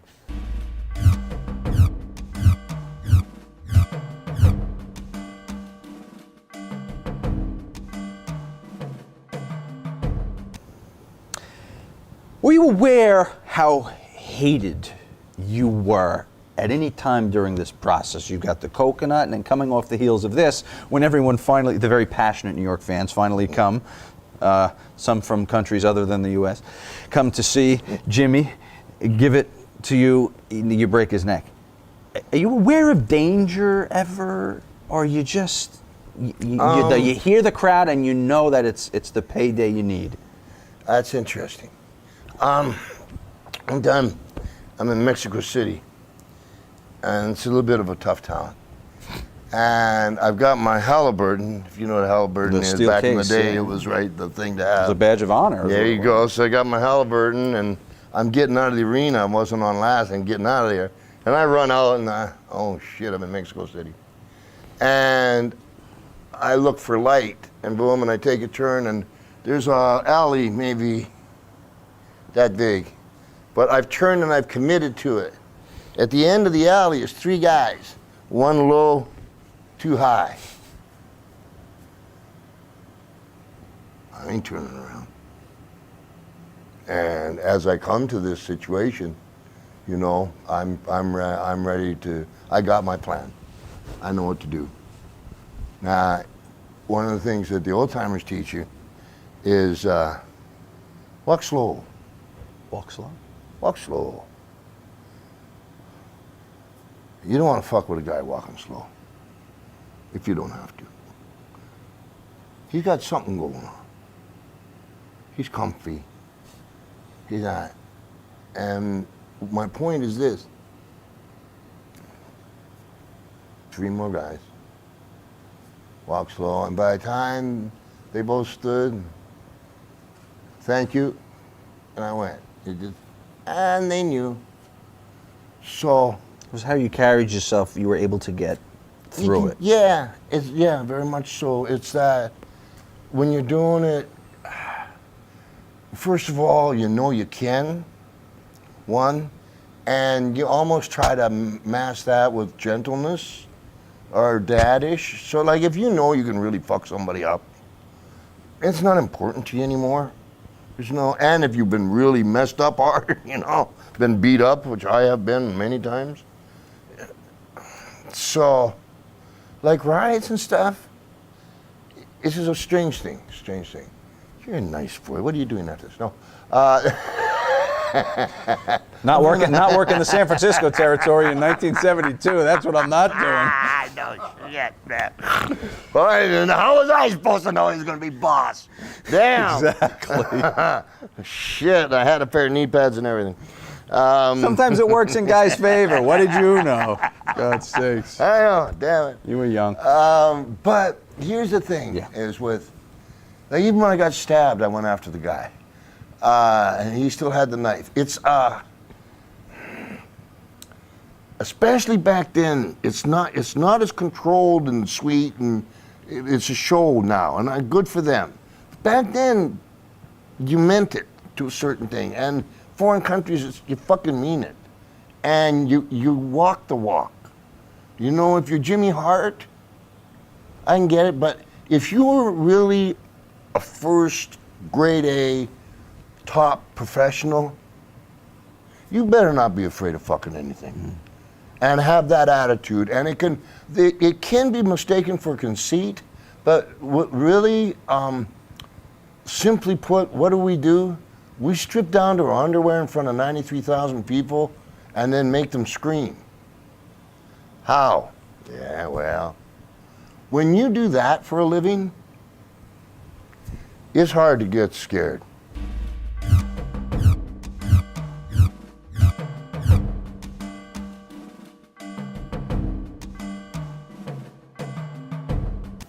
Was Gene officially kind of one of the boys? Yeah, absolutely. He could do the road with you, he could share the car with you, and you would treat him like you treated another worker. Yeah, or with respect. The young guys, we'd make him treat him with respect. When he was, like I did a reality show with Gene, and they had like these cloaks on him, and we were in the desert. Hey, get that shit off him and get something on him where he can breathe. There's a tier respect thing. You got some young guys coming up.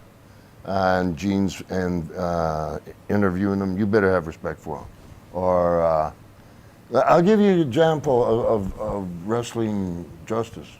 It's very real in the inner circle. There was this kid, even Simon something, like worked like Richard Simmons. Simon Dean? Simon Dean. So I'm over in France or Germany or something, and doing these things with Simon by Piper's Pits.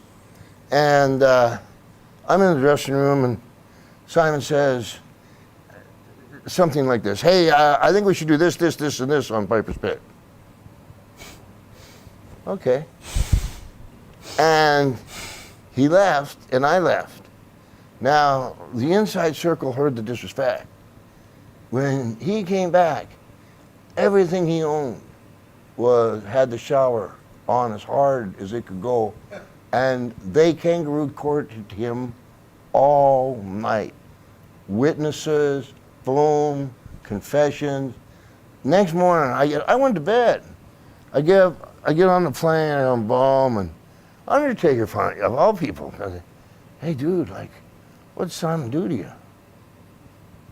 Nothing much. And then I look, oh, wow, I'm gonna beat to hell, and crying. I mean, I don't even crying like a baby that caught his thumb in the door, and like for 30 minutes. And I'm there, "Hey, gay, no, it's okay." And then they shipped him out of the wrestling department into the company department, and they shipped him out of there, and that's all because of me. Well, indirectly.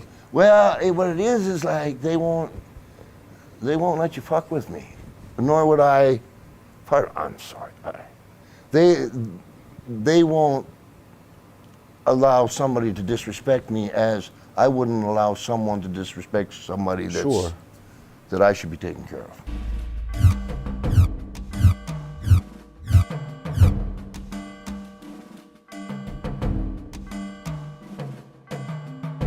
No coincidence, I guess, that David's debuting when Bruno's returning. Yeah. Bruno, do something for me. I'll help your kid out. There you go. Bruno comes back as commentator. Now, is David just there as a favor for Bruno? Did you feel the kid had any merit on his own? You know what? Real great kid. Okay. Worked his buns off in the gym. How you gonna follow that? How you gonna follow Bruno Sammartino? You need to get in another business. But of course, and so I'm doing the same thing with my own son right now, 24 years old.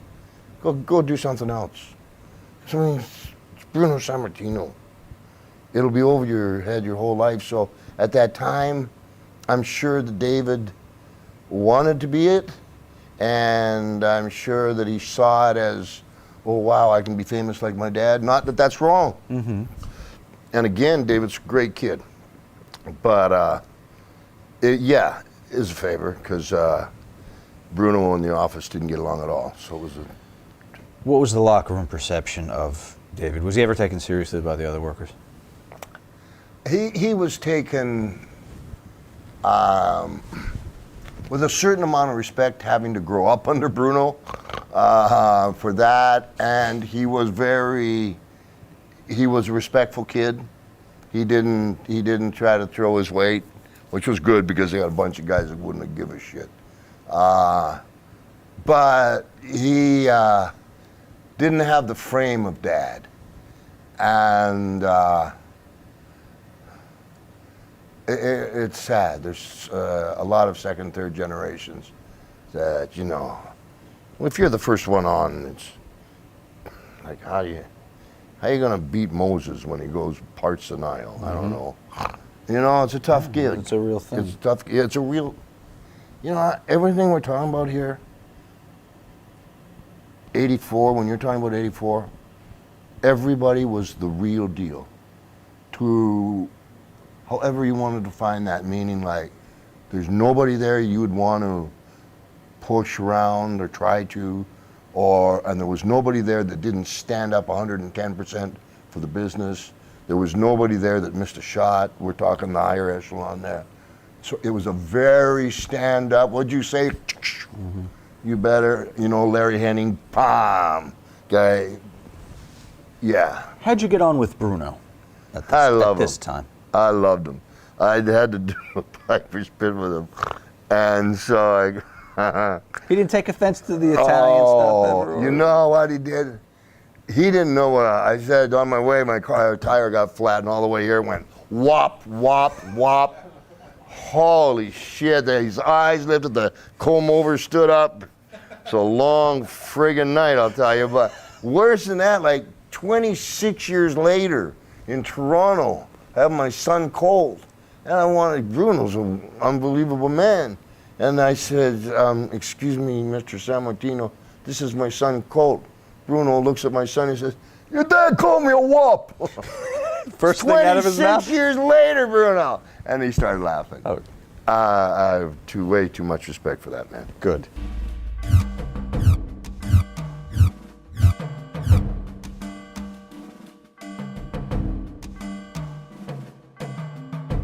When Bobby come in, he's so good at what he does. And this is how good he is when he comes in, you'd think it would shake up the whole roster because people would be job scared. But when Bobby does an interview, every interview he does, you end up talking about his opponent as much as you talk about him. Because Bobby's a true blue, learned from grade kindergarten all the way through as a master's. So he was always happily seen and everybody around him. He's a pain in the ass, though. He keeps that up. He's worse in the dressing room or in the car. He'll never stop.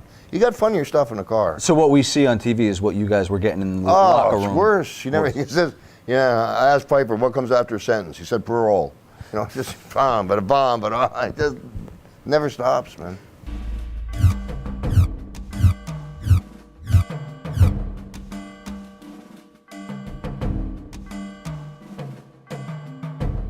Talk about working against Hogan politically. Okay. You got time to go over a finish. Yeah. You guys both respectful of your roles? Okay, this is a very difficult time, 84.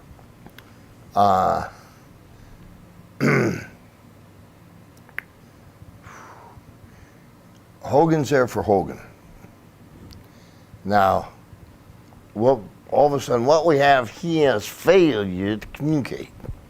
As everything's going Hogan's way and Cheerios and happy letters and stuff, and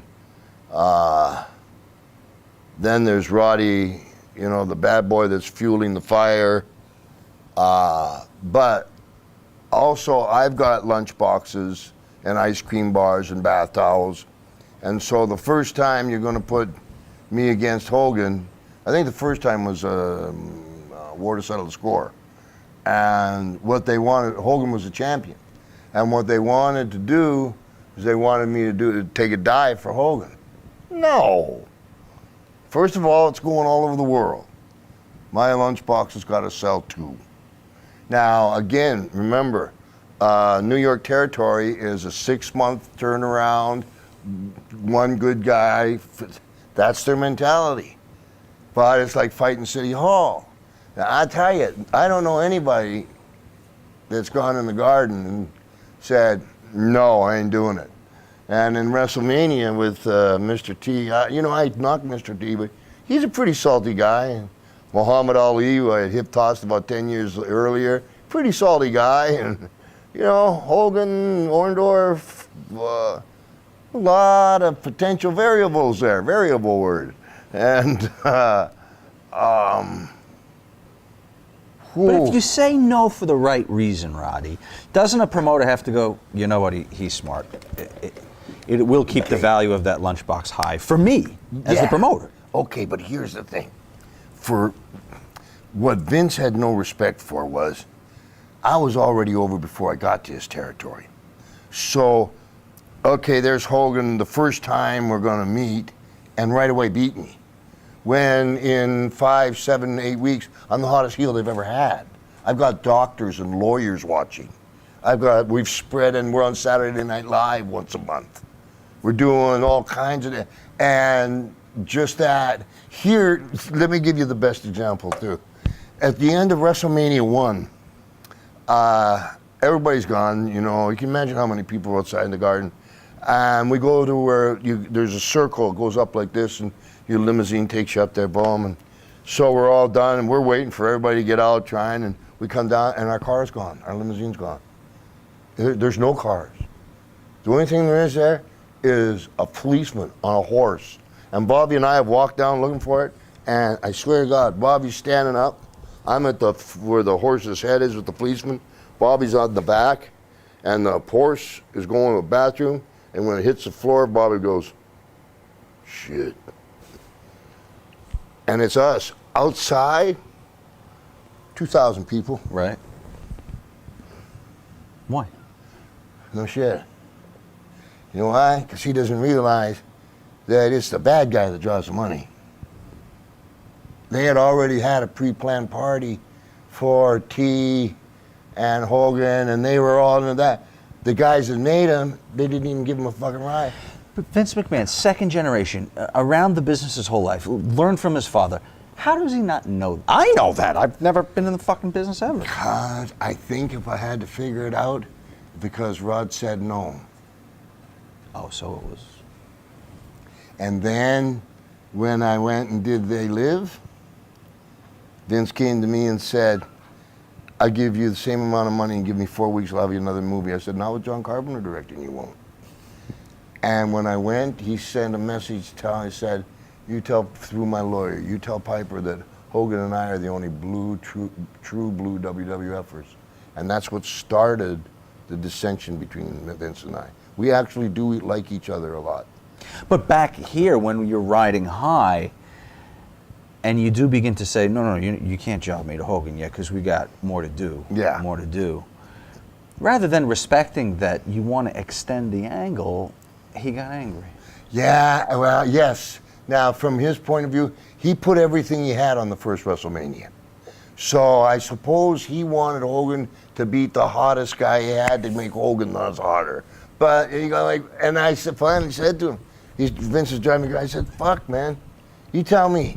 Hulk Hogan versus Piper or Hulk Hogan versus Orndorff? You tell me what you're going to draw money. I never heard anything more about it. They ever make you any long-term promises about the title? Oh, yeah, man, yeah. Like if I don't go and do They Live, you know, they give me the strap. And I had some Hurts from TBS offering me their one.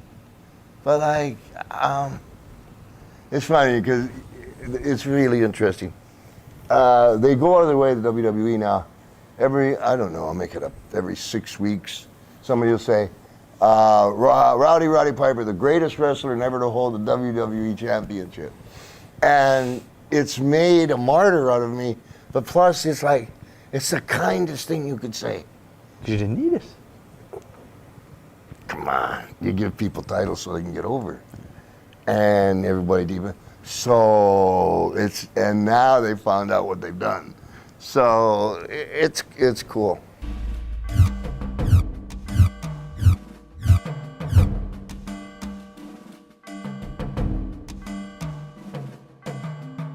What happens is you've got promoters like Jarrett and Gagne and Crockett who agree, how's this going to work, to put their egos aside and work together to go against Vince. They get the house up in East Rutherford, and they're running WWF cities. Are you guys, first of all, aware that this is happening? Is it on your radar at all? You're riding high.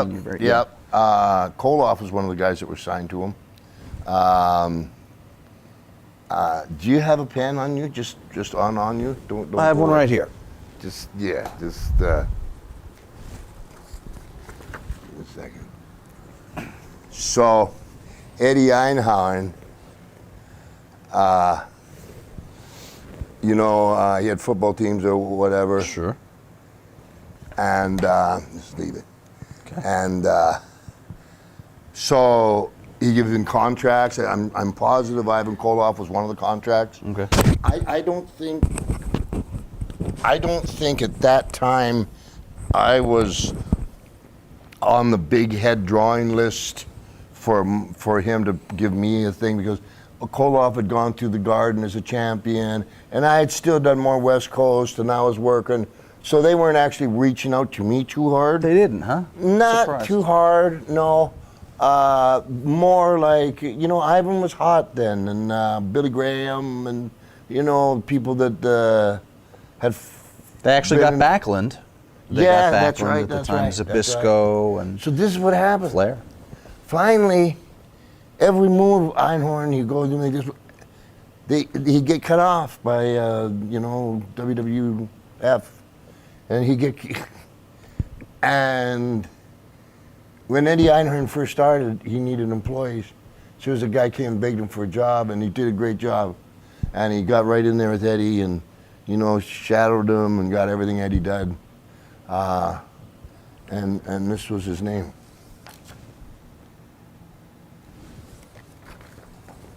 That's why he's got a job for life.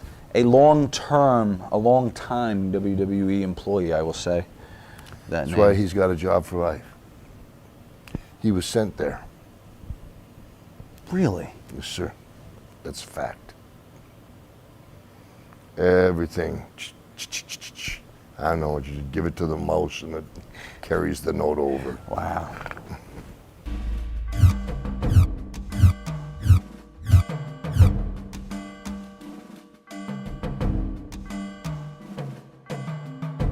We've got Albano, Blassie, Fuji, Valiant, Heenan. We got a lot of mouthpieces. Yeah. Were there that many guys that couldn't work the stick, or Who were they managing? Who was Jimmy Valiant managing? Brutus? Exclusively Brutus at the time? Yeah, okay. Yeah, I can see because Brutus is just a five. Well, why not put Brutus with Jimmy Hart or whoever else they had there? Jimmy Hart would have been better. Who else was it? Blassie was still there before he left. Yeah, Blassie. Fuge. Fuge kind of formed an alliance in there. Captain formed an alliance. The Wizard. Heenan was there. At the Yeah, time. Heenan. I think they just kind of were throwing them in and see what was working. Did they all get along, the managers, or was there a competition among them to be the top manager? No matter what you hear, and no matter what they say, and I'm sure they'll swear on the Bible and mean it, it's one of the most competitive sports in the world, because nobody is allowed to go up and actually challenge anybody. You're just allowed to do it. And it's a crazy way to make a living. And so as much as those managers got along, like the very famous Fuji Tanaka story, they didn't get along. Just eating the dog? Yeah.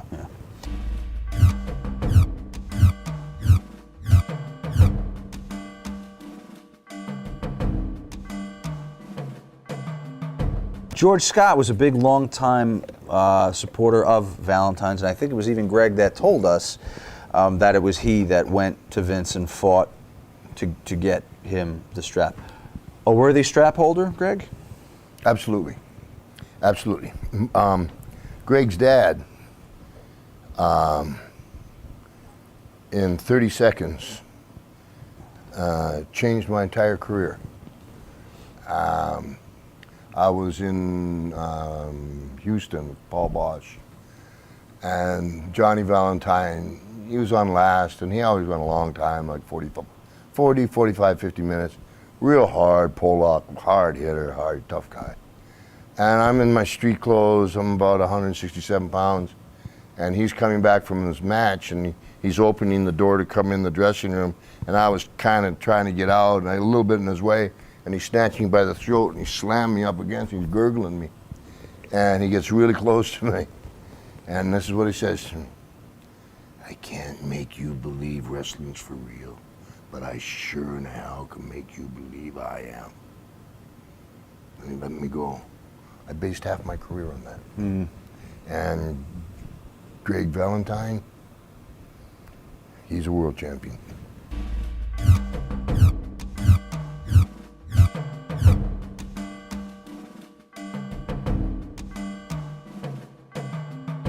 First of all, is there a bit of a personal offense to you saying Here's a car I built. You're driving it now? What's the story? Interesting. You see, like Blackjack and I never looked at any of them with envy or jealousy. I'm going to tell you something that's going to sound terrible on my part, but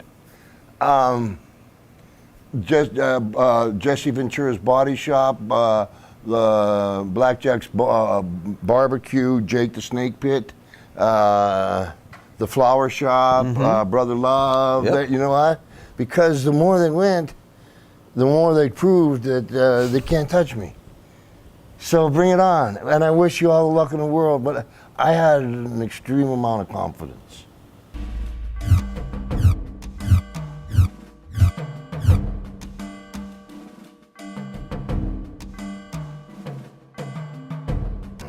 We talked about the partying aspect of hanging with Bob and being shot with a taser gun.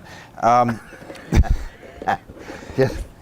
Is this your idea to marry yourself to Bob on camera now too? You got to deal with him after the matches. Now he's going to be behind you constantly. Well, I had done a good run with him in Charlotte, not against him, but he was kind of in our clique there, their clique. I was in their clique. I'll tell you, Bobby Orton. I used to have to tell him this. Bobby Orton is so good.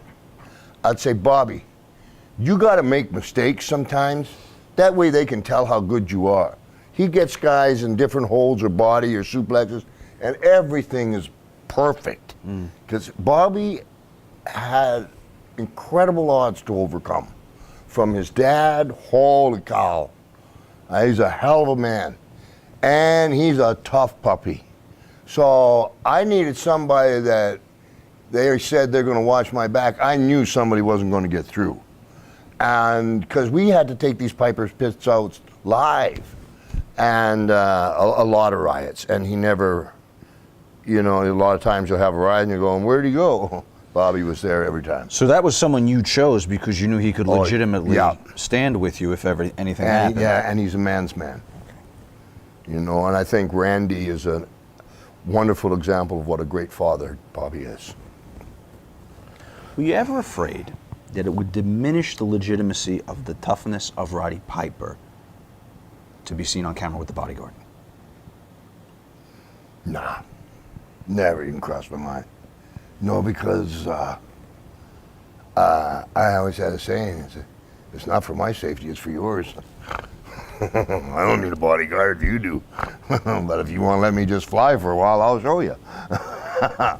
I didn't have those, you know, I know where you're coming from. In the industry, big time, there's different ego departments. And I've been told like I have a huge ego. And it's ego, confidence, but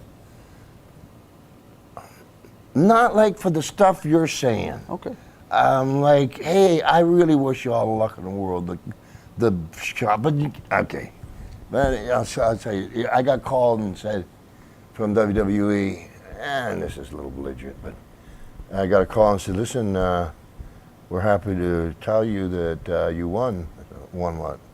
So, well, we took a poll and everything.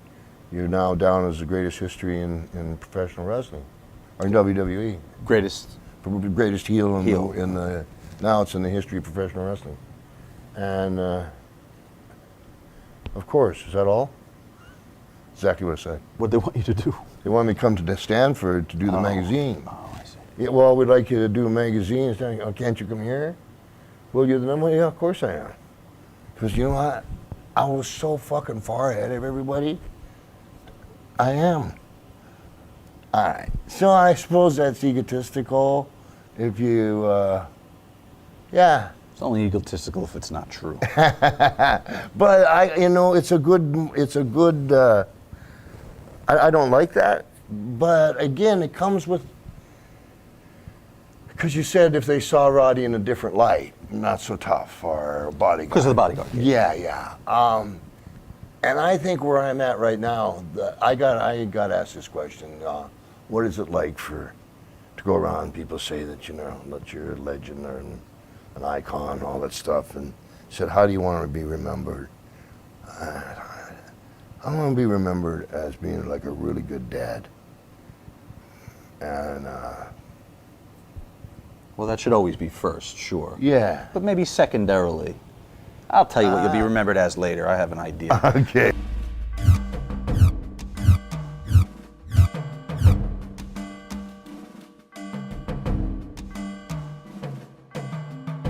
Is this a conscious effort to groom him to take Snooker's place? Snooker's, there's some issues with Jimmy, and maybe they're seeing ahead that Jimmy's not going to be around all the time. Yeah. The Tonga Kid was a test run at Jimmy passing the torch, and at the same time, can the kid handle it? At the same time, you're dealing with a clique there. So if you put something into the kid, you know, you're putting something else into the clique. And it made for some great matches from this perspective. Is Jimmy would be by ringside and I'd be wrestling the Tonga Kid, and there was one high spot that was really great. Was Tonga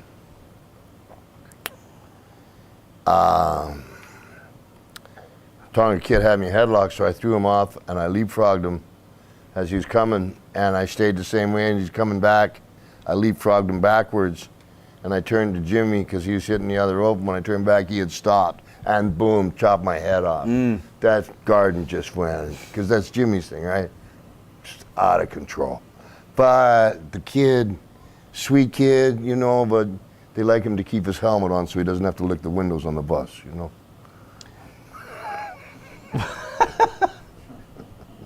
Wow.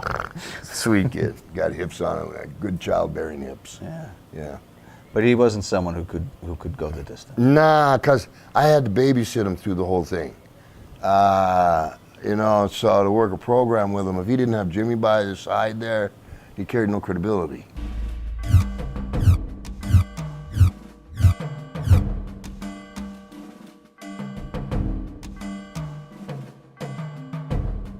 We talked about Andre, kind of, it's a bit of a compliment if he lets you get that offense. Now, he's letting himself get his hair cut. Now, he didn't like Stud, No. but he must like Patera to lay down and get his hair cut off. I think he had a lot of respect. You know, Kenny was the first man ever in the world that we know of to pick up 500 pounds over his head. And I think that Andre just naturally, you know, had a, hey, you got a guy pick up 500 pounds. Okay, you could probably hurt me, you know. Who was the other guy that was with him? Well, it was Stud and Patera, and Stud. Bobby Oh, Heenan was gotcha. orchestrating. Yeah, the I tell whole you what, thing. because Stud made the deathly mistake of saying, I'm the real giant. You know, I think I'm going to get rid of the real giant, then I could be the giant, might have been a better way to put it. Because I watched the match in Madison Square Garden with Andre and Big John Studd, and I've had easier street fights and lost. It was brutal. He just smiled and beat the shit out of him, man. Whoa.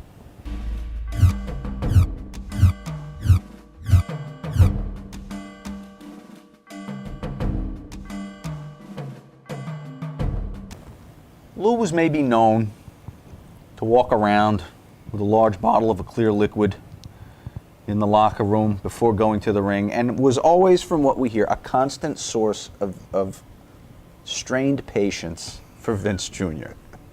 Was he as much of a handful as we hear? Well, yeah.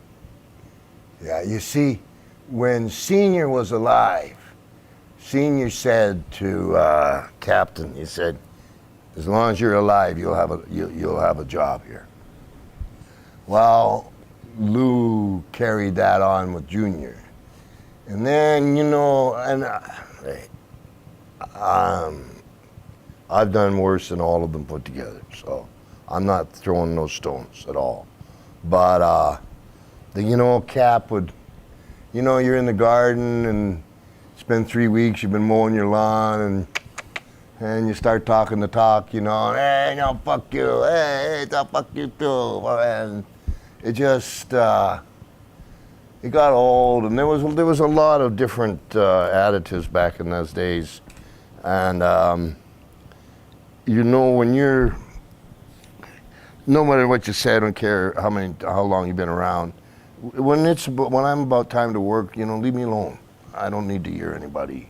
I want to go away and do what I do. And he invades that. That makes it a problem. With other workers too, you mean? Lou would just cross that boundary? Yeah, because like you and I would be going friends. You go, hey, did you see that, Brad? Yeah, you see that? I was doing the Hollywood squares with him. Holy cow. So we're both sharing the same square because we're such big stars. And so the moment goes to commercials, and he doesn't know the mics are hot. He looks at me and goes, oh, look at the bazoomas on that one. I'm like, well, I'll get up now and leave. No, I'll go. I love Consistent with their perception of what a wrestler would say anyway. Though, yeah, so it's okay. which is exactly what I was trying not to do.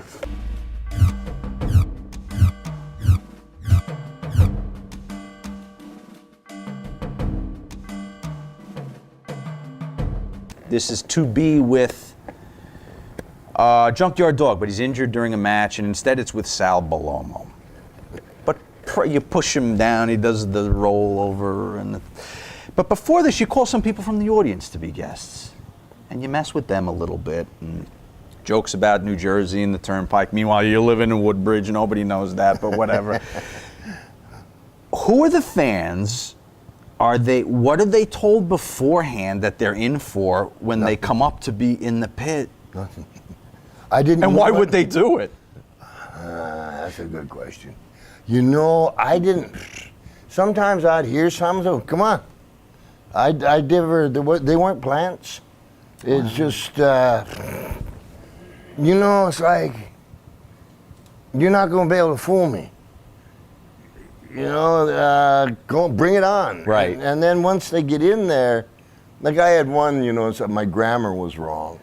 I've driven, I've never drove was the line. You said, have you ever drove down the Turnpike? He said, I've driven. I've never drove. You know, and that was all spur of the moment. That was all improv right there. Yeah, and actually I cut it short. I said something like, I'd pay someone to do it with me. I said, Bobby, get him out of here. Right. It's because otherwise it was going to get into a tit for tat, and then like, I don't want him standing up and let's not go no. You know. I had a lot of people hit the ring a lot of times. And once they're in the ring, they're yours. You know, so. Did you like doing the live ones with the audience right there? Oh yeah, bring it on. Oh yeah, I get it. There wasn't. You didn't have 2 minutes and 54 seconds, and you had time to let it breathe, and you know, really. That's true. Yeah, you could go 20 minutes. Oh yeah.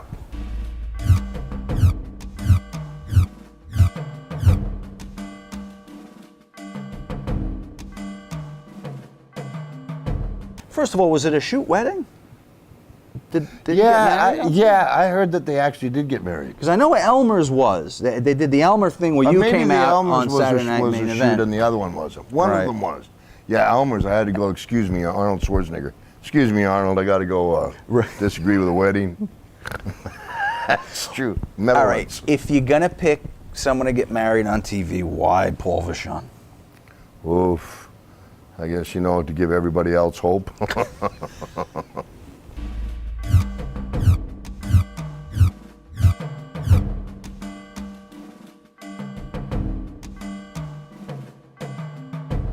When Cindy won, she was the female vocalist of the year. And when she won her award, is that the Grammys? Is it the Grammys or the Emmys? What's the Grammys, right? So she's doing her speech on the Grammys. I don't know, I'm guessing probably goes into 80 countries back then. Mm-hmm. And the last thing she says is, Roddy Piper, you're going to get yours. Kiss of death. Kiss of death. And what was I answering? Dick Clark and the presentation of the gold record. So she had got a gold record. So that had happened.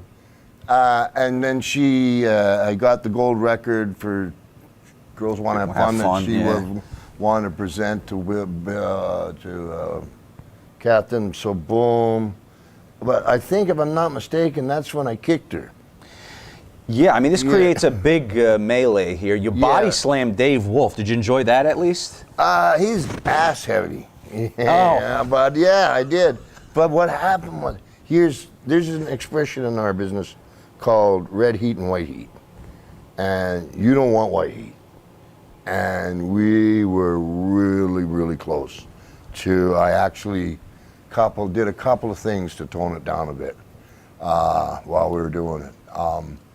Because something like Captain Boom and Captain Thing and Dick Clark, I don't know, he went, please don't hurt me, and like started running. So he didn't know it was coming? No, nobody did. I didn't know I was going to do it. You did? Oh, no, really? it's not like that. You know, like I might have a plan and share something, but I don't know, like stay there, just stay there, kind of thing. But what happened was this. Let's just a second. So, boom, and then Dick Clark got so scared and ran, and I think T came and boom, and then she just came from here, under the rope, something like that. You flung her off. Yeah, I just flung her because, like, girl just wants to have fun, kicking her. And then the next thing I see is a New York City policeman with a gun.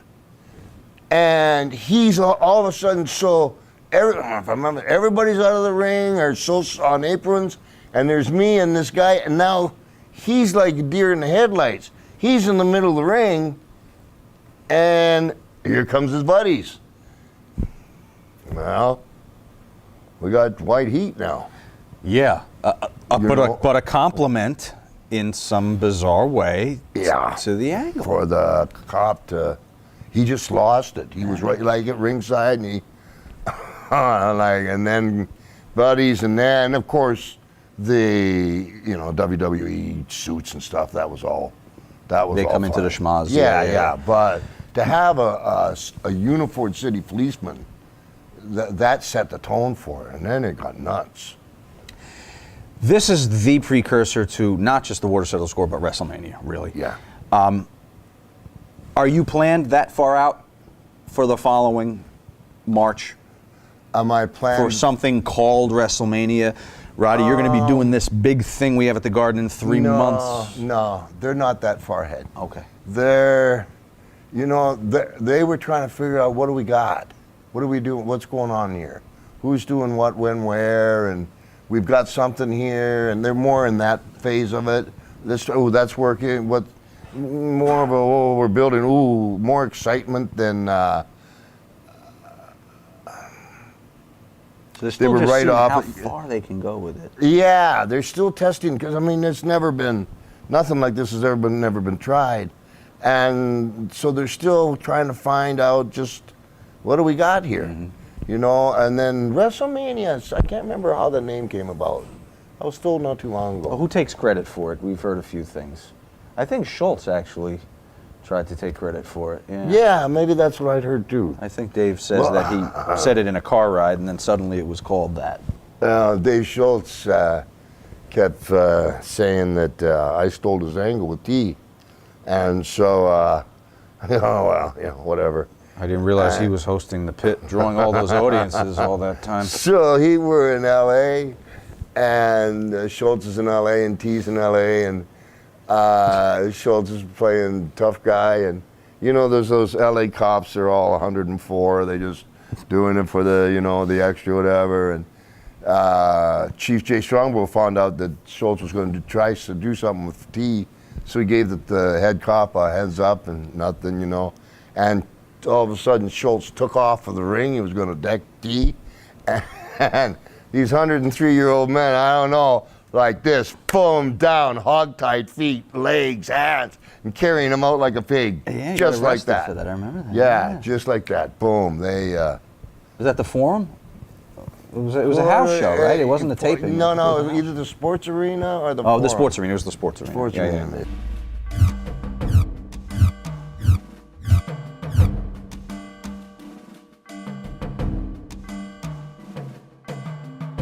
They showed up at the Garden with cameras to do an expose. So, they never tell you they're going to do the expose. Probably they want to cover wrestling. So, but you guys probably have your guard up. Pretty good. And of course, Schultz hits John Stossel. Take me through your recollection of that whole evening from them showing up. I was probably maybe 10 feet away when it happened. Maybe 15.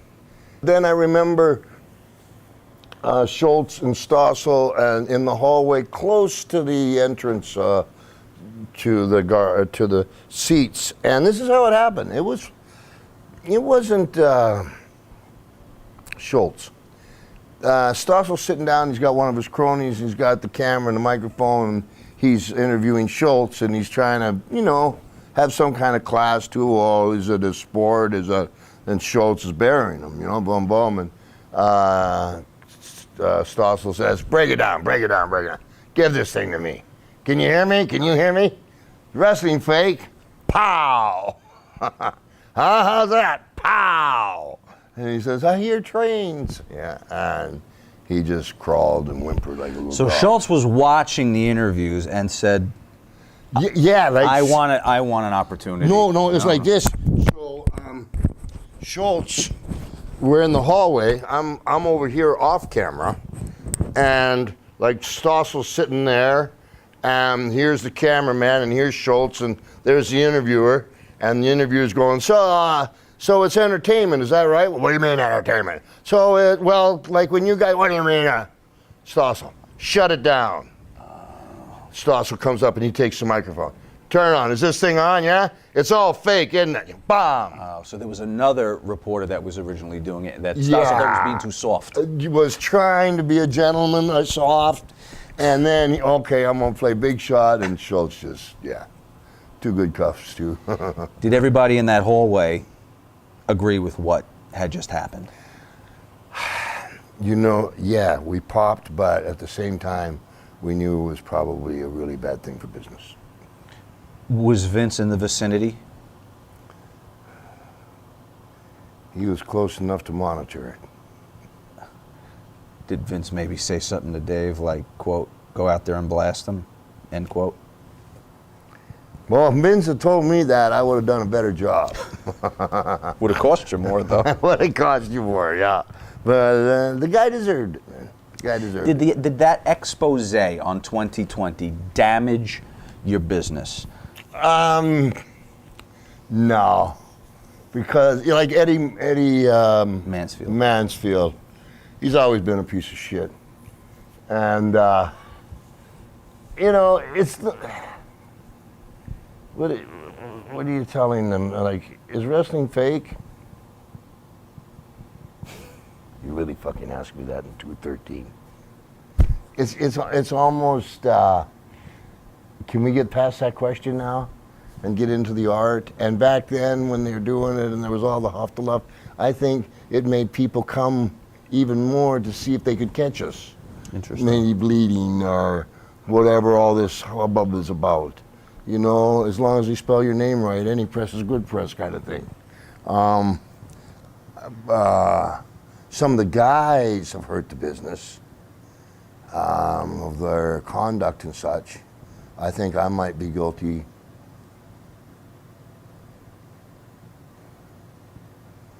I'm guilty hurting my own business, not the wrestling business. Well, this brings us to the end of our journey here on a little time machine. You did your homework, and you did a really good job. I enjoyed this with you. I got to thank you for a few things. Firstly, for bringing me to the matches a lot of times as a kid. It was something that I wish I cared about and loved today. It's not the same, as everyone knows. My teachers probably wouldn't thank you for my mouth, which I emulated very well, thanks to you. But you know what? For every worker out there that tries to put so much emphasis on the diving from here and doing this and boom, going 100 miles an hour right from the bell, and I'm gonna, put you on a noose and throw you over the rope, who forgets that they've got that, and that can make them a ton of money and make them a legend, and that's what you have shown a lot of people who unfortunately don't pay enough attention to it, but should. That's very kind. Thank you for having me. I very much appreciate it. Professional bunch of guys.